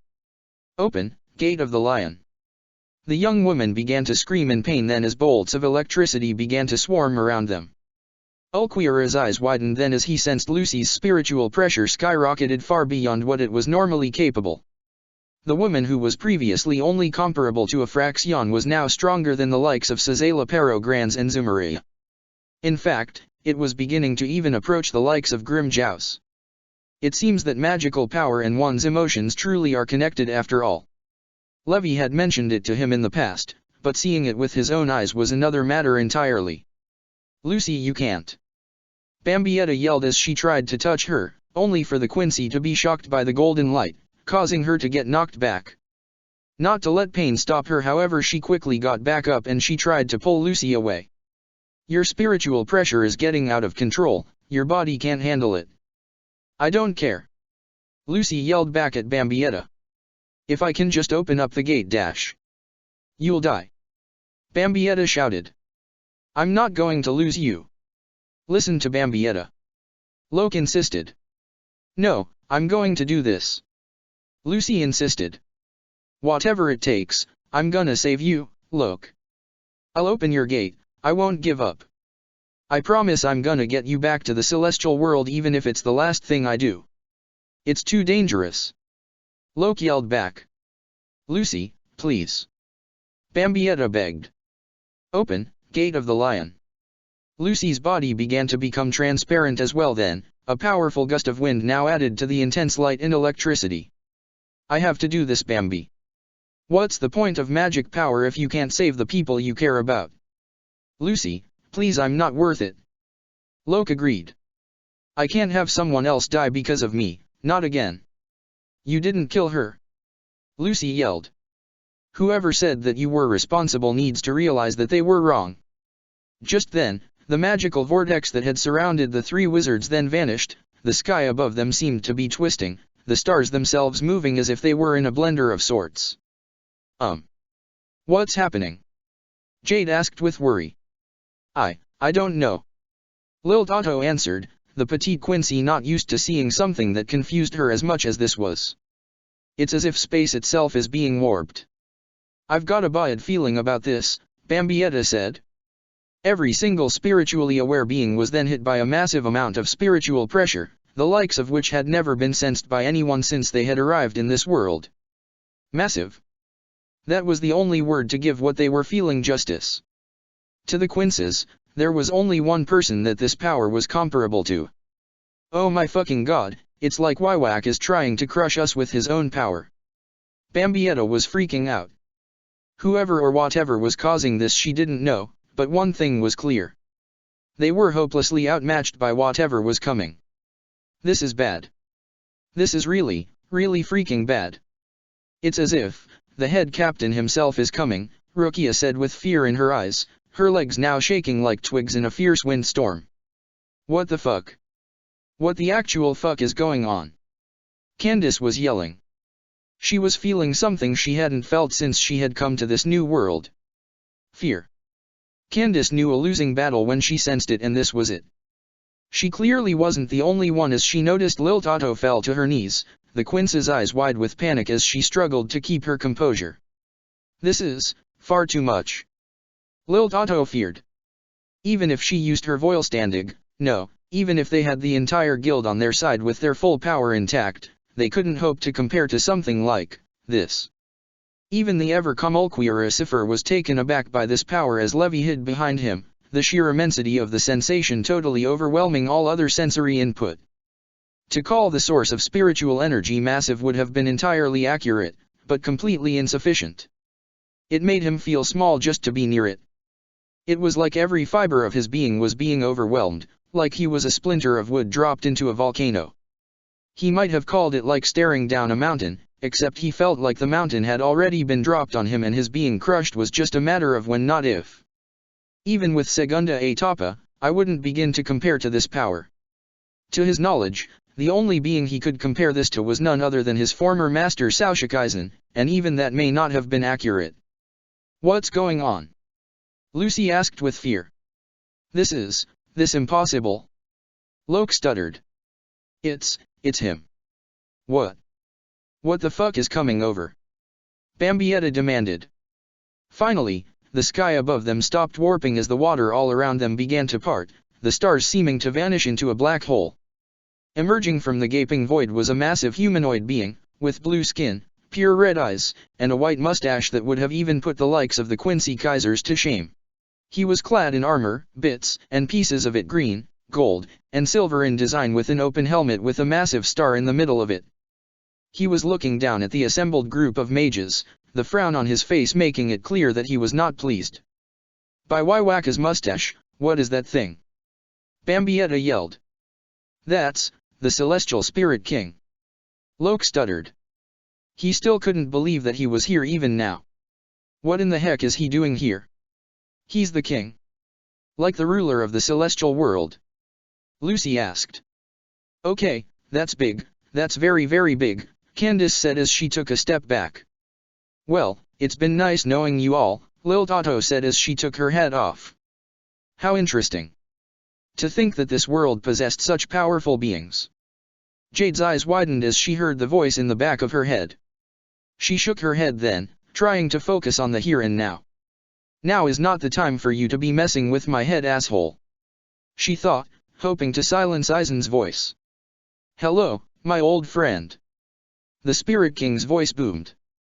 As you well know, both wizards and spirits must obey celestial law, and taking the life of a keyholder is forbidden under any circumstance. Though not by your hand, you are still responsible for your keyholder's death, Leo the Lion. Therefore you have been banished from the celestial world for eternity. The inhabitants from another world remained silent, as did Levi and Jade. What on earth could any of them do or say to a being like this? They had no authority with him. He was the ruler of his world and with more than enough power to back it up. As far as they were concerned, there was nothing that they could say or do to convince him otherwise. Trying to take him on in battle would be straight up suicidal, which was why Bambietta was surprised to see what her girlfriend did next. Lucy stood up in defiance, her face one of rage as she yelled, "Hold on, that doesn't sound fair at all." "Lucy, what are you doing?" Bambietta demanded. "I know you can't sense power as we can, so let me say this right now, that we are hopelessly fucked if we upset this guy." "Lucy, she's right, you don't know what you're doing." Loke agreed. "Old friend, human girl, I have made my judgment and it stands." Leo has broken a celestial law, therefore he must be punished. No way, did he show up just cause Lucy blurted out something about him being wrong? Loke thought. That's crazy, why would he care what she thinks? Loke's been suffering in the human world for 3 long years. He didn't kill Karen but he stood up to her. Because someone had to protect Ares. Lucy yelled at the king. I must say, I find it heartbreaking to see my old friend in such fragile condition. The king replied. But the law is the law. What is wrong with you? Lucy yelled at him. An old friend is still a friend, right? Well, there's one in front of you right now who needs a second chance, so open your eyes, Statch Face. Statch Face. The king replied, astonished by the name. Karen died because she took on a job she couldn't handle. He had nothing to do with it. You have to change your verdict because he's innocent. Lucy, seriously, stop it. Bambietta yelled at her. This guy isn't anything like Jose, he's way dash. I don't care how strong he is. Lucy yelled back. That doesn't change the fact that this whole thing is wrong. Bambietta could only stare at her girlfriend in disbelief. There was no way that they could win this, Lucy had to have known that, but even still, she stood up for Loke, someone who she had slapped just the day prior. However, as Bambietta was dumbfounded by Lucy's actions, her eyes soon landed on the Fairy Tale Guild mark on Lucy's hand. Bambietta's eyes widened then before she smirked. Of course, how could I be so stupid? Bambietta slowly made her approach over to Lucy then, the Quincy brandishing her sword and pointing it at the king. Listen, Mr. Mustache, Loke's one of us, spirit or not. Us Fairy Tale Guild members tend to stick together through thick and thin no matter what. So if you think we're just gonna sit here and watch him die, think again.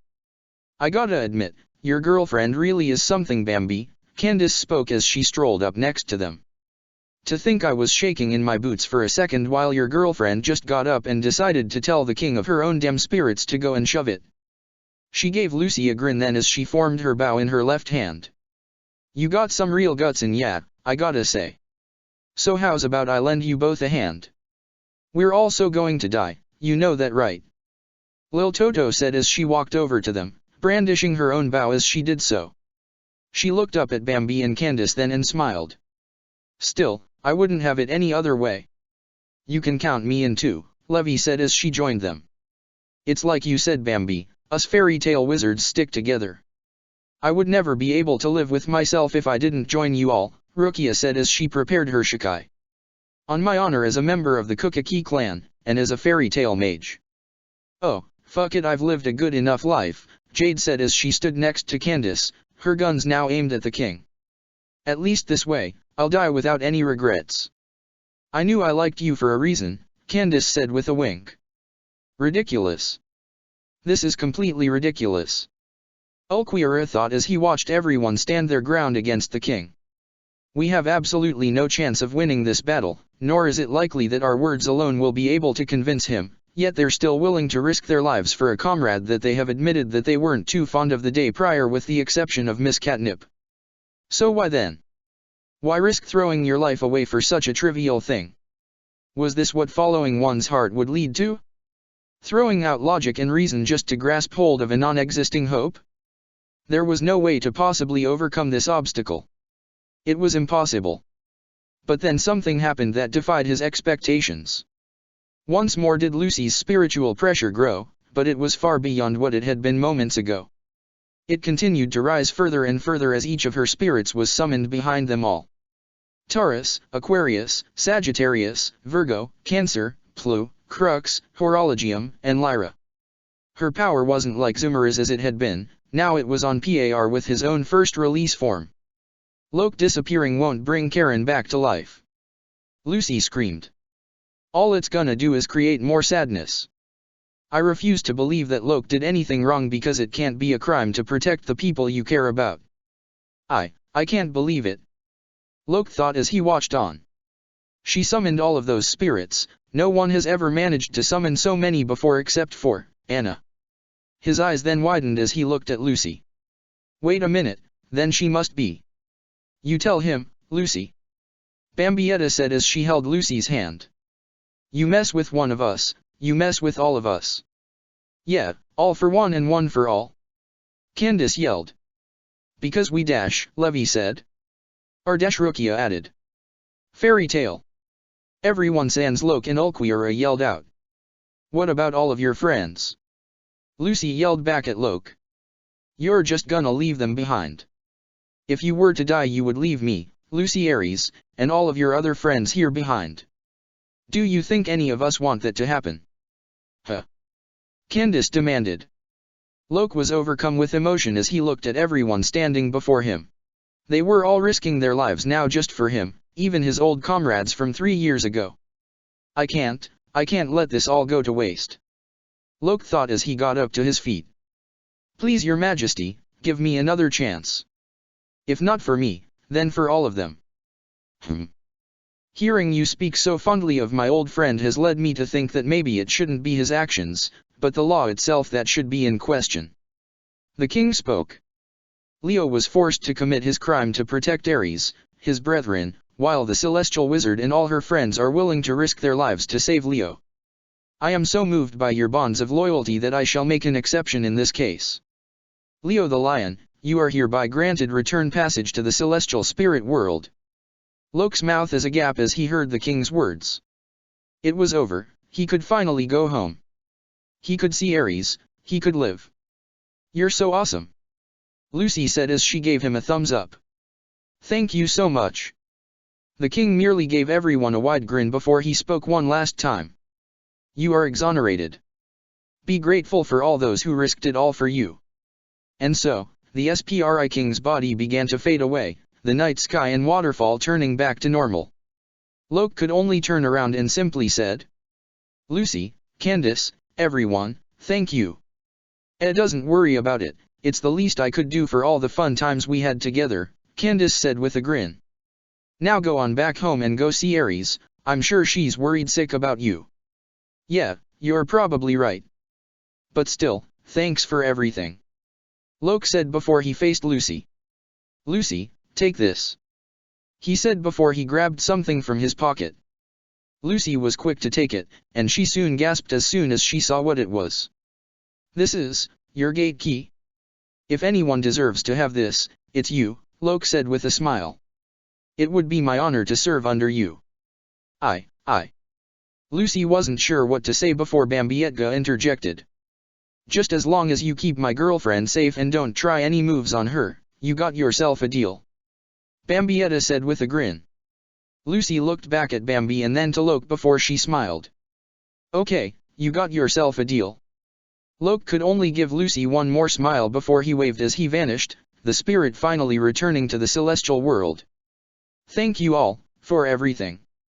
Bambietta let out a sigh of relief then as she fell down along with Lucy, her girlfriend's magical power completely spent. Oh thank God that's over. She said as she took a deep breath. I don't know about you guys but I'm gonna take a nice long bath when I get home, Candace said. I could use some serious rest after that. I'm just gonna sleep, Jade said. I'm surprised you're okay with this, Lil Tato said to Candace. Huh, why's that? Candace asked. Well, you went through so much trouble to find Loke and now, he's gonna be with someone else now. Doesn't that bother you? The petite Quincy asked. Lil. There are plenty of fish in the seas for me to still catch. Candace said as she rubbed her small friend's head affectionately. Sure he was my favorite, sure we had a lot of fun over the past month, and sure, I'm gonna miss him, but right now I'm just glad he's gonna be okay. Besides, he went through a lot of crap for that Ares chick so I'd say they earned their happy ending. She then chuckled. I am many things Lil, but a homewrecker isn't one of them. Well, good to see that someone has standards. Bambietta thought. A part of her was still concerned about her green-haired friend with what she had said about her past, and she had no doubt that Lil Tato was likely thinking the same, but that could wait for tomorrow. Right now all she wanted was some rest. Candace, Jade, and Rukia had already left, and Levy soon found herself walking over to Ulquiorra. Are you ready to go? I am, Ulquiorra said as he looked over to Levy. However, tomorrow I wish to speak to your guild master about joining Fairy Tale. Really? That's great. Levy said with a smile. But, what made you decide that you wanted to join now? Tonight's events have made 3 things very clear to me, Ulquiorra stated. The first is the fact that one's magical power and their emotions are clearly connected. Lucy Hartfilia demonstrated this not just once, but twice. The second is that it is quite clear to me that I have much more to learn about the heart. You stood up for Locke against impossible odds despite the fact that you weren't significantly close. Yet it was this very act that convinced the king to spare Locke's life, which leads me to my final point, that if there is anywhere that I could learn about the heart, it is your guild. I'll introduce you first thing tomorrow morning, Levy said. She then looked over at her 2 friends. You guys need a ride? You seemed to have got hurt by Lucy's little stunt a bit there, Bambi. Oh, I'm more mentally exhausted than anything else, Bambietta said. Just give me a minute and we'll be back home, safe and sound. Levy nodded her head in understanding before she took Ulquiorra's hand, leaving the 2 fairy tale wizards to stare up in the sky once more. Bambietta slowly turned her face to look at Lucy, who was sound asleep, no doubt from all the magic she had used moments before. Man! I really am lucky to have someone like you, aren't I? Bambietta said to herself. You were really awesome back there, standing up to old Statch Face like that. I'd never have the guts to do something like that, not for someone I knew as well as I did Locke anyways. She smiled as she looked up back at the stars, you, Wendy, Levy, Rukia, and Urza, as well as all my old friends, sure. But everyone else? I just don't think I have it in me. But, I think that really makes you special, Lucy, and I wouldn't have it any other way. Getting up to her feet, Bambietta knelt down and picked up Lucy, the Quincy smiling as she looked down at her sleeping beauty. But don't you worry about a thing, Lucy. I'll always be here for you, no matter what. And then with a burst of Hyrankyaku, they were gone. Little did our heroes know, however, that someone had been watching the events play out with great interest. For staring down below them undetected by anyone, even the Celestial Spirit King was none other than the Quincy Kaiser himself, Wywak. He had been here well before anyone else had arrived by a good 5 minutes, however, the Quincy monarch having known to have been here before anyone else. His hand scruffled against his chin then as he looked downwards. So, that was the Celestial Spirit King. He is a most powerful individual indeed. But you knew that already, didn't you, father? Wywak didn't need to turn around to know that Met had arrived. No one else would have dared to have called him anything else other than His Majesty. She slowly walked over to him then, a smile on her face. Did it all go according to your vision? She asked. One of the many that I have seen, yes. He answered as he slowly turned around to face his only child of blood. Ever since he had arrived in this world 20 years ago, he had only been able to access his almighty powers without risk during one moment in time. His sleep. Every night, he was able to see 10 years into the future of a potential timeline. No more, no less. No, that wasn't quite true either. He hadn't been able to access his Quincy powers at all when he first arrived in this world. He had only been able to access them after 7 years, and it came at a terrible cost. A cost too unbearable even for him.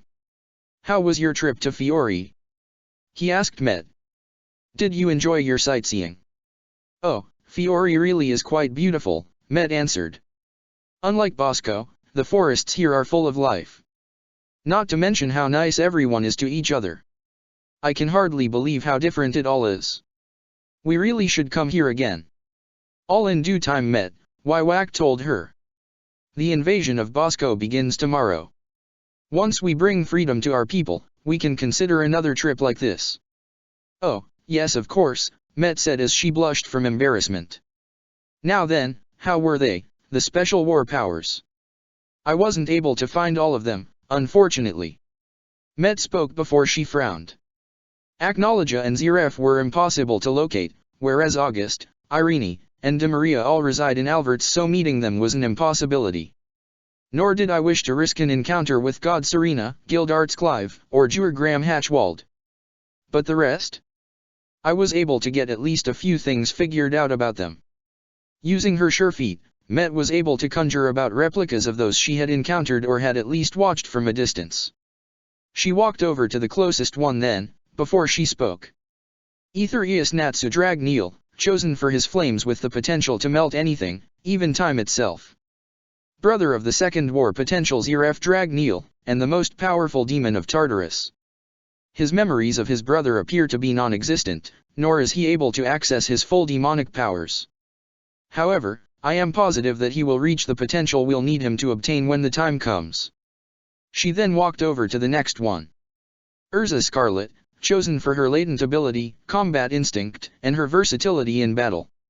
She's also the daughter of one of the other special war powers, Irene Belzarian. Like Natsu, it appears that she has no knowledge of her heritage. She possesses enough power to fight a Soul Reaper captain and still has exponential room for growth. If she were to learn how to tap into her latent abilities, she would become a warrior with almost no equal. Once more did she move on. Lucy Heartfilia, chosen for the use of the Celestial God Keys and summoning of the Spirit King, just as the same as war potentials Hiswai Fiori and Yukino Aguria. While currently, the weakest of the war powers besides Miss Aguria, her assistance in the war is essential if we are to access the realm of the gods. Furthermore, should she unlock the full powers of her Fullbring, along with the star dresses, she could be a force to be reckoned with. She moved on yet again. Menina's Mkulin, chosen for unrivaled physical power. She is already extremely powerful, but should she reach her full potential, almost no being would be able to withstand her strength. Then there is Liltata Lampard, chosen for her intelligence. Should she put her mind to it, her brain could be a serious hindrance to our cause or a significant help, as well as her ability to gain more powers. We also have Candice Catnip and her potential for unlimited speed. Once more did she walk forward. Jade Lodro, chosen for being the vessel of Aizen Saushik. His power and Zanpakuta could change the tide of battle. As of now, it seems her loyalties seem to be the closest to Candice Catnip or Emberella. She moved over to one last person. Finally, we move on to the possibly most dangerous of all the war potentials, Bambietta Basterbine. Her shrift alone would have qualified her as a position if not for how it was weakened by her goddess. However, when the gods bestowed her the power of the former goddess of destruction, her threat level increased drastically. Obtaining her aid, along with the celestial wizards, is essential.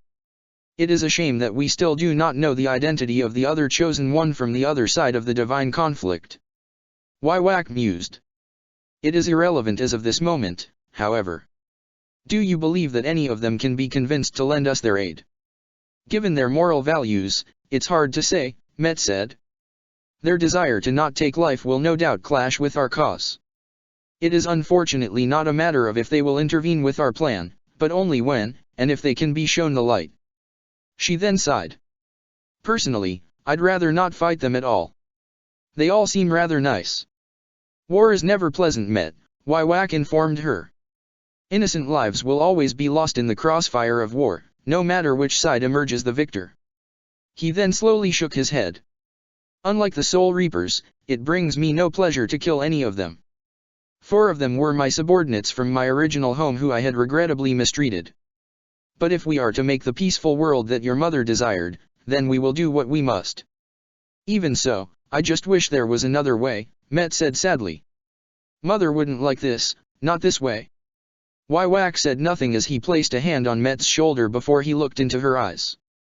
Your mother was the person to remind me what it was like to be loved, to melt my cold heart into what it is now.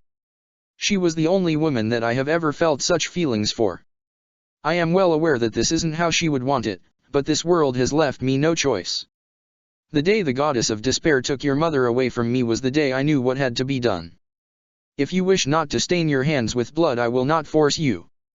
He then gave Met a smile before he continued. You are the greatest gift your mother has given to me, my only child. You are my daughter, not my subordinate.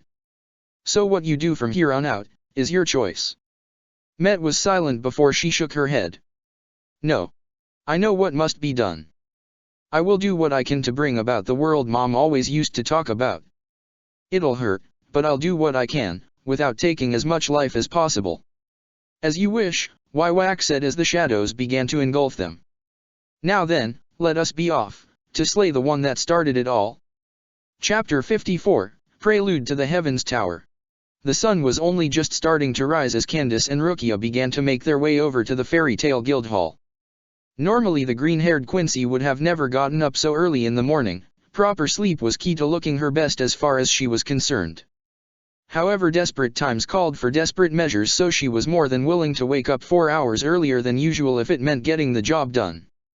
Rukia had informed her what she had heard Ulquiorra telling Levy that he had intended to join the guild this very morning, and Candace knew that if she was going to act, she had to do it before the Aaron car had any chance to meet up with their guild master. Yes, Cyplia had told them all that the Aaron car's feelings of wanting to learn more about the heart were genuine, but how long would that remain the case? As far as she was concerned, a man who only followed logic would sooner or later lose interest in the heart. You think he's gonna be willing to hear us out on this? Candace asked the petite soul reaper. I'm sure Master Makarov will make the right decision. Rukia paused, knowing Candace could be volatile and hoping to curb any possible disappointment for her. Though it may not be the one you want to hear. You're kidding, right? Candace asked. I mean, the correct choice is obvious. He's too dangerous. Before Rukia could open her mouth to say anything, however, the guild was within sight, and the two could see their small, yet powerful guild master about to unlock the doors to let the other guild members inside. Oh, perfect, we'll be the first ones here like we hoped. Candace said with a grin before she ran over to the guild. Oi, old man, we need to talk with you. Rukia stepped in with Candace, wondering how this would play out. There were memories from the original Soul Reaper that the Reggae had been based upon. Of a hollow who had fought against his monstrous impulses at the very end. It had defied all she had known of the entire species then. And the Arankar were more human than the rest, such was their nature. So perhaps there was hope for Ulquiorra still. And yet, doubt had led her to stand by Candace's side for now. Candace, Rukia, Makarov said, the wise old man, dressed in blue and orange, a knot hat atop his head, said as he spared them a glance. He had been busy looking over the guild hall, readying it for another day. What brings you two here so early? Well, let's just say we've gotten word about a potential new member joining the guild today, Candace spoke. An Arankar to be exact. Long story short, they're hollows given Soul Reaper powers and look like a human. Thankfully she didn't have to go into any further details about hollows thanks to Lil Tato and Bambietta having told Makarov enough about their old world. One of them's going to try to join the guild today and, well, frankly, he's tough as hell. I think I understand, Makarov said. From speaking with both Bambietta and Lil Tato, you have all had problems with the Arankar in the past, is that correct? Well, more hollows than Arankar, but they're really the same thing far as I'm concerned, Candace said. You can't trust them as far as you can throw them. This one especially. He's, well, how do I put this? Candace took a few seconds to think before she came up with an appropriate answer. Oh, I know now. He's pretty much a guy who puts logic before anything else, and no, I'm not just saying he's pragmatic, I'm saying the guy doesn't know the first thing about being human. I appreciate your concern for our guild, I sincerely do, Makarov said with a nod. But perhaps his lack of understanding is why Fairy Tale might be the best place for him. Are you serious? Candace yelled. She couldn't believe that he was just brushing this off so easily. This guy isn't like anyone else you've taken in before. He's a literal heartless monster. Candace, I know you mean well, but hasn't this world given you and your friends a second chance? Hasn't Fairy Tale? Makarov asked. Would you deny another such an opportunity? There was silence for a moment, perhaps Candace lost for words. I know you are worried that I am making a mistake, Makarov offered up. But I have opened this guild to all those wishing for a second chance. You. Bambietta. Lil Tato. And this will be no different. But if it will calm your nerves, I assure that, if the needle so much as moves towards this becoming a mistake, I will handle it. No one will harm my Fairy Tale family. Not even those within it. But, you don't, I mean, Rukia, back me up here. Candace yelled back at the small Soul Reaper. You know how strong this guy is. I'm sure that Ichigo must have told you how badly he fucked him up. This is dangerous. Language, Candace, Rukia said, putting a hand on your shoulder. I know you don't trust him, and I get that, but, you trust Master Makarov, don't you?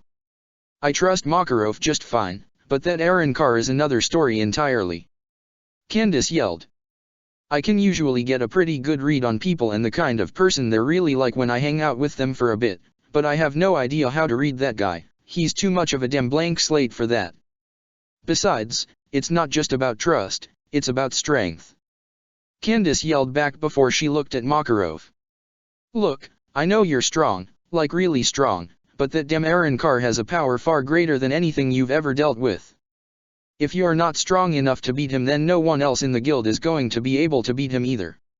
You're the strongest person in the whole damn guild. You have nothing to fear, Candace, Makarov said, with a knowing smile.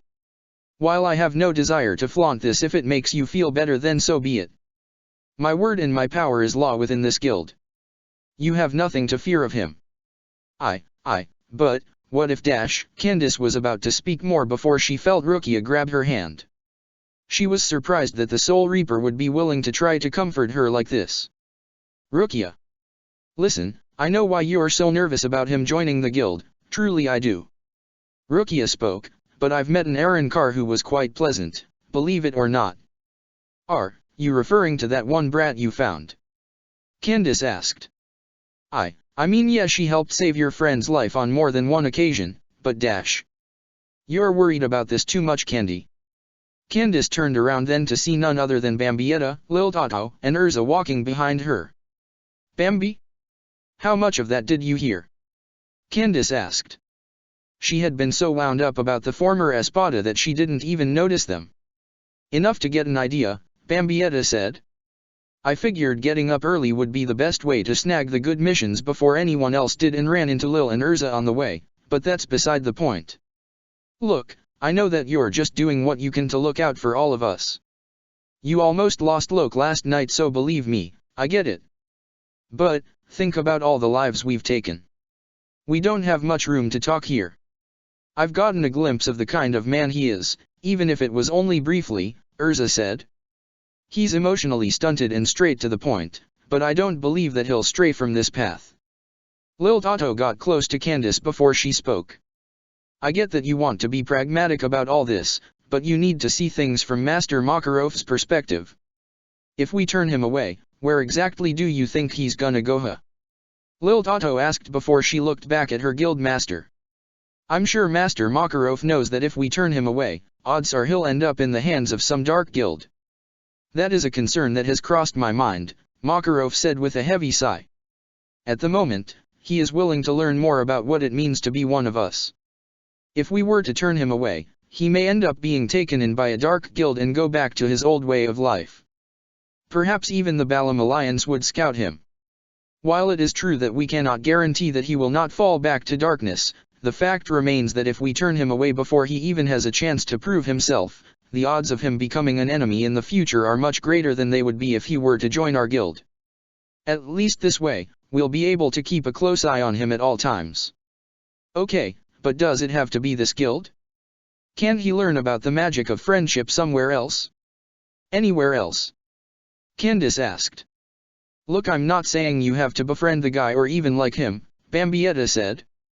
But trust me when I say this, if there is anywhere this guy needs to be, it's here. I think we both know I'm proof enough of that. She then looked at Candace and gave her a small, but heartwarming smile. Please, Candy? For me. A defiant part of Candace wanted nothing more than to tell one of her best friends off and continue her stance on the Aronkar, but she couldn't bring herself to do it. Ugh, damn it all, everything they said makes sense. There was no point in continuing an argument she knew she would lose. She sighed before she gave Bambietta an answer. Well, I guess when you all put it like that, it wouldn't be fair to turn the guy away just because of how I feel about it. Fine, he can be one of us, but that doesn't mean I have to like it. I'm glad to hear that an agreement could be made, Makarov said. Fear not though, Miss Catnip, for even if the worst were to occur and I was to fall against him in battle, I'm quite positive that Guildarts could handle the situation. Guildarts? The first time I'm hearing that name. Bambietta stated. What, does he have some sort of special magic that just makes him effective against creatures like hollows? Urza shook her head before she spoke. Gildarts just so happens to be the strongest mage in all of Fairy Tale. He's the only SS-class mage the guild has, and one of the very few to exist on Fiori. Only the 4 gods of Ishgar and himself have ever reached such a title. The 4 who? Candace asked. Long and short of it, they're the best of the best. Like the Scoots Staffel. Bambietta told her. We have someone like that. Candace said. You're shitting me, I'd be able to sense someone like that even if I was drunk. Makarov opened up the doors to the guild with his key before answering.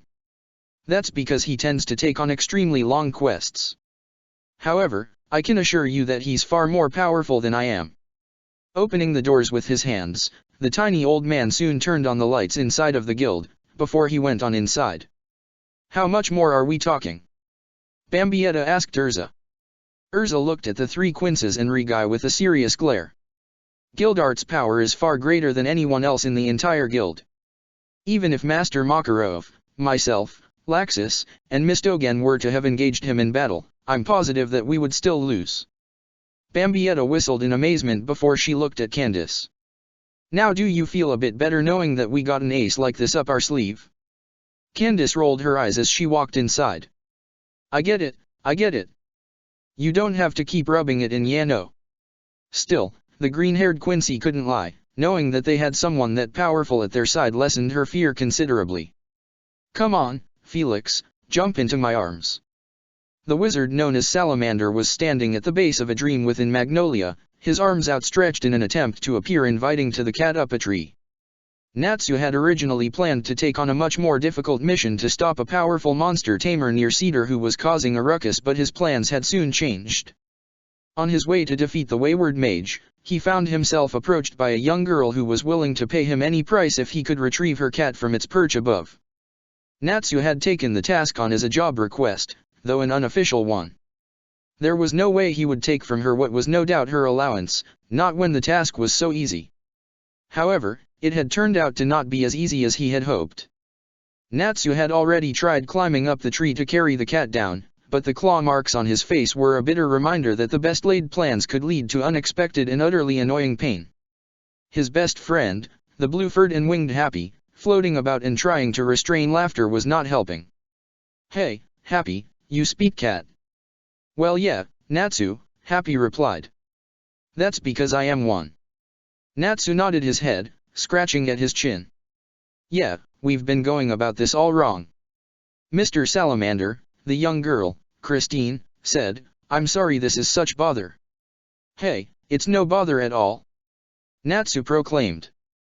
Why, my buddy Happy is going to go up there and straighten this out in Mr. Whisker's native language. Aye, sir. Happy took off into the branches and leaves of the tree, his wings flapping. Natsu and Christine both listened intently as the sound of the 2 parties conversing echoed forth from the tree. There was a meow here and a meow meow there, and all seemed to be going according to plan. However, in a sudden twist, a feline hiss screeched out from the tree. Happy suddenly flew out then, in a complete panic. Natsu! The blue flying cat maneuvered behind Natsu, peeking out over his shoulder with fearful eyes staring in the green abyss of evil he had just escaped. Save me! What the? Natsu was flabbergasted. I thought you could speak cat, Happy. I can. Happy whispered. But I guess I wasn't that persuasive. Natsu sighed and scratched at the back of his head. Man, all the fire magic in the world can't help me with this. The fire dragon slayer refused to admit defeat, but he was running out of options. All he could think of now was to go to the guild hall and come back with Urza. Surely she would intimidate Felix enough to bring him down with just the sound of her voice. I've got it. Natsu looked up and saw it then, a woman with pink hair that reminded him of cotton candy descending from the sky. She was a rather tall lady, her physique impressive enough that the puffy white outfit she wore did little to conceal it. Hi. Natsu stared blankly for a moment, watching as the woman moved through the air and into the tree with all the grace of an angel. She disappeared into the green leaves for a moment. He half expected to hear the shriek of the cat again, but there was nothing. Nothing save the calming voice of the woman and the soft purring of a cat. Who's a good catzilla? Is it you? Yes, Yes, it is you. The woman floated out from the tree's leaves, holding the rather large black and white cat in her arms and up against her chest. One finger was lightly scratching at his chin, leaving Felix to continue to purr in utter bliss. Much to Natsu's amazement, there was not a scratch on the lady. "Good kitty," she said as nuzzled her face against Felix's own. "Don't worry, I've got you." "Thanks for the help," Natsu said as she decided to land. "I was thinking I was gonna have to go back to my guild to get him down, but you took care of it easily." "It's the least I could do," the woman said. "Wizards have very important jobs to do after all, so if I can help save them some time, it's the least I can do." "I'm sorry about Felix," Christine said as she walked over to the pink-haired woman who carefully handed the cat back to its owner. Christine smiled as she petted the small animal before she looked at her hero. "He's such a naughty cat, I always tell him not to dash." "Now hold on," the pink-haired woman interrupted. "Let's not be too hard on Felix, okay? We all get a little afraid of heights every now and again." She slowly rubbed the young girl's head as she spoke softly. "Cats are curious creatures who love to explore after all. It's also the owner's responsibility to make sure that they stay safe and sound. Just make sure you try to keep a better eye on him next time, okay?" "Yes, ma'am," Christine said before she ran off with her cat. The woman smiled then as she watched on.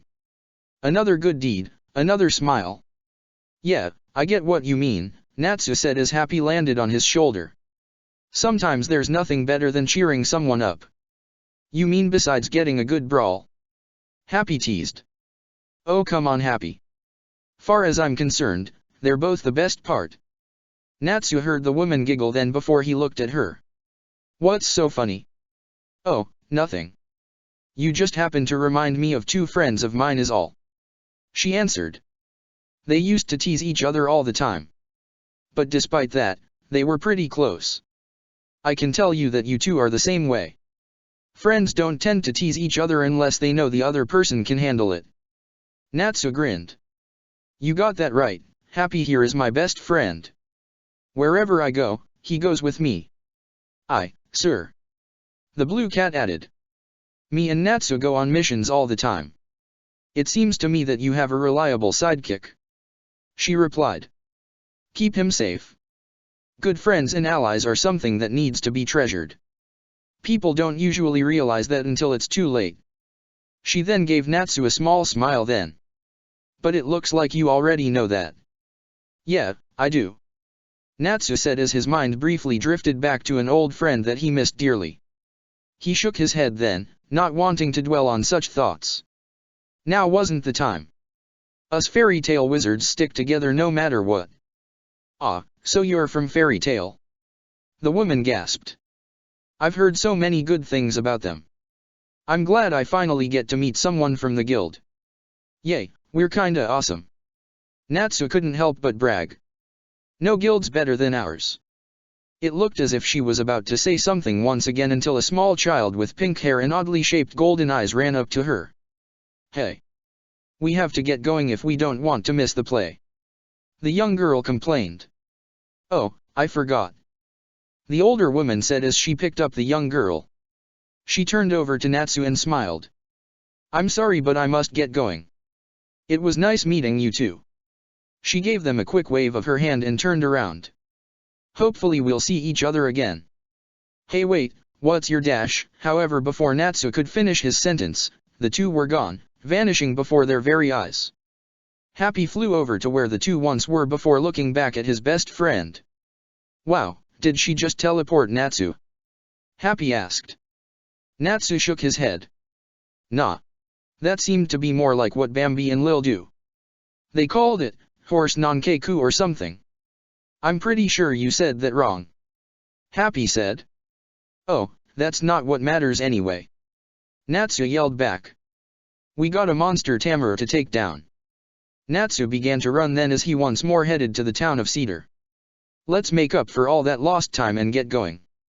"Aye, sir." However, as the two members of Fairy Tale made their way forward, Natsu couldn't help but wish he had gotten that woman's name. She had seemed very nice after all. Mifone Long stared at a massive screen as all kinds of numbers were scrolling down at an incredible speed. Soon enough she would have the information she needed from the remaining lacrima she had stolen from Dark Stallion to find out who among the Magic Council was cooperating with the forces of darkness. Odds were more than likely that it was with the Balam Alliance.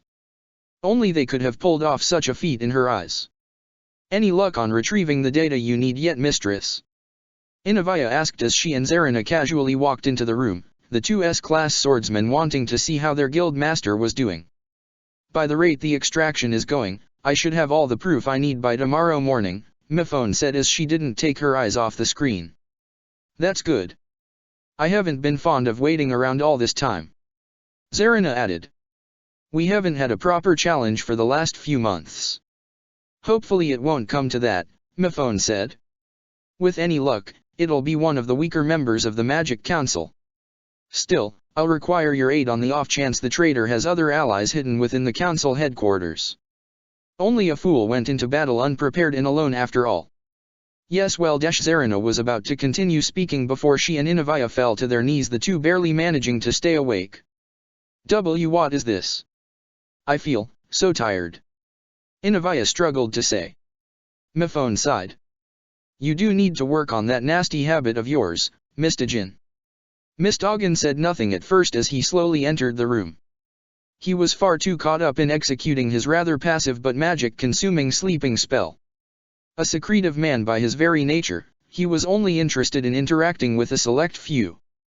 Mifone was one of those people. At least for now.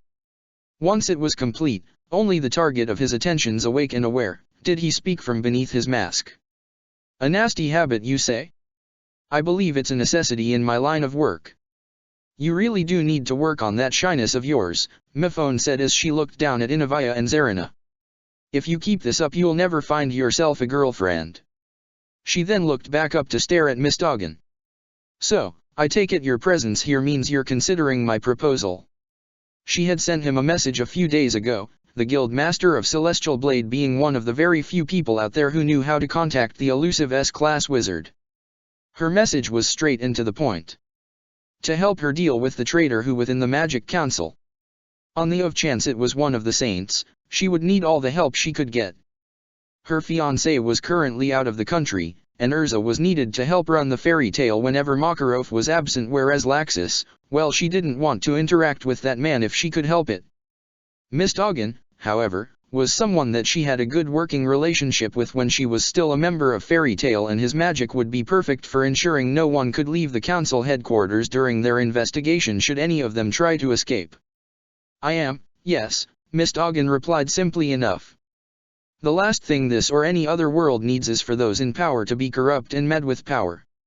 I'm glad that I can count on you for this matter, Mifone said with a smile. As powerful as me and the rest of Celestial Blade is, having one of the Fairy Tail Guild's best and brightest will only help to ensure our success. And I can operate on the shadows more easily on your behalf, yes? Mistogan asked. Though I do request that I be well compensated for my time. Mistogan paused for a moment, reconsidering how he presented himself. It's not that I'm operating from a notion of greed, he explained. If your fears are as well-founded as you and I both believe them to be, then this matter needs to be addressed.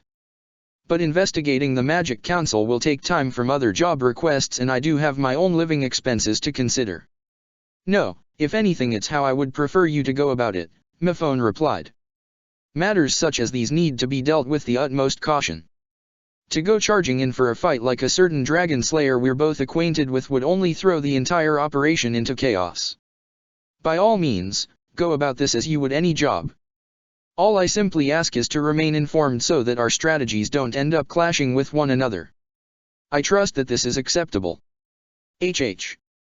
Mistogan let out a slight snort from beneath his mask as he reached into the satchel at his side. From it he retrieved an orange orb, its color appearing faded in design. A communications lacrima with high-level encryption spells. It will only reach the other in the matching set. Much safer than letters or your own, I assure you. Much appreciated, Mifone said as she took the lacrima and put it away in one of her dress pockets. Now then, is there anything I can do for you regarding the anima? Finding out about Edelas had been a complete accident. The then young S-class wizard wasn't sure if she could trust Mistogan at the time due to his aloof nature. After carefully following him one day after he left the guild, she had come upon him sealing away one of the onimus from Edalis. She had insisted that he tell her what she had witnessed, and after proving to be resistant to any of his sleeping spells, the man had agreed. The two had become close confidants ever since, the wizard saint doing all she could to prevent her world's magic from being sapped into another. Not as of yet, Mistogan answered dryly. A part of me wishes that my enemy would make a move so that I could end this once and for all. But I truly hope that day comes for this world. That he's reconsidered his meta-ambitions. Even though she didn't know what he looked like, Miphone could tell how much this ate away at her ally from his tone alone. The least she could do was offer him some comfort. It must have been difficult to see your father descend into madness like that, Miphone said as she put a hand on Mistogan's shoulder. If you ever need someone to talk to, I'll be here for you. I appreciate your concern. Beneath his cloak, Mistogan shivered a slight bit. Having resigned himself the life of a stoic lost in a world not his own, it had been years since he had been close to anyone. Still. Snapping the fingers of his right hand, Mistogan activated a magical artifact with his glove. From his home away from home did it summon into his hand 2 apples. He brought them both up then. Adverse as I am to partaking in alcohol while I'm working, Mistogan said, I would like to make a toast to our working relationship. I hope these will suffice. But of course, Miphone said as she grabbed the apple and smiled. It does please me know that Urza isn't the only current S-class mage of the guild who knows how to remain professional. I've always liked that about you. She then hit her apple against his, in an attempt to replicate how it would have been done with a wine glass. Cheers, to our goal of saving our 2 worlds. They may have both been born from different lands, but the 2 wizards considered Earthland to be their home more than anywhere else. No, it was more than just Earthland that the 2 called home. For the most important home to the both of them, was the most powerful guild in all of Fiori. For a fairy tale? She spoke.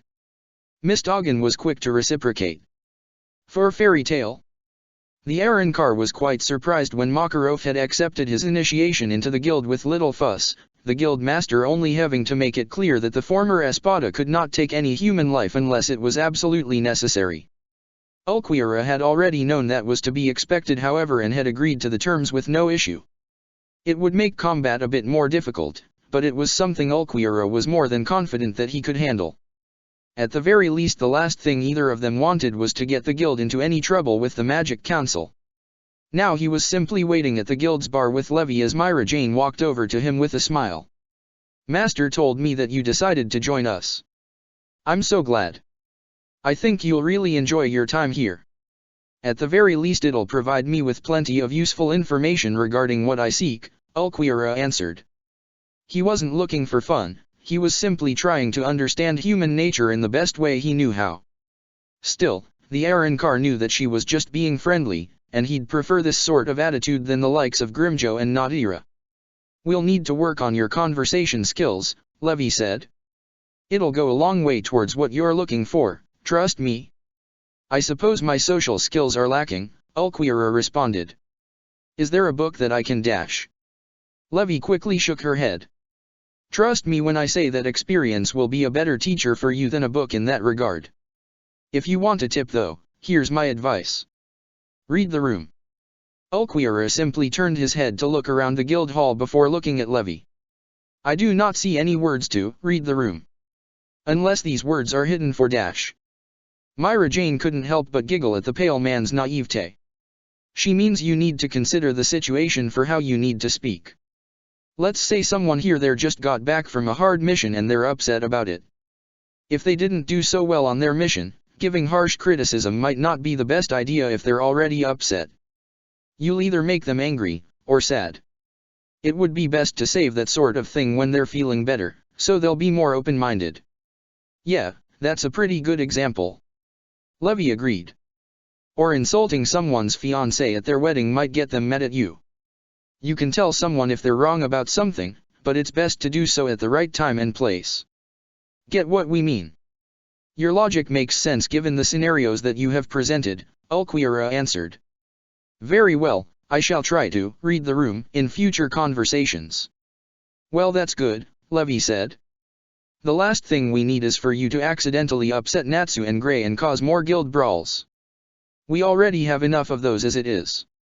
The errand car nodded in agreement then as Myra Jane took something out of one of her dress pockets.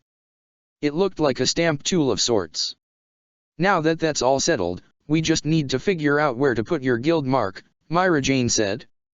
Do you have a preference? The former Espada was about to say he wouldn't mind as long as it wasn't on his face. He doubted he could do any serious guild business if he looked too silly, before his mind recalled something from his past. The palm of my left hand, please. He answered as he stretched out his hand. Myra Jane quickly used the magical tool then, and a black fairy tale tattoo was there for all to see. Welcome to the guild, Myra Jane said cheerfully. Black, huh? Nice choice, Levy said. Really fits your style. But if you mind me asking, why there? That is a matter I'd rather keep to myself, Ulquiera stated before he looked at Myra Jane. May I have water, please? Myra Jane nodded her head then as she went to get his refreshment as she left a bewildered Levy. Huh. I didn't think you were the kind to keep secrets. Well, that's fine. Just let me know if you ever change your mind. The errand car simply nodded before he looked back at his left hand, his eyes staring right at the black fairy tale symbol as his mind recalled the words that influenced his decision as he closed his eyes. In the palm of my hand is a heart. Normally running around during a thunderstorm would be the last thing someone would want to do, but the citizens of Cedar had no choice but to run in terror as an assortment of beasts began to overcome the portside town. All kinds of monsters ranging from Vulcans to Linels and trolls were wreaking havoc and destroying everything within sight. None of the residents of Cedar had been killed yet, but things were beginning to look grim. Behind them was a blonde-haired woman with blue eyes laughed maniacally as she watched the destruction of her minions before her eyes. Her name was Harriet Jenkins and she was finally enacting her revenge. At first, she had only begun to engage in small petty crimes, but today was the day she burnt this miserable town to the ground.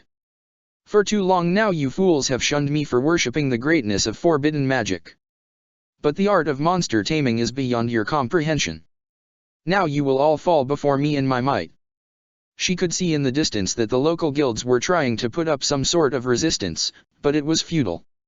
The guilds that resided within Cedar were weak, and only had a couple of B-class mages at most. Soon enough her superior numbers would snuff them all out. Fire dragons roar. A burst of flame engulfed the entire street then, Harriet just barely managing to jump into the air to avoid the fire, but her creatures were not so lucky, many of them burned to ashes and charred corpses. She landed then and saw the man responsible. Pink hair, a black, gold-trimmed waistcoat, and waistcloth, and white pants. There was no mistaking who this was. Salamander. Man, when I took this mission I thought I was just gonna have to deal with some kinda thief using monsters to steal things, but you sure have escalated things, haven't ya? Natsu asked as he got closer to Harriet. That's fine by me though. It'll make the trip here all the more worth it. Just try to not destroy the town this time, Natsu. Happy added as he floated right by him. Urza promised to punish you pretty severely if did that again. I know. I'll be really careful this time, Natsu said as his fists enveloped with flames. But first things first, we got a fight on our hands. Harriet could only stare at the pink-haired mage before she laughed. You honestly think that you can defeat me all by yourself?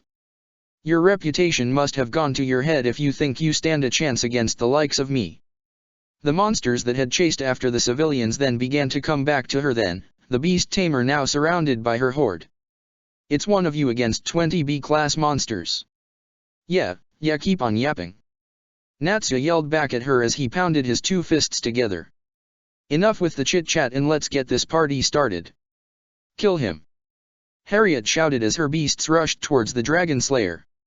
The Dragon Slayer was ready however and he threw a powerful right jab, hitting the nearest Vulcan right in the face, sending the creature flying down the street.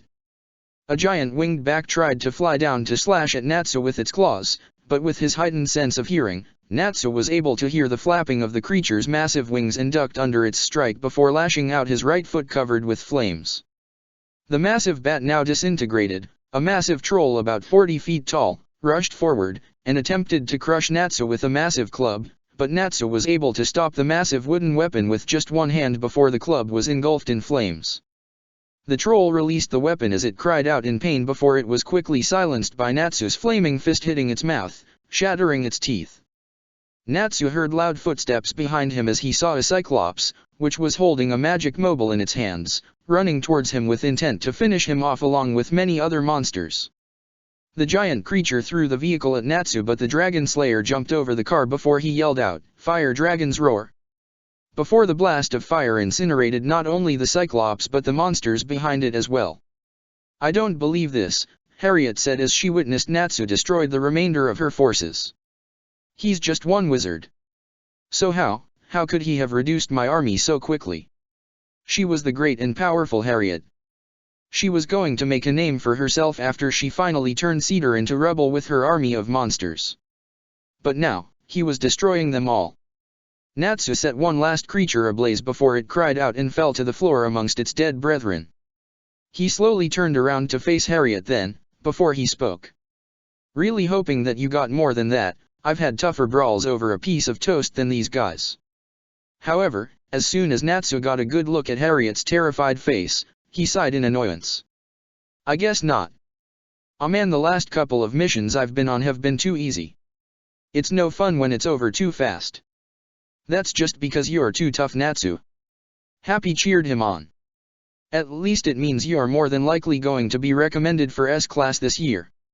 "Oh yeah, good point buddy," Natsu said as he and the flying blue cat high-fived each other as Harriet watched on. How dare you?"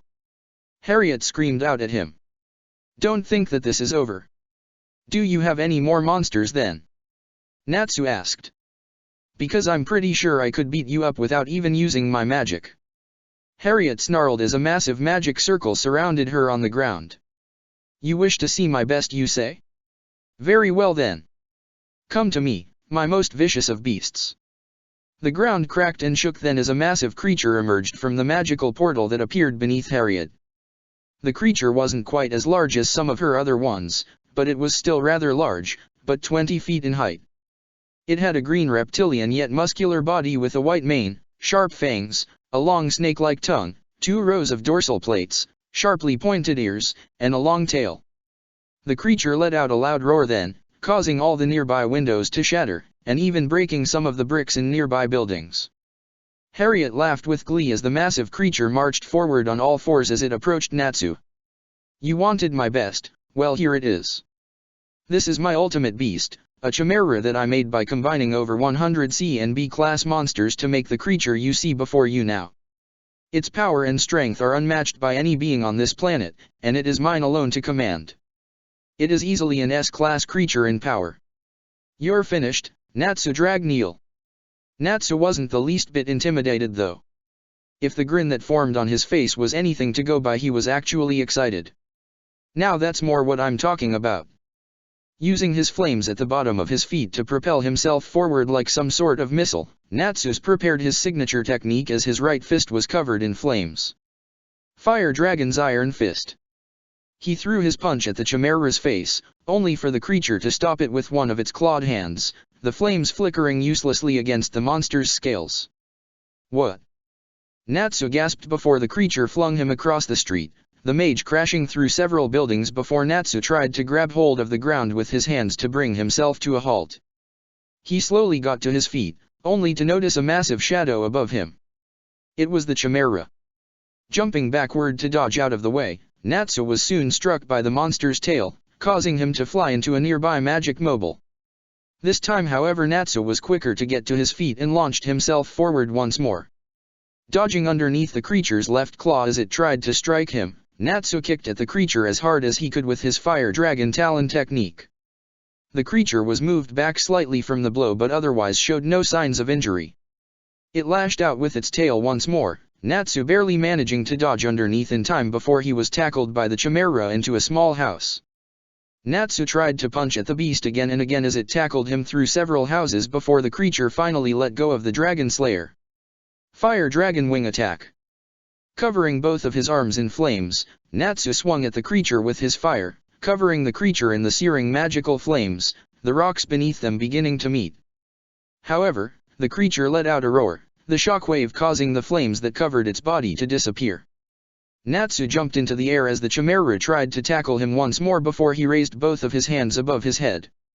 "Okay, buddy, you want me to hit you hard, then I'll show you something, Fire Dragon's brilliant flame." A massive fireball formed in Natsu's hands before he threw down his attack, crashing into the Chimera and causing a massive explosion that could be seen around the entire town. The smoke began to clear then as Natsu fell down. A massive crater that destroyed several city blocks now stood where the creature once was. Natsu whipped the sweat off of his forehead as he looked down. "Man, that thing was pretty tough." "Natsu!" Happy yelled at him from above. "Urza's gonna be mad when she sees what you just did to the city." Natsu blinked for a few seconds before the destruction around him finally settled in, a look of horror now clear as day for anyone to see. "Oh crap, she's gonna dash." Just then a green-clawed hand came up from the ground and grabbed Natsu by the throat as the Chimera slowly emerged from the ground. Harriet grinned as she slowly walked over to her magnificent creature. "Oh, not a bad try, Salamander, but my dear Chimera is quite resilient. I made its skin to be capable of withstanding a shot from the Jupiter cannon. You'll find your petty little flames won't come close to hurting my prized possession." Natsu ignited his fists once more and began to wail on the Chimera as if he was a boxer hitting away at a punching bag. But while the beast let out grunts of annoyance, it was clear that Natsu's attacks were all for naught. He was struggling to breathe now, and he knew that he couldn't keep this up for long. "I got you, Natsu!" Happy yelled as he tried to fly in to save his best friend. The Chimera growled and swung its tail, however, hitting the flying cat and smacking it down to the ground, the blue cat not unconscious with a massive bruise covering most of his body. "Happy!" Natsu yelled out before his body erupted with more intense flames, the surrounding area beginning to melt as a result. "That's it, you're gonna go down for what you just did." The Chimera found that it could no longer hold on to the Dragon Slayer due to the intense heat coming off of Natsu's body before Natsu yelled out, "Fire Dragon's sword horn!" and projected his entire body like a rocket onto the stomach of the creature, the Chimera crying out in pain as Natsu pile-drived the two of them across the town of Cedar before the creature finally managed to get free by the outskirts of town. The creature slowly got up, ready to continue the fight before Natsu was upon it, his fists ablaze with flames hot enough to reduce stone to cinders. Crimson Lotus, Fire Dragon's Fist. Natsu began to furiously punch away at the Chimera now with a continuous barrage of flames punches, the beast crying out in pain as its skin began to melt and char. Again, and again did Natsu throw his punches, hitting the creature all over from its stomach to its face. The blows that had done no damage before were now clearly causing the creature great pain. This was one of the secret techniques that Igneel taught Natsu, and thus, one of his most powerful techniques. If this wouldn't put the mighty Chimera down, he didn't know what would. With one last powerful flaming fist did Natsu sends the creature flying into the forest before Natsu feels to his knees the Dragon Slayer trying to catch his breath. "No one hurts my best buddy, and gets away with it." Slowly yet surely Natsu managed to get to his feet and he looked at the town of Cedar. Well, the town was a mess, that much was certain. The Dragon Slayer was beyond certain that he would get a scolding from Urza for this, if not worse. He gulped in fear then as he thought about. "Oh, that's not gonna be fun. Oh well, better go see how badly Happy is dash." A loud, terrible roar could be heard then as Natsu slowly turned around back to the forest, the Chimera slowly making its way back to the town as it knocked over several trees in its way. Much of its skin had been charred by his flames, and it was missing one of its eyes along with exposed muscle tissue that could be seen all around the creature's body. Even its brain was slightly exposed. "I must say, Salamander, I am impressed," Harriet spoke as she approached the Dragon Slayer and clapped her hands. "I didn't think flames could damage my Chimera. You truly are as strong as they say. I dare say you technically won this fight." She slowly headed over to her monster as she took out a syringe from her pocket. "As my creature is right now, it would have eventually died from the wounds you've just inflicted." However, she injected the syringe into the monster, the beast yelling out in pain as its flesh slowly began to repair itself, the charred skin and exposed brain and muscle tissue quickly replaced with reptilian scales. Fortunately for me, I've created a wonder potion specifically to heal up my creature in case of such an event, Harriet said as she looked over to Natsu. What's more, is that this potion comes with a side effect. Any creature that's healed by this, will be twice as powerful as it was before. Just as the finished speaking, the Chimera was now fully healed, the vicious monster letting out a terrifying roar as it slowly stomped its way over to Natsu. I really should thank you for giving me the chance to use this on my creature. Its effects wouldn't have been as potent if you hadn't damaged it as much as you did. As part of my thanks, you'll be the first of its victims. The creature lunged forward then, Natsu preparing to fight his best despite his injuries. He had barely managed to take the thing out and now it was twice as powerful as it was before. Things weren't looking good, but he couldn't hope to give up now. He had to fight or else he and everyone in Cedar were as good as dead. The beast was right in front of him now and swung its claw straight at Natsu, the dragon slayer preparing to dodge out of the way and begin his battle once more. That was until a white-gloved hand casually stopped the attack mid-strike. Natsu's eyes widened then as his eyes soon looked down to see who stopped the monster that he was struggling with earlier. It was the woman that he had met earlier when he tried to take the cat down from the tree. The pink-haired woman slowly turned her head then and looked at Natsu before she gave him a small smile. Hey Natsu, is this guy bothering you? I just finished the play my friend and I went to see and I sensed that you were in trouble, so I came by to help. Yeah. Natsu stammered out. He couldn't believe what he was seeing before his eyes. He was sure Urza couldn't have stopped the attack as easily as this mysterious woman had. Her entire body was still and she looked calm as could be, even though the Chimera was desperately trying to crush her with its might. But try as it could, its large claw was unable to escape the woman's grip or pierce her flesh. It lashed out with its other claw then, trying to slash her body, only for it to clang harmlessly against her body. What the hell? Harriet yelled out. Who was this woman? 1 second her precious creature was just about to end the life of the dragon slayer upstart, and now some newcomer had come in and stopped the beast. Now that wasn't very nice. The mysterious woman said as she closed her right hand into a fist. I think it's high time someone taught you some manners. She then threw a casual punch at the creature, her fist not even making contact with the Chimera, and the next thing Natsu and Harriet knew, the mighty beast exploded into countless bloody pieces as the storm clouds above parted, the rain that had been falling now ceased. The woman then let out a slight gasp as she raised a hand near her mouth.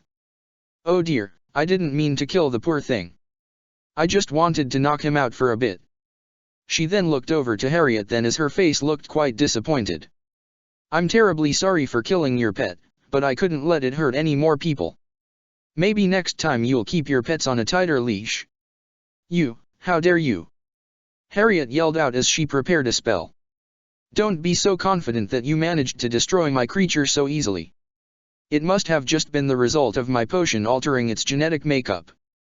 However, I'm not done yet. I'll just combine the flesh from all my deceased creatures to make an even more powerful dish. Harriet was soon interrupted though as the woman casually flicked one of her fingers at the monster tamer, the force of the flick hitting her in the head and sending Harriet through a nearby tree, knocking her unconscious. The woman turned around before she walked over to Natsu. Are you feeling all right, Natsu? She asked before her eyes looked all over his battered body. It looks like that thing battered you around for quite a while. I'm fine. Natsu stammered, the dragon slayer still having a hard time believing what he had just seen. Not even Laxus could have killed that Chimera in one hit. For her to be that strong, she had to be as powerful as Gildarts. He shook his head then as he tried to stop gawking. Now wasn't the time to let himself get so distracted. I've had way worse fights than that one, trust me. He then grinned at the woman. That's the second time you've given me a hand. I really owe you one. Oh, nonsense. The woman said with a wave of her hand. I was just doing what any hero would do. The fact that you fought that creature so hard shows me you truly are something special. Most warriors I know from my old homeland would have tried to run away from a battle that they were likely to lose, but you stood your ground defiantly to protect these people. She then gave the dragon slayer a smile of her own. A real hero fights on no matter the odds and I could sense you were doing just that. Your guild is truly lucky to have someone like you. Boy, do I wish you would tell Urza that when I get back home, Natsu said before groaning. She's gonna kill me for how much damage I caused during all of this. The woman tilted her head in confusion then. Why? Did you accidentally hurt or kill some of the people that you were trying to save during that fight? I haven't sensed anyone dying since I got here, well, besides the monster anyways. Well no, but the Magic Council is always getting on my guild's case for how much stuff we tend to destroy while we're on the job, and Urza hates it. She's always yelling at us to knock it off, so I know that this time she's gonna dash. The woman smiled then as she spoke. Oh, I see now. If this Urza person is anything like you and your desire to protect people, then I'm sure she'll understand. She may yell at you a lot, but I'm willing to bet it's just because she knows that you can do better. It is a shame for so many homes and personal belongings to be destroyed because of villains who seek to bring harm to others, but homes and valuables can always be replaced. She then placed a hand on Natsu's shoulder as she spoke, but human life is irreplaceable. Once it's gone, you can't do anything to get it back. As long as you are always able to protect that from being destroyed, then I believe that's what truly matters. She then let go of Natsu's shoulder then as she began to walk away. Sure, you may have destroyed more of the town than some other heroes may have done, but that just means you'll need to be more mindful of it next time. The people of Cedar are alive because of you. If not for you, then by the time I would have arrived, I'm positive that many people would have died. That alone means more to them than they could say. She then took one last look at him. But I'm afraid I have to go now. I can't leave my sidekick alone too long after all. Just know this. You should be proud of what you did here today. She was just about to turn around one last time before Natsu cried out to her. Hey, wait a minute. Natsu yelled before she looked at him. I just gotta know, who are you? The woman smiled then as her hands rested at her hips. I am the symbol of peace for all the citizens of Ishgar. I am the answer to anyone calling out for help. A protector of the innocent and light in the darkest of nights. I am Mighty Hurricane. She then gave Natsu a wink. But you can just call me Meninas. And then, just like before, she was gone. Bambietta smiled as she, Rukia, Lucy, and Wendy sat down at one of the guild's many tables as they sat down to eat. Thanks to her plan to drop by the guild early in the morning, she had been able to snag a well-paying job that would do more than its part to help pay for the month's rent. With Lucy and Wendy's added help, taking down a large group of bandits had been done in less than 10 minutes. Personally, Bambietta thought that such a mission wasn't nearly worth as much as they had been paid, but the nobleman who had hired them wanted to ensure a job well done to make sure that his family would stay safe during their trip from one town to another. Well, if it's going to make our lives easier, who am I to complain? Bambietta thought as she took a bite out of her pizza. She quickly swallowed her food before she smiled at Wendy. You handled yourself well out there. Those losers didn't stand a chance against you. She wasn't exaggerating her praise either. None of the bandits had gotten even close to Wendy as they tried to knock her out. Rukia has trained you well. Wendy took a lick of her ice cream before she answered. Rukia said that the main thing I was missing was confidence. She said once I got more of that I'd make a great wizard. Looks like she was right. It helps that you had a lot of magical power, to begin with, Rukia added. You're surprisingly strong for your age. Why, I dare say you could have beaten most seated officers I knew back in Squad 13. That's not to mention you're a pretty quick thinker. The only thing you're missing now is experience. Once you gain more of that, you'll become a truly formidable mage. Maybe I should join you sometime, Wendy, Lucy added. I kinda want to step up my game too.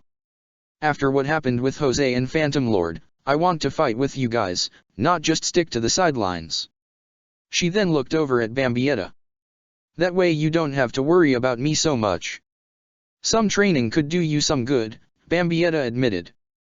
Yeah, I'd say it's a good idea to train with Rukia. Or I could train with you, Lucy said as she gave Bambietta a quick wink. It would be a fun way to spend more time to dash. Lucy stopped talking then, the blonde woman noticing a strange look in Bambietta's face. Something wrong, Bambi? That's not a good idea, Bambietta said as she shook her head. You're not ready, trust me. Oh come on, I'll be fine. Lucy insisted. Bambietta could only give her girlfriend a cross look. Do you want to be healed by Wendy after every sparring session? Well, no, but dash. Then the answer is no, Bambietta said before she sighed. I admire that you want to get stronger, I do, but I'm not the one for it. Not yet anyway. That would be a wise decision. The group heard as Ulquira and Levy made their way over to their table. Except for myself, Miss Basterbine is the strongest non-S-class wizard here. It would be wise of you to choose someone closer to your level. Well, I guess you all have a point, Lucy said before she sighed as she looked at Rukia. Got room for one more? By all means, Rukia replied. Hey Natsu, you okay?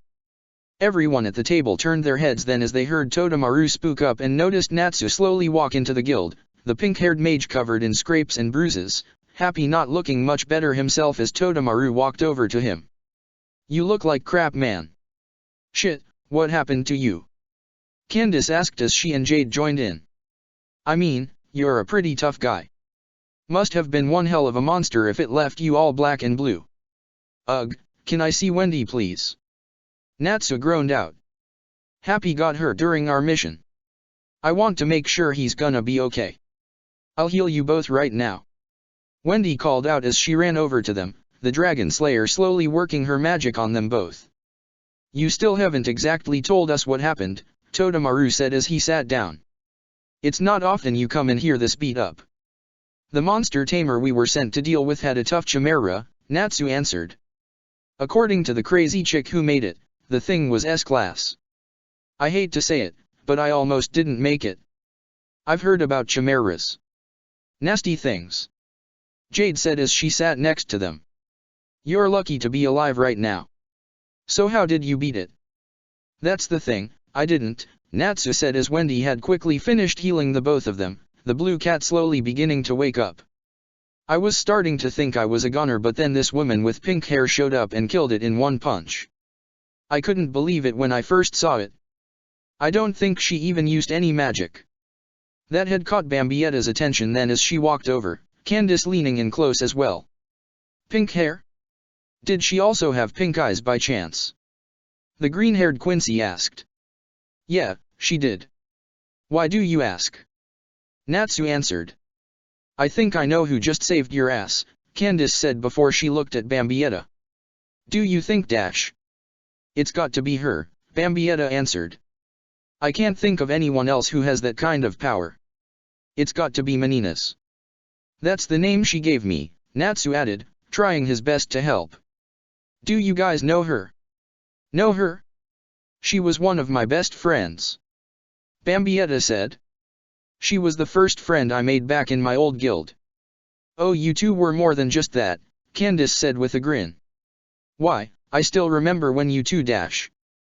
Bambietta quickly covered Candace's mouth then, not wanting her friend to say another word.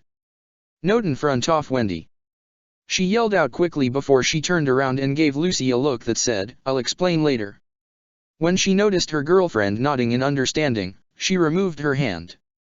That's not what matters right now anyways. We got to go find her.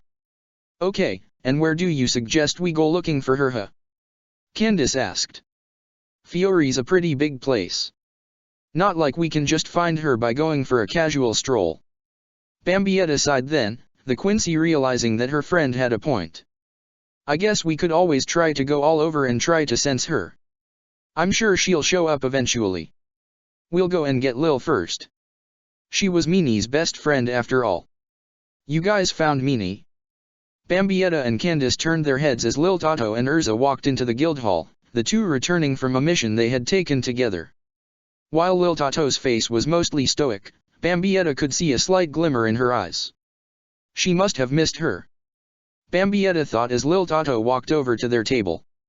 Meninas and Lil had always been a strong pair of friends. The tall yet insanely powerful Quincy and the petite but vastly intelligent Lil Tato were almost inseparable back in the Vandan Reach.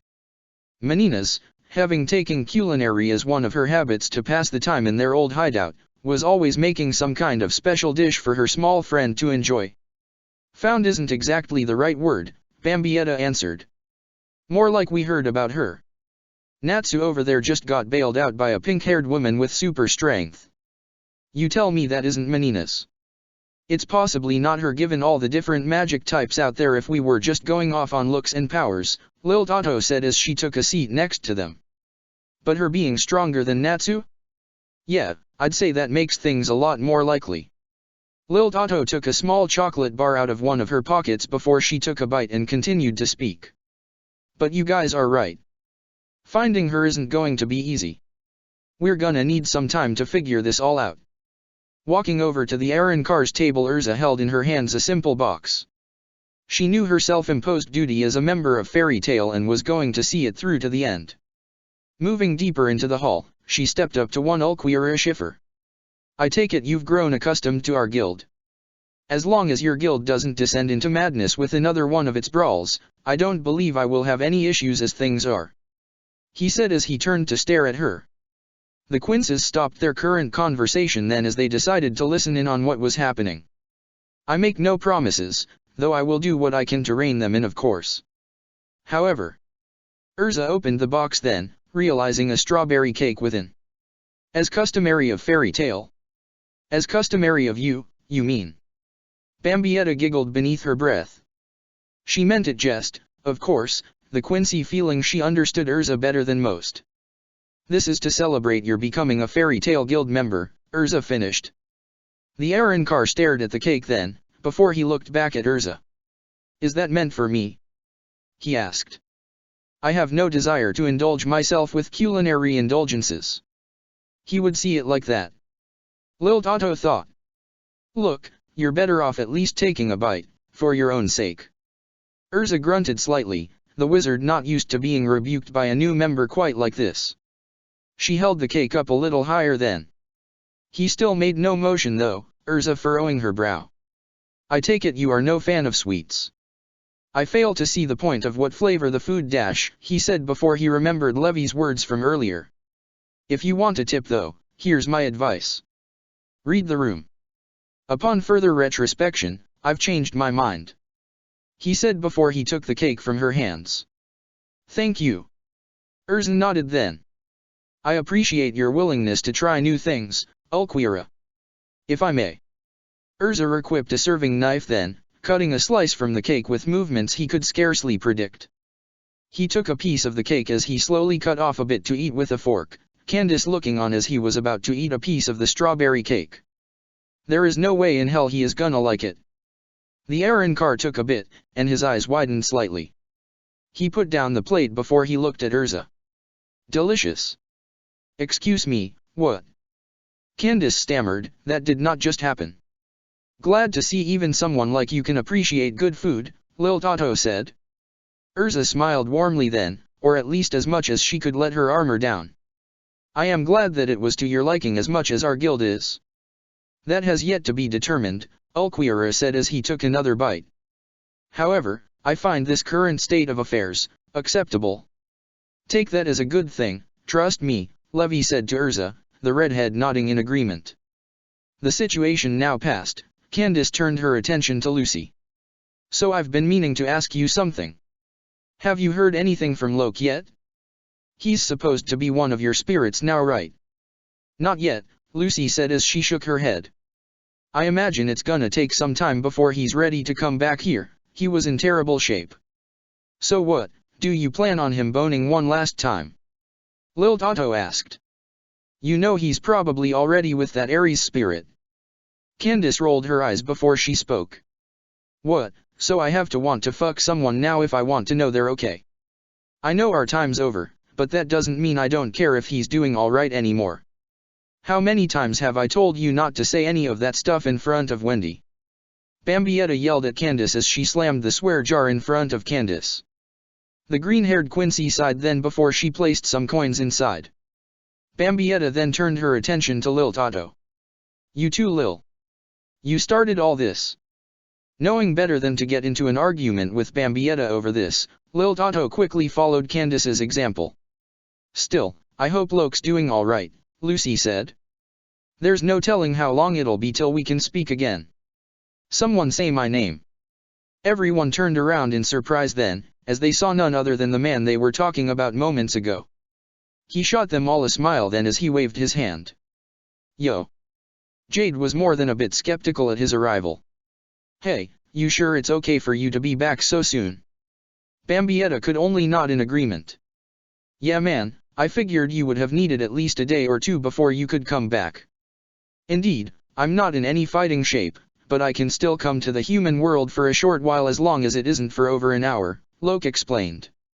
Besides, I got something I need to do here anyway, so I should get it over with as soon as possible. He soon reached into his pocket then and pulled out some tickets. Here you go, he said as he handed them to Lucy. They're tickets to this awesome beach resort. 14 of them. You guys did so much for me in the 3 years I've been here that it's the least I can do. Hey, I'll take a vacation like that any day, Candace said with a grin. Yeah, but 14 tickets must have cost you quite a bit of money. Rukia was quick to bring up. Are you sure about this? She asked the spirit. Locke chuckled. Well, it's not like I have any use for the money I made here anymore anyways. I just figured it was better to put it to good use. He then looked over to Lucy. Lucy, I'm always gonna have to live with what happened in the past, but now I have the courage to start moving to you. I'm not just another member of Fairy Tale, I'm your celestial spirit. Now that you're my wizard, I promise to always protect you. I'll be there for you whenever you need me, your valiant knight. But I'm not just your wizard, Lucy said with a smile before she winked. I'm one of your friends too. Locke's mouth was agape, but only for a moment before he smiled. Yeah, of course. She's not the only one you know. He felt a hand on his shoulder then as Bambietta gave him a grin. Look, long as you do your best to keep her safe, you can always count to fight side by side with me. She clenched her fist then as she brought it up to her face. With you at full power and my explode, we'll be sure to keep her safe no matter what. I look forward to it, Locke said before he turned to face Candace. Candace, I dash. You don't need to say anything, Locke. Candace quickly replied. You got someone waiting for you back in the spirit world, right? Don't keep her waiting for my sake. Trust me, I'll be just fine. Plenty of fish in the sea and all that. She then smiled at him, one much more heartwarming than the grin that she usually used. Don't keep her waiting now. You got something special, don't waste it. I'll let you two decide who decides to come along with you. The spirit's body started to glow then as he prepared to vanish from the human world. Hope you all have fun. Then, as abruptly as he appeared before then, the spirit was gone. Well then, I guess we got to figure out how to split these huh? Candace said to Lucy. Hey, what happened to looking for Meninas? Lil Toto asked. Oh, Minnie's a big girl, she can look after herself just fine, Candace said. Besides, the tickets are only for about 3 days. We can go look for her after that. She does have a point, Bambietta replied. I mean, if she beat an S-class monster with one punch, I think she can be by herself for a little while. Not like we know where to look for her anyway. Lil Toto sighed. Well, I guess you have a point. Since we have 14, we can split these in half, Lucy said as she handed Candace 7. Candace nodded in agreement before she handed a ticket to Bambietta, Wendy, Levy, and Rukia. I figure I may as well invite my best friends. No surprises here, Bambietta said as she looked down at Wendy. What do you say, Wendy? That sound like fun. Oh yeah, I'd love to go. Wendy cheered. I'll gladly accept these tickets, Rukia answered. I'm all for it, Levy said. But, could we also invite Ulquira?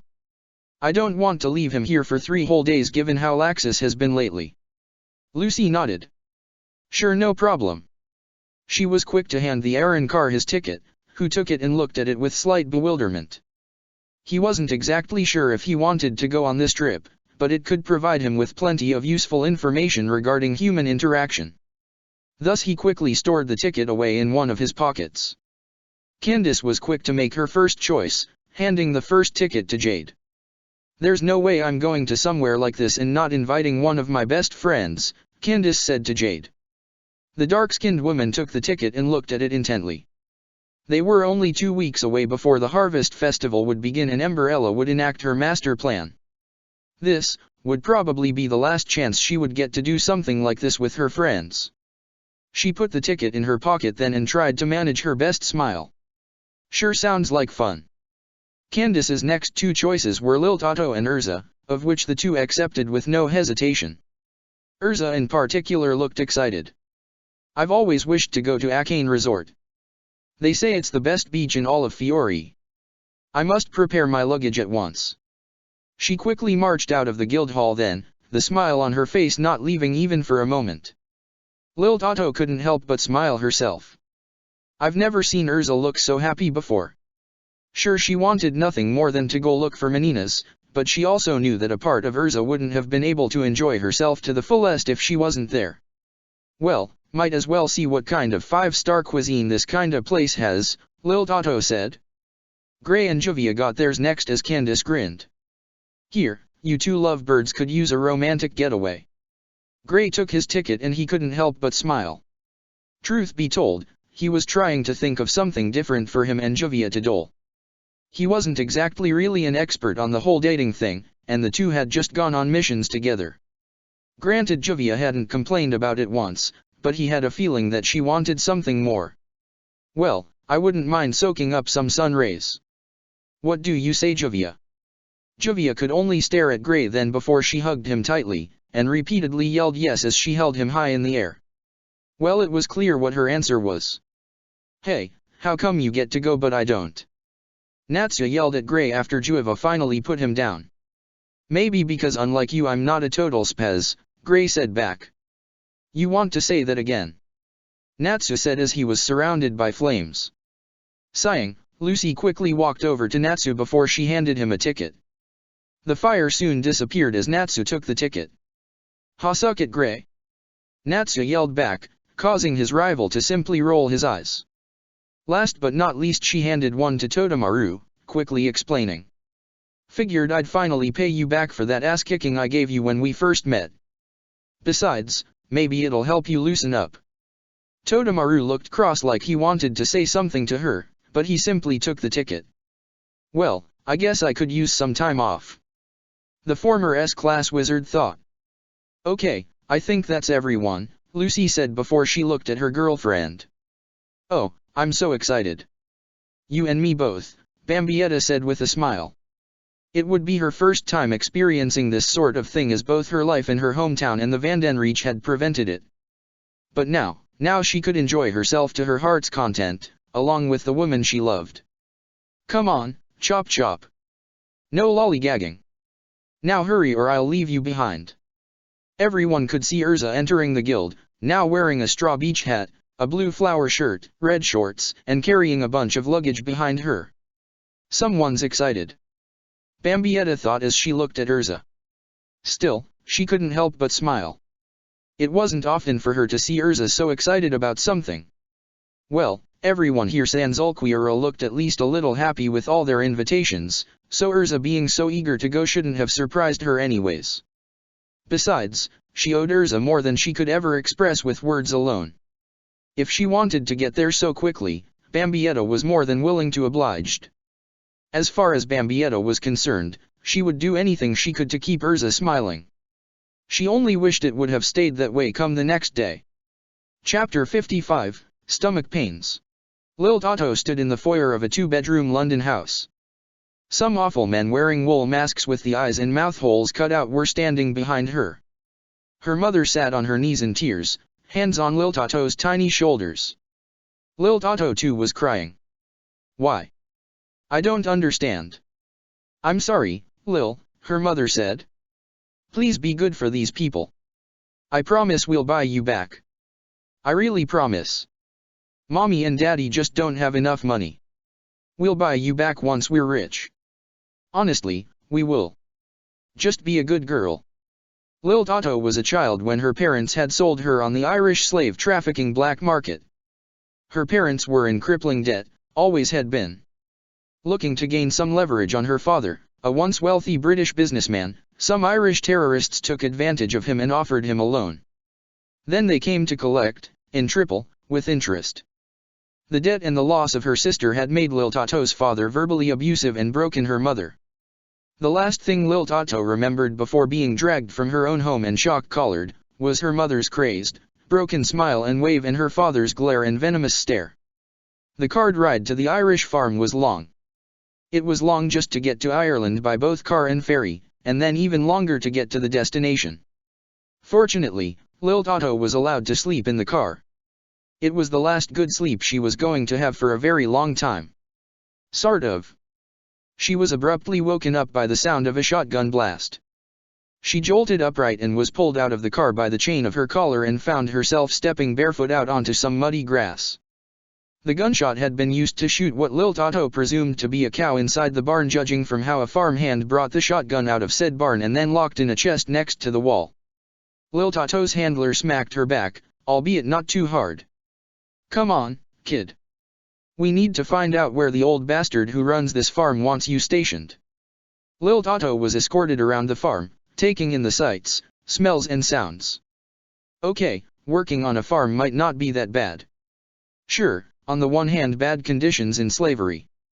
On the other hand, fresh food? She was desperate to make the best of a bad situation. She took in the sights of all of the other slaves working their backs in the fields on various tasks.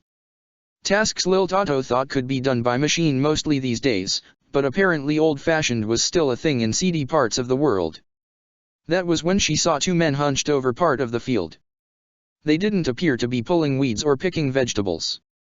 What they were doing was placing a dead body, judging from the limp arm Lil Tato saw, onto a stretcher.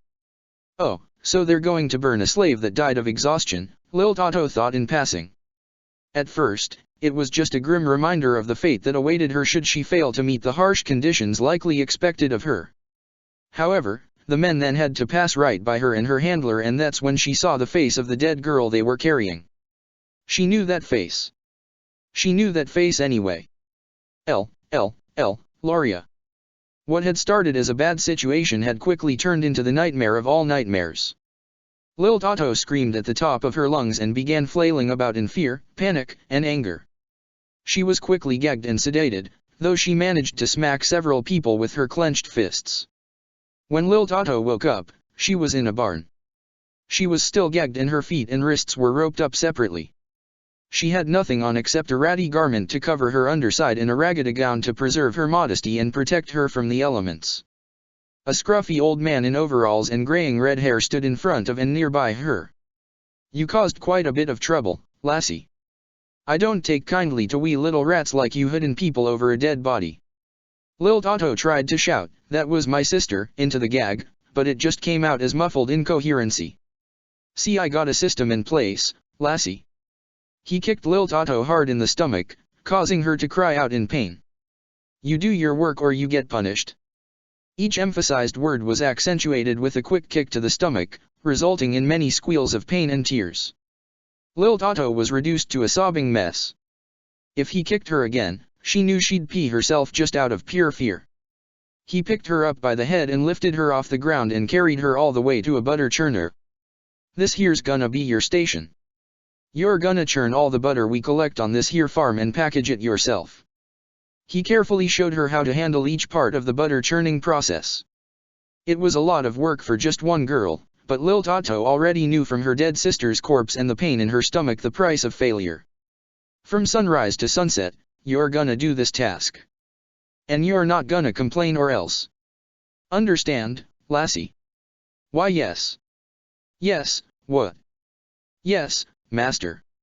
Lil Tato wanted to throw up just from those words leaving her lips. "Good girl. Now get to work." He slammed the door and left Lil Tato to her job. She cried as she grabbed the wooden dasher and began to churn. Day in and day out, regardless of the weather and regardless of the temperature, Lil Tato was expected to churn and package about 200 pounds of butter a day or more. It was thankless work, and if she came up just a little bit short, she got a full whipping of the master's belt, one lash for every pound she came up short. Lil Tato quickly learned to adapt. The bread and plastic cup of water she was given only at noon or in the early afternoon was her only granted sustenance, and sometimes she wasn't given anything, usually because the taskmaster forgot, not that it was of any concern to the farm owners. Lil Tato, however, refused to die like her sister. She tried to see the positives of the situation. The constant churning, she believed, was making her stronger. Sure, her diet was abysmal, but Lil Tato quickly found a loophole. Nobody watched her during the churning process. They just expected her to be done by dusk and up by an hour after dawn. Since she often finished her tasks with time to spare before inspection, once the butter of a batch had been solidified, Lil Tato would, on occasion, scoop up some of the butter with her hand and eat it raw before resuming churning. The fat, greasy calories far from filled her up, but it was better than going hungry. That guilty pleasure soon turned into sneaking out at night. Lil Tato knew where they kept the ladders for fruit picking on the apple and plum trees. She also knew those ladders were not locked up at night. And since all the masters slept inside the house and the only guards surrounded the very far perimeter of the farm, nothing stopped her from going outside and plucking a plum or an apple or two from a tree and rushing back to her abode to snack on them before mashing up the cores into paste and burying them behind the building, digging her hands through the dirt and rinsing them off with the hose her master used on her at the end of the day to clean her off. She didn't turn the hose on all the way, just some dribbles to clean her hands off over the pile of hay she squatted on next to it. Lil Tato thought her plan was foolproof. No matter how many years she was stuck here, she would survive. Unfortunately, this wasn't to last. Because, one day, she was caught red-handed with butter in her mouth. One of the paid maids had to come into the butter room for a package to give to some guests because the house was low on butter, and she caught Lil Tato with butter all over her face and alerted the masters. All Lil Tato remembered for the next several hours after that was pain. Nothing but pain. She was dragged out into the field, thrown to the ground, and beaten with straightened, whittled sticks over and over again all over her body by several grown men until she was numb to the blows. Over and over again, Lil Tato thought for sure this would kill her as she cringed and tried to make herself as small as possible. Declarations of thief echoed until the word was said so much it lost all meaning to Lil Tato's ears. She was then left there in the middle of the field next to a single stick to suffer silently, too injured to cry or even move her mouth. Bruised and battered, she was reminded yet again of this nightmare, this hell she was forced to call home. Escape was impossible. Survival? Trivial. She sort of wished she could die right there and join her sister. But that mercy never came. Lil Tato recovered the slow way the body's natural repair system and was never quite the same again after that horrendous beating. It started with her being moved to a new station. She was brought inside the house. At first Lil Tato thought this was some sick joke, and it turned out it was, but far from the reason she thought. She was told she was going to work in the kitchen with the head chef madam, a portly lady in charge of making all the meals for the men that owned the farm and oversaw the slaves. The smells in the kitchen were to die for. Meat. Potatoes. Fruit. The smell of freshly cooked bread. The smorgasbord on display was a feast for the eyes that made Lil Tato's mouth water and stomach growl. And thus started the beginning of the cruel joke. She wasn't allowed to touch any of it. Her job now, under strict supervision, was to cut the meat off the bones of the dead, decapitated cows in the adjoining room, fur and all. Any attempt to eat the raw meat, however ill-advised it would be, was met with a smack to the face with hand or with a wooden spoon. Sure, the hours were less strenuous, but Lil Tato's meals had been cut to just a single slice of cheese and a single glass of water per day. And, if there were no cows to slice up, she was just to sit quietly and wait for work. It was so boring. And torture. It was pure and utter agonizing torture to smell and stare at food all day and not be able to touch or eat any of it. And day after day, week after week, month after month, Lil Tato's hunger grew. It grew into a raging monsoon of anger and hate until finally she could take no more. Dazed and crazed from the constant abuse and the most recent spoon smack to the cheek, Lil Tato saw her salvation. It was a knife. It lay on the drying rack next to the sink. It was one of the sharper knives used in the house to slice and dice vegetables. Lil Tato's heart beat inside her head. The temptation grew. She needed that knife. She craved that knife. All she needed was that knife and all her problems would be solved. Her body reacted on its own. She got up from her chair in the corner and picked up the knife without thinking about it. Silently, she drove the knife into the base of the back of head chef. Strength left the overweight woman's body as she tumbled to the ground. Lil Tato then began to stab her over and over again with the same crazed look in her eye her mother had given her when she first was sold to this hell. But the stabbing did not remain silent forever. The sound of a single chirping bird echoed in the kitchen. It was odd for a live bird to be near the kitchen, let alone near it. However, Lil Tato quickly realized that the sound wasn't coming from a bird. It was coming from her own mouth. Lil Tato was laughing. She was enjoying stabbing this woman to death, revenge for all the suffering she caused her. Tears pooled from her eyes as she continued to stab the woman well after she'd shed the mortal coil. Blood pooled around the kitchen and Lil Tato didn't care 1 inch. She just continued to stab the juicy corpse before standing up, turning on the sink and hooking her mouth to the faucet to drink as much water as she could to wash away the taste and smell of blood.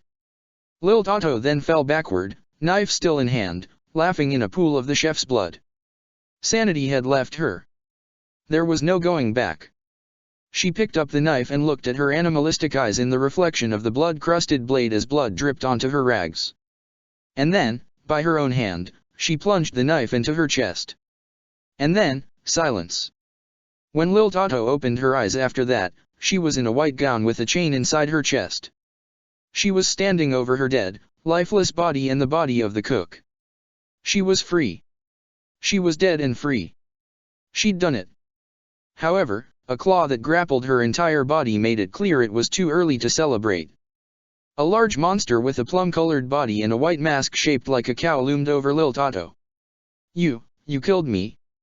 the voice behind the mask growled.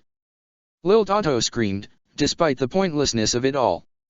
After all, who would help a dead girl? However, she was saved. And this time her savior was not a mere knife, but a man. A tall man in a black cloak with thick mutton chops and long, dark hair. He decapitated the monster holding Lil Tato, causing no harm to the girl herself. His weapon of choice? A broadsword. Lil Tato fell on her butt to the ground. Underneath the man's waist, between his legs, she could see the door to the kitchen had been broken down. No, it had been sliced in two cleanly, and on the other side, all of the masters were decapitated. Blood filled the living room and kitchen. She hadn't just been saved, she'd been rescued, and for some reason, this mustached man could see the dead. He smiled at Lil Tato, standing taller than even her now deceased master. He took but one step towards her, his boots clacking against the wood. Only then did he open his mouth to speak. "If you find your life so worthless, give your life to me, little one," he said with a smile. "In exchange, if you follow me, you can eat all of the food you desire, read whatever you want, and be whatever you wish." I couldn't answer him verbally, but I can still remember what I did. I reached for his hand that extended towards me. And the shiny red apple he held within it. Lil Tato gasped, eyes flying open. She woke up on the train with the other members of Fairy Tale, her head nestled into Urza's lap. Judging from the low light outside, dawn had broken barely 15 minutes ago. Lil Tato dragged herself out of the train car and into the space between cars, getting fresh air as she sat down, with her hands around her knees. The rattling of the train against the tracks was so loud, she didn't notice when Urza came outside to join her. "You all right?" she asked. "I don't want to talk about it," Lil Tato said. Urza stared at her, but thought it best not to pry.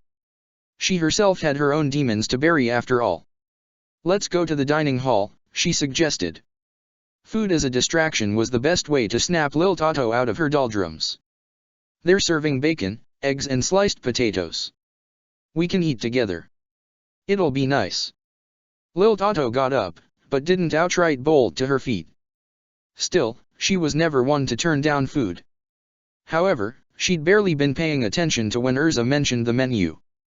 Food was food to Lil Tato. It almost always tasted great and it all came out the same way. So, when she and Urza were served, she didn't think anything of it until she forked a potato wedge and began to bring it to her mouth. That's when the trauma button in Lil Tato's brain got slammed without mercy.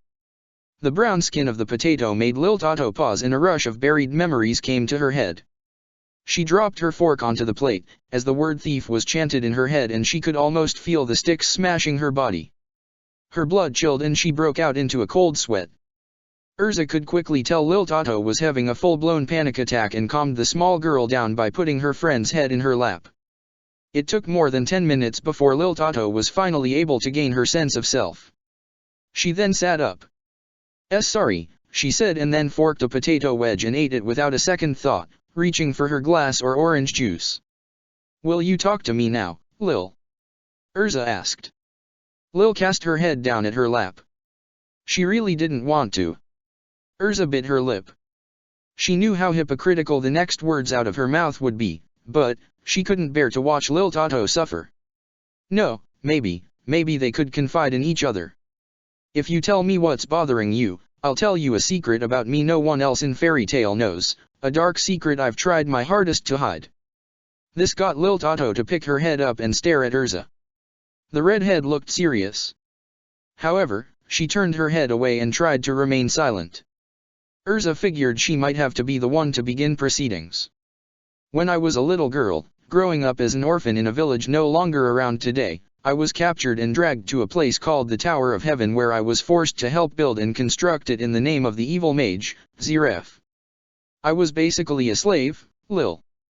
The word echoed inside Lil as she gasped. I knew it, Urza thought.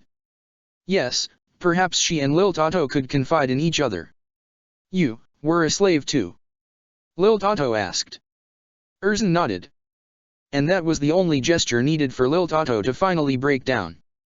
Tears poured out of her eyes as she hugged Urza with all her might, crying into the redhead's shoulder. Another 10+ minutes passed in order for Lil Tato to calm down and dry her eyes. She told Urza everything, how she'd been sold on the black market, how she'd arrived to find her sister's corpse, the butter churning, the stabbing of the chef, all of it. She left out the part where she stabbed herself. She didn't know if Urza would quite understand about the whole life after death thing, so she just made it sound like Wiwak had shown up after she stabbed the chef and suckled the tap water. You got lucky, Urza said with a smile. Lucky? How? Lil Tato asked. My life has been horrible, even after my former guild master showed up. In the end Urza rubbed the top of Lil Tato's head and then pat the back of it. You're lucky because even though you left your own guild, you were saved from your pain, maybe not by your master, but by your friends. You have Bambi here and Candy too. And Fairy Tail has become your new home and your new family. I've seen how you live among us, you're safe and happy now, Lil. Maybe you believe you don't deserve happiness, but I believe you've done nothing wrong. You're free. Free to eat, free to love, free to live and free from your pain. And that's the difference between us, Urza told her. What do you mean? Lil Tato asked. She watched Urza get up and turn around as the redhead walked away. The only answer Lil Tato received was, my pain still exists. Lil Tato didn't know what to say to that. What could she say to that? She certainly hadn't expected Urza of all people to have the slave by origin story. Urza was a paragon among paragons to her, a true knight-errant at her core. She took nobody's shit and was the kindest and gentlest, okay maybe not the gentlest, that was putting on too many airs, but still. Aside from Natsu, if there was one mage Lil Tato thought fit Fairy Tail's code to a T, it was Urza Scarlet. Unfortunately, Urza didn't give Lil Tato the chance to ask more. She had left the room, having taken her food with her. It would have been awkward to resume the conversation later and Lil Tato knew it. She'd missed her chance. Lil Tato was about to sit down and finish her own food, but the train lurched. She turned her head to the right to see if a monster had attacked the train, but she quickly rationalized that it was just a banked curve or a downhill incline taken too swiftly. However, Lil Tato still didn't sit down. Outside the window of the train was the visage of a woman that looked a little bit like Lucy, albeit with a much smaller chest, and red eyes instead of brown. The floating girl in the white dress gave a bright smile to Lil Tato before vanishing into particles of light. Oh damn it, Natsu's throwing up again. She heard Candace shouting from down the hall. Lil Tato shook her head and smiled. Urza was right. She wasn't in pain anymore. She had no reason to be. She'd been saved by Fairy Tail. She stared out the window, the visage of her sister long gone. She picked her head up from off the ground it had fallen when she had her first panic attack and placed on it her head, pulling on the brim. She then clenched one fist. She gave the rising sun a tough look. It's time to stop feeling sorry for myself and time to stop living in the past. Sis is gone, but I'm still here and there are still things I can do. You showed me that, Bambi. You and Fairy Tale taught me what it means to live. Urza, you helped chase away the last of my demons. So, no matter how long it takes, I'll do my best to chase away yours. Lil Toto picked up her plate and just slid the contents into her mouth, chewing them before belching. She then headed for the exit of the dining car. She then looked over her shoulder, almost expecting to see the ghost of her sister one more time, but she didn't appear. I guess, starting today, I really am free. And with that, Lil Toto marched out of the dining car. And for some reason, as she did so, the world around her suddenly looked warmer and brighter. She saw Candace nursing Natsu's back as he heaved into a barf bag and saw Bambietta, Candace, and some of the others looking at her as she approached. They were all smiling. Lil Toto couldn't help but smile back to them. And then, as the sun finally got above the horizon, only one thought came across Lil Toto's mind. This is my true home. Check the description for the links to the author.